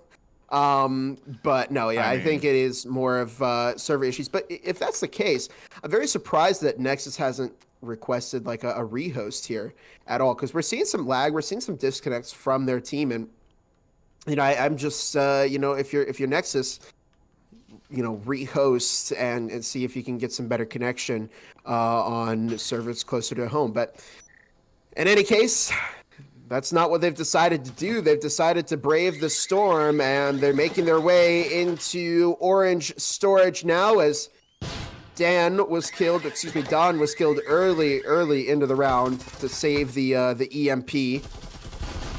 But a minute and a half on the clock as Nexus getting ready for the push. Yeah, you got to wonder, is B going to be the play as Dessander does hold down A site, just worried about the potential rotation. And Mike also holding things down, so wisely so, trying to predict the swing as Goat Boy flies up, shuts Adam down. On site, they lose one, and another goes down to Dessander peeking as Sunset Ravens are here to play. They've warmed up, and they're giving Nexus a way harder time than they were in the rest of these in this series in these first two maps. Petrol to give Sunset Ravens their second round here. And it was, yeah, it's just been, it's been a very, very solid defense from Sunset Ravens so far. Yeah, we'll see if they can further deepen the defensive trench here and keep that lead up. So, I don't know, it's still a long way ahead of them, but I think SR might start finally getting confident. I think they've been confident, but I think they're really starting to show that they have the ability to take this all the way. Yeah, absolutely. As Nexus struggle, but it's offense. It's hideout, excuse me, factory, and I do kind of wonder if maybe even just getting 1 point through the board there for Nexus is enough for them when it comes to the side swap, for them to put up a comfortable defense themselves. I think, obviously, we'll have to see. It's early days. We're into round 4, and another partial buy coming in from Nexus. So, again, just looking for scraps, essentially. Hoping to get lucky, hoping to catch a couple of kills, a couple of off-meta picks, and work their way into sight. Ultimately, the best way for Sunset Ravens to counter all of that and that mentality is to just stay tucked in, play the meta, and force them to push to you. But maybe that hasn't worked out too well for them so far, so I guess keep doing what they're doing as Tonico sets up in the stairwell here. 2 minutes on the clock as the hatch is opened up. And Peter Whiffen will find the first kill of the round, this time onto Tonico. Maybe this is a signal that the tides are starting to shift. But I don't actually think Tonico had a rifle on them. Maybe that's why they played an aggressive flank. Minute 45 on the clock as Sunset Ravens down by one player. And there's a, okay, that was an incendiary toss to Mac. We do see LPC on the stairs trying to get some shots onto Mac. It won't happen. Dessander finds Pixel Player. In the meantime, Peter Whiffen making their way up the stairs. Dessander catching another kill, this time on an LPC with a minute 20 on the clock as Nexus getting ready to push on Site B. Kind of an odd disconnect in play there as they push forward into that kitchen without really having foam down or getting ready to breach the wall or having oversight from anyone else on the push. And it just doesn't seem like there's a good strategy from Nexus onto this A site. As a nade comes to the back line there, forces Dessander out, and finally they get rid of Dessander. But that's what they should have done before trying to push into site. Either way, Nexus turned it into a 3-3, but HP does not favor them. Peter Whiffen and Petrol right at the door. Looking to maybe push in here. Goat Boy bringing it around through upper orange as just 35 seconds left on the clock. And they're going to go for it. But here's the swing from Mac. Perfectly timed for the double as well. It's just up to Goat Boy, and Adam finds the kill to keep Sunset Ravens in this game with a 3-1. They're now 2 points ahead of Nexus. And I'm starting to get really nervous here as we're getting to the end. You know, one mistake could cascade into a Sunset Ravens loss, but at the same time, they're building up so much momentum here. There's potential for them to bring it all the way and maybe take us to that 5th map. Yeah, they're looking really good. They're starting to lock it in, and Nexus just are not in sync. They're not as coordinated as they were in those first 2 maps. They're not overwhelming Sunset Ravens with their plays, with their rotations. It almost seems like they're just not as comfortable on Factory as they are on the maps of Hideout or Arctic, you know, comparably. And so it's maybe just map pick. It's maybe why the best of 5 is more entertaining at the end of the day, because you get to see how these teams play and execute across a plethora of maps, because we do have a wide variety now in Season 2. In Season 3, we've got more maps than we've ever had, and more coming, you know, with Maul. Looking forward to casting games on that in future seasons. You know, it's there's a lot to look forward to with this game, with the devs and the time they invest into it. And obviously, it's given us some great series here as Sunset Ravens want to go to 5. Yeah, honestly, quick shout out to Triangle Factory, not only for being a longtime sponsor to the VRML, putting VRML banners in the game, and all the other stuff that we've done in collaboration with them, but really just for listening to a lot of community feedback and giving us a fresh new meta that has made it so much fun to watch this game and really enabled situations like this to happen. You know, when you think back to the old meta and it was kind of pissed around into rifles immediately, you're kind of only using 2 different guns. And now look, I mean, we've got spreads of all sorts of different weapons. And I think maybe there was initial resistance to it because it was different and, you know, players weren't able to afford those rifles that they wanted.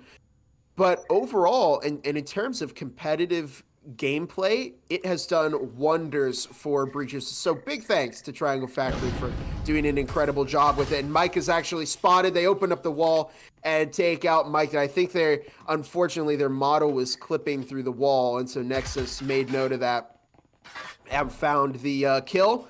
Minute 10 on the clock as Nexus, with a very aggressive spread here, might go after Site A. Yeah, they're barreling through. Adam runs into the entire team. Maybe not ready for that much of Nexus to be there as Pixel catches big damage through the wall. Trying to get that foam down. A nice bit of bite back as Petrol scoops up Mac, and Sunset Ravens finally lose control. 5 alive for Nexus pushing in. They may not lose a single one unless this Incendiary does some damage. On the back end, the Trip Mine catches a kill. And Pixel gets the EMP down. Look at how low Nexus is. Tonico just needs to spray 1 clip from their Vezin and they'll kill everybody. It's up to Tonico, as Nightfire mentioned, and Goat Boy's watching that window. The moment Tonico's model shows, they just managed to escape. And I think what we're going to see is an aggressive swing out here. Either that or they're just going to save, which I think is what Tonico's actually going to do. And that might be the smarter play here. Just keep the rifle, keep the util. Tonico's not going to be able to buy next round, so this is going to be better for that. But it's it could be a sign of things to come. Nexus finding their footing. If they pull off more rounds like this, well, they could shut down Sunset Ravens before we get that climactic 5th map. Yep. Indeed they could. I see some folks in chat asking questions, and we will help clarify, as we said we would. So far in this series, which is a best of 5, we have had 3 maps played out. Maps 1 and 2 went into the hands of Nexus. Map 3 went into the hands of Sunset Ravens. Here we are on map 4. Awfully close in the back and forth, Bob. I think we're headed to that 3rd tie. I mean, we could go to the tiebreaker. This could be our first one in this best of 5. But, I see questions about when NA starts, and that's also at 2:30 p.m. PST. You, of course, could always know what's happening, when, and get all the details by just simply checking the VRML website, as we do always try and keep the dates and information up to date on that site. You could even know that this weekend was going to be postseason at the start of the season and be well prepared for all of the weekend action. Have your popcorn ready months in advance so that when it comes time for the best of 5, it's stale and hard. Here we go. It's not going to be very delicious. It'll be ready, though. I also saw one more question. I thought it was 1:30 PST. It's not. It's an hour later. So make sure you check the website because that's gonna keep you up to date. And just keep an eye out for that. It's an hour later than it usually will be. So in any case, we're not even concerned about NA at the moment because we still have a EU championship to decide. Currently ahead is Sunset Ravens, and if they want to have a good shot at this map win, it's going to need to be that 4-2 lead heading into the second half. So Peter Whiffen outside in orange vendings. They were not spotted. Pixel Player and Goat Boy both dropping with 1:40 to go. And we could see Adam go for the swing here. They're bringing it around the back, and they find 1-2. Beautiful double from Adam as they are not out of this yet. It's up to Peter Whiffen, Petrol, and LPC to keep their team alive. It's coming out, a 3v5 in front of them. They need to start doing some damage. They really need to get rid of Adam, who's super aggressive here on this corner. Peter's trying, and they will finally connect onto that headshot. A quick corner peek comes in as they tuck back in, avoiding any window fights. And a 3v4. Again, you just have to whittle away one at a time at this defense and not allow that to happen as the Incendiary and Marui connect onto the head of Petrol. Mike, defensive 10, finds another kill for their team, but Peter Whiffen catches Mac. DeSander going to look to secure the kill, but no, they actually head over into Site B. Not going to give Peter Whiffen the chance, and Tonico catches LPC. It's just up to Peter Whiffen with half a minute left on the clock. And it's all coming down to this. Could this be the 3-3 tie that Nexus need, or are we going to see that 4-2 game? It's a 1 versus 3. It's doable but difficult. Tonico taking the cubby angle, finds the kill, and Nexus have to settle with 2 rounds on the offense. Question is, though, maybe that was enough padding to have a really good defensive half.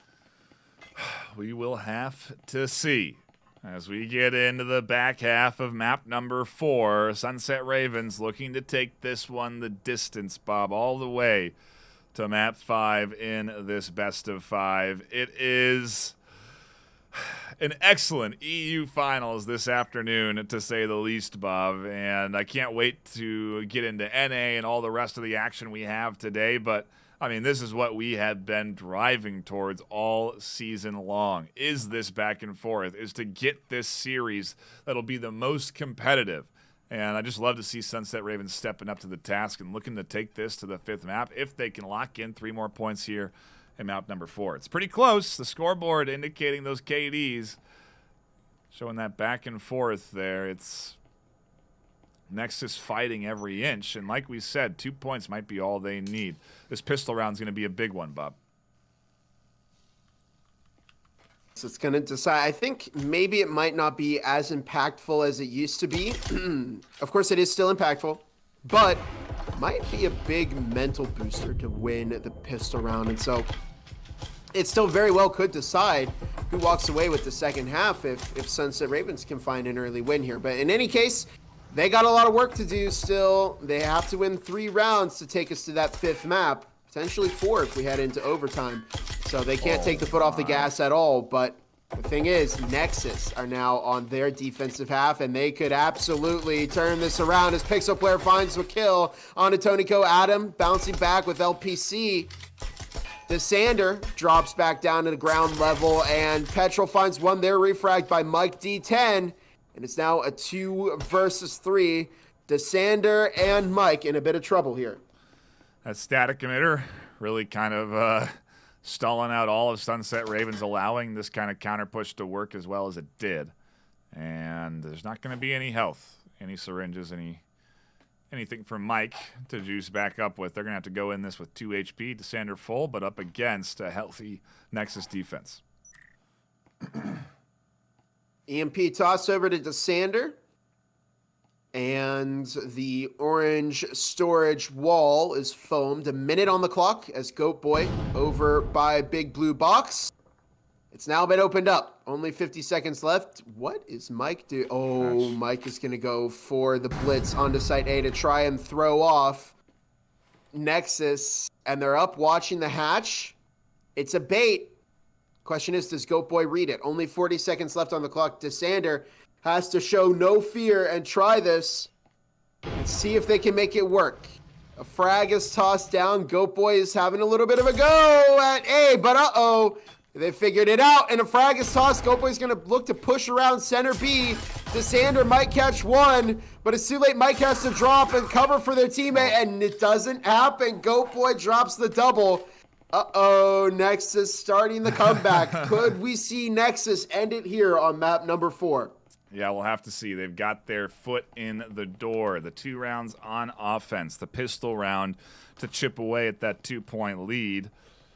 Big round coming in here into round 2, Bob, and I just love to see SMGs being utilized in these vital, crucial, series-determining rounds. You know, it is such a cool way that Triangle Factory have adjusted the meta to encourage this, and it's a hats off to them for understanding their game as well as they do, to make these adjustments and have them change the game in such a fun way. So again, we really do love Triangle Factory. They're a fantastic supporter of the VRML, and we do appreciate the shout-outs they've given us for this postseason.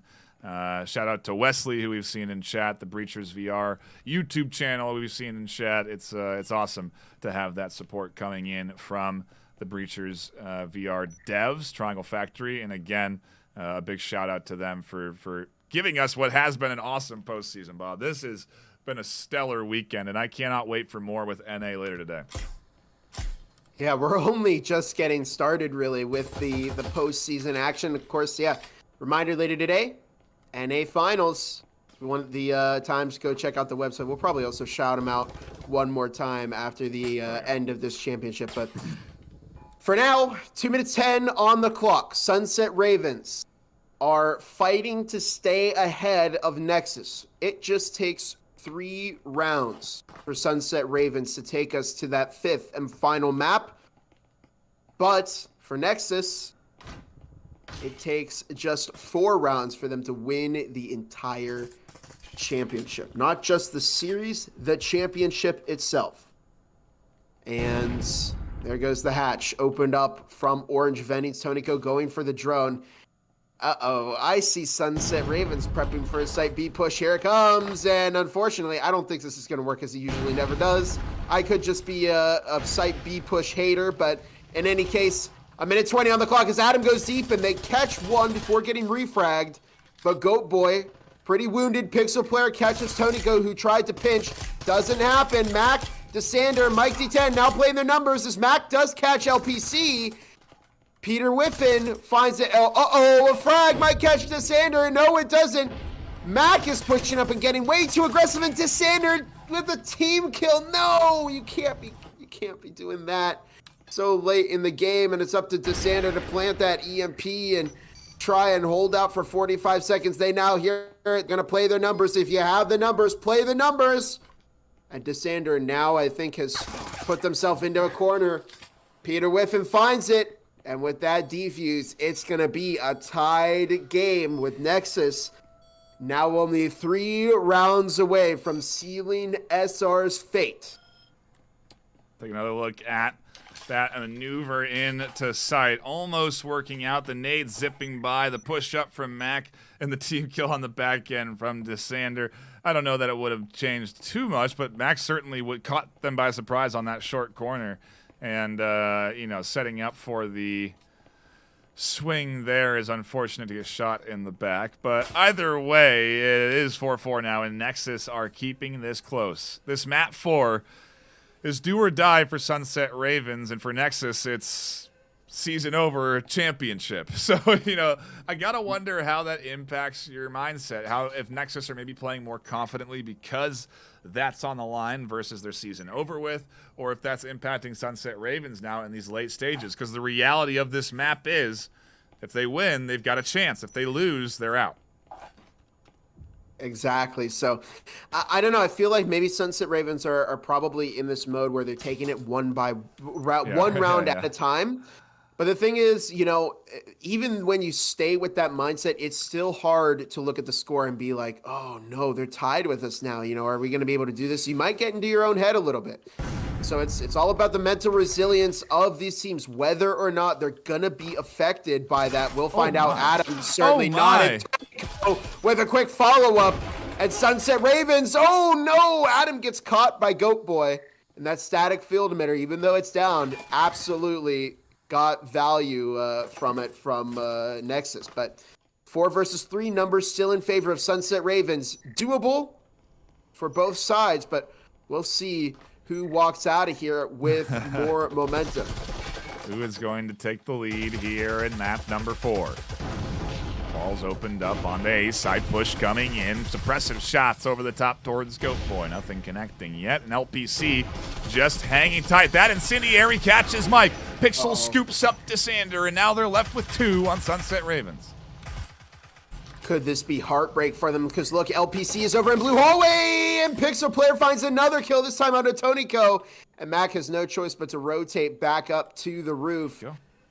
It's 4-4, but it's going to be 5-4 as Mac is going to look to salvage. And, Sunset Ravens are going to go under here. They're going to start losing that momentum to Nexus. And here is the real test of mental fortitude, because they had a good start.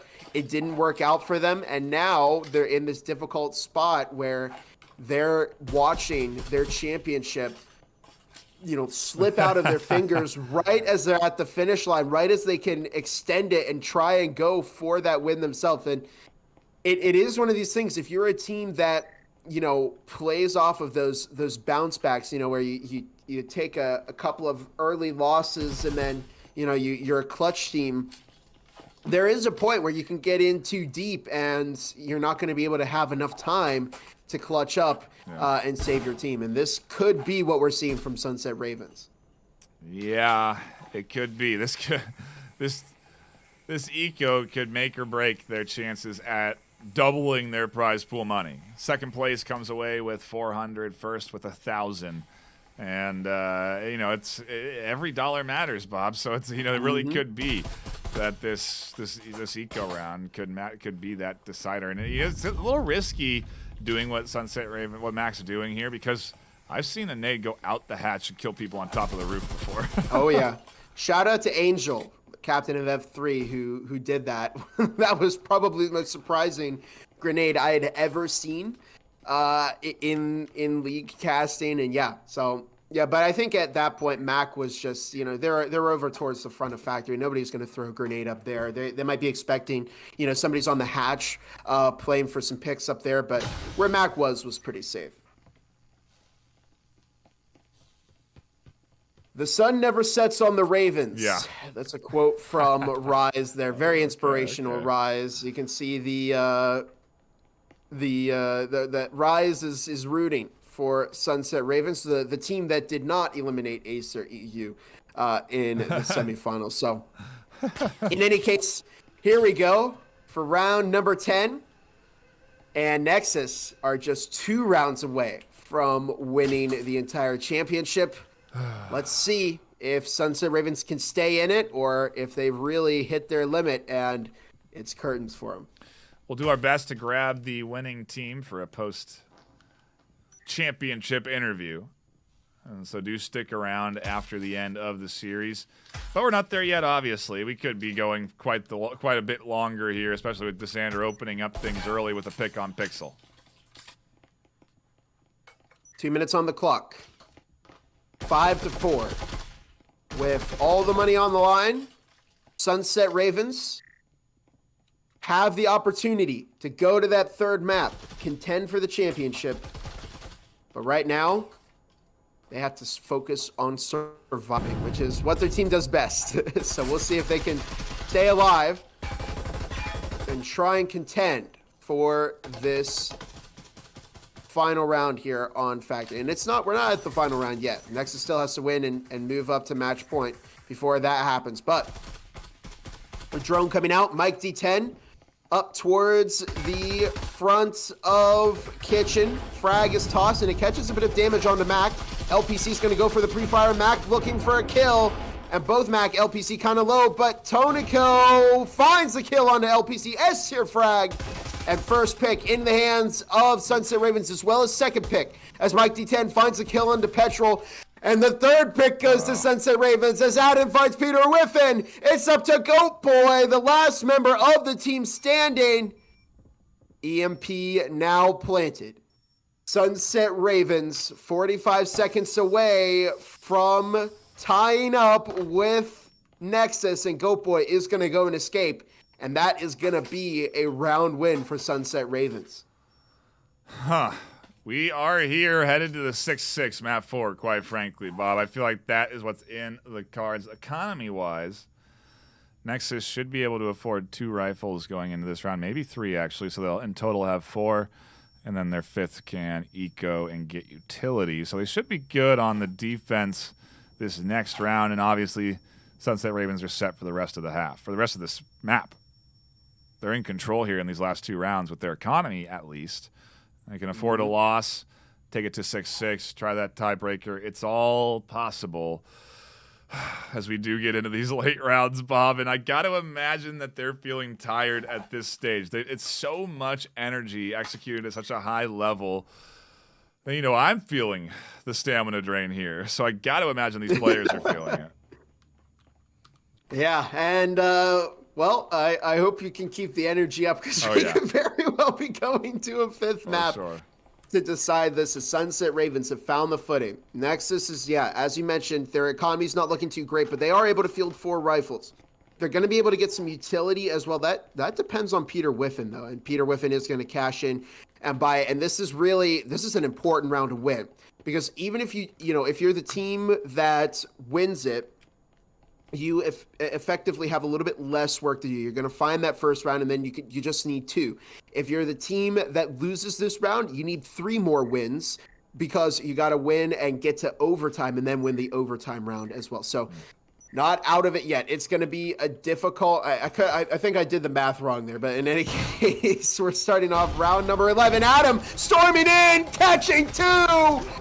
And they're caught through the wall by Goat Boy, but there's Mike, defensive 10, with the kill. Mad Fox picks up a player, and it's up to Goat Boy. Nightfire, was this in the script? Are we going to go and see that 5th and final map? 2 minutes on the clock right now.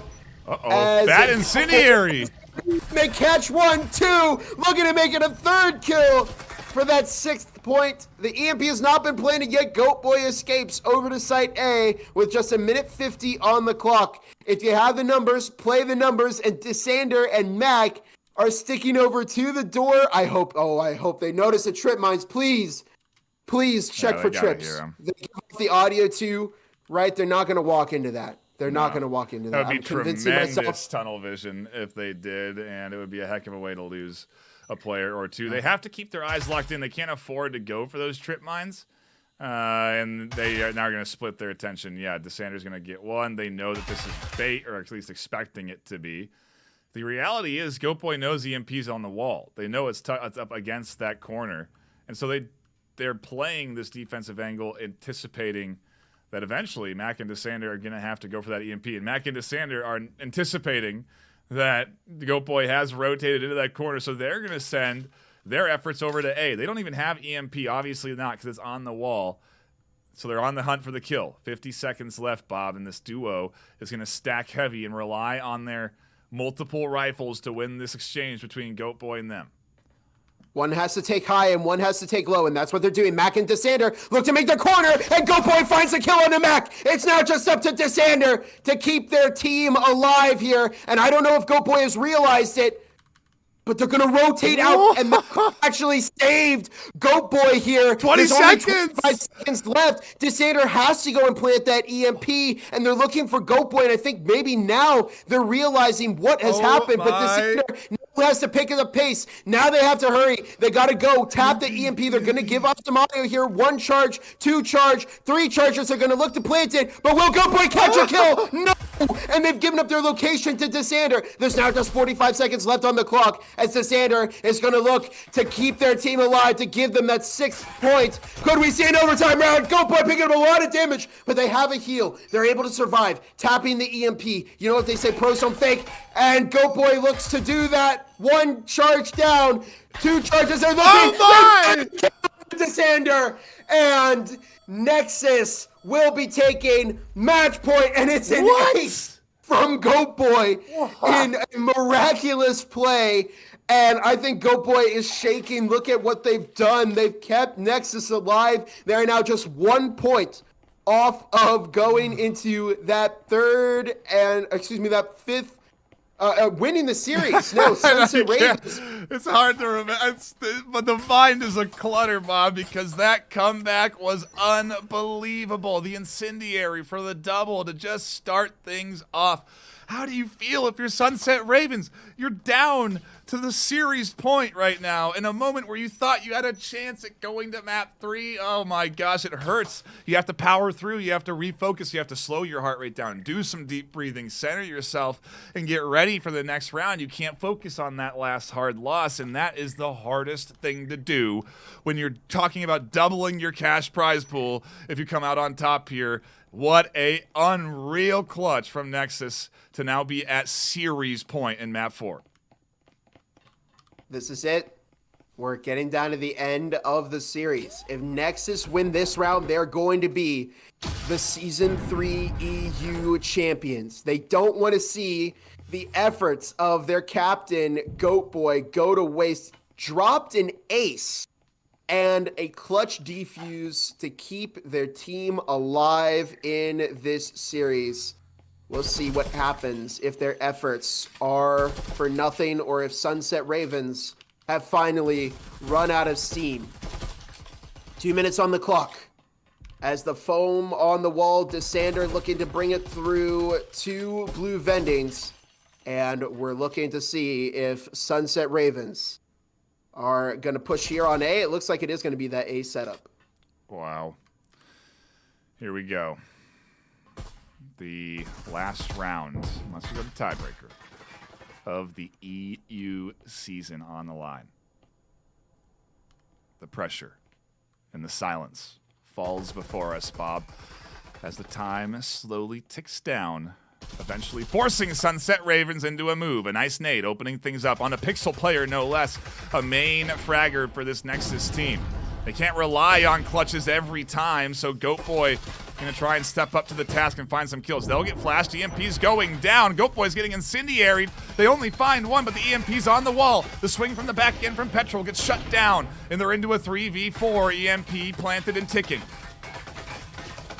Would send this game to overtime to decide it. LPC, however, finding the kill on Tonico as it's now a 3 versus 3 with 45 seconds left on the clock. Now less than that, but here comes the retake. LPC catches another. It's just up to Adam, the last member of Sunset Ravens left. And LPC within the gunfight. No! LPC finds the kill! And Nexus are your Season 3 champions! 7-5! They pull out a win against Sunset Ravens. What a tremendous unbelievable postseason for us on the EU side. As Nexus overcome the odds, championing a win against Acer EU, the undefeated EU team, coming up against Sunset Ravens, who beat Bat Berserk, the number 2 seed. And here in map 4, Nexus come out on top off of arguably a tremendous clutch from Goat Boy, the captain of the Nexus team. A tremendous KD coming in from Goat Boy, and what a finals, Bob. Let's just run back some of these clips because Wow, today is nothing but full of them. As Sunset Ravens settle into second place, congratulations to both teams, obviously, for a tremendous weekend. But first place and our EU champion goes to Nexus. Wow, what a battle that's come in this afternoon. And, well, we are going to do our best to get in touch with the captain of the Nexus squad, Goat Boy, again, coming off of arguably the biggest 1v5 ace comeback that they could have. They are crowned our EU regional champions, and what a tremendous day it has been to watch this series, Bob. What a fun time that we've got for ourselves. And if this is what EU's like, I can't wait to see what NA is going to give us, because, man, I mean, that was one tremendous way to finish the regular season. And I do think we should have Goat Boy joining Discord soon, and we can drag him up. If we can't get him in game, it's not a big deal. I think that's probably too much to ask, because I think they've already left, unless they're going to create a new lobby and all of that. I don't know. Bob's handling it as we sort the details. So don't go anywhere if you want to hear our exclusive interview with the team captain of Nexus. It'll be coming up live in a few minutes as we do sort those details. I'll also shout out our sponsors supporting the VRML and the prize pool that these teams have been competing for. It's Season 3, and it's all thanks to Triangle Factory, bringing this season around again, supporting the VRML season to season, and contributing into the prize pool. $1,000 to first place to the Nexus squad, $400 to second place Sunset Ravens, all thanks to Triangle Factory in supporting the VRML, both in-game and out of game with that financial support, but in game with custom skins, cosmetics, and obviously our in-game lobby skins that we love to show off to in the basketball lobby. It's, man, what a tremendous amount of support, and it's all because of that it makes this whole thing possible. It makes this the postseason, all the production value we put in, all of the stuff from the trailer to the in-game skin, all of it possible thanks to Triangle Factory and their sponsorship. So, again, shout out to them. We really do appreciate their support. But on top of that, obviously, HyperX. You're hearing my voice on the Procast S. We do appreciate HyperX for sponsoring the North American prize pool. So NA playing for a little bit more when that comes around in an hour's time from now. That'll be starting at 2:30 p.m. PST, 1 hour and 10 minutes from this time right now. So a lot more action coming up, Bob. And, yeah, let's just drag Goat Boy up in the Discord and have a quick chat with him, if that's possible. I don't know. I think his stuff has crashed. We might get him in just a minute. Yeah, or we might just have to sign off. Me and Bob have been going a long time today. It's been a well over 5 hours for us behind the desk, and that's a lot of energy to put in. We need to preserve it for obviously more games later today, so maybe we won't do an interview if they're having tech issues on their side. It is unfortunate, but also understandable. They've been going for a long time. So we'll stall around, maybe go to a brief break. If you want to stick around, we might come back to an interview, or we might not. Either way, a tremendous EU Grand Finals. Thank you all so much for tuning in. Hit the subscribe button and come back in an hour and 10 minutes time from now for more of this, because this is exactly what you're going to get for NA. But wow, what a great way to send off EU in Season 3. Shout out again. Hold on. We might have him. Oh my gosh. This happens every time. These players can't just be on our schedule. It's impossible. I'm going to give him 10 seconds to get into Discord, and if that doesn't happen, then we Hold on. Let me just coordinate with him. Let me coordinate him with the... we might get Okay, him. we're going to go to intermission. If it happens, it happens. If it doesn't, it doesn't. We appreciate you all tuning in tonight. Stick around for maybe an interview or maybe not. But it's Season 3 of the EU Grand Finals here. Oh, and it has delivered. I'm sorry to cut you off. We got Go Boy. I know, I heard you, Bob. I'm aware. Thank you. We got Go Boy in here. I don't know how. Go Boy, you are the Season 3 EU champion. How does it feel to reach this point? It was a tremendous game, by the way. Thank you. It feels amazing, to be honest. I honestly didn't expect to win this season at the start, and we won. I mean, we saw the clutch from you yourself to keep your team alive in there, an ace and then a defuse. Walk us through that. I mean, talk about, how were you feeling? What was it like to get that clutch? Well, I kind of had no hope, and then I saw a smoke, and I remembered I'm the smoke demon. So I just played around the smoke, got 2. I don't know how I got the 3rd. But then the last 2, I just waited them out, and I knew they wouldn't expect the flank, so I went for the flank, and it worked. Absolutely. So what's next for Nexus? Are you sticking around for next season? Is this retirement? You going to go out on top, or? We are going to stick around for next season, yeah. All right. Awesome. Well, thank you so much, Goat Boy, for giving us the opportunity, and we'll catch you all in the NA Finals in just a few hours. Don't go away. We'll be back very soon.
Breachers VRML is brought to you by Helga, the esports manager, Triangle Factory.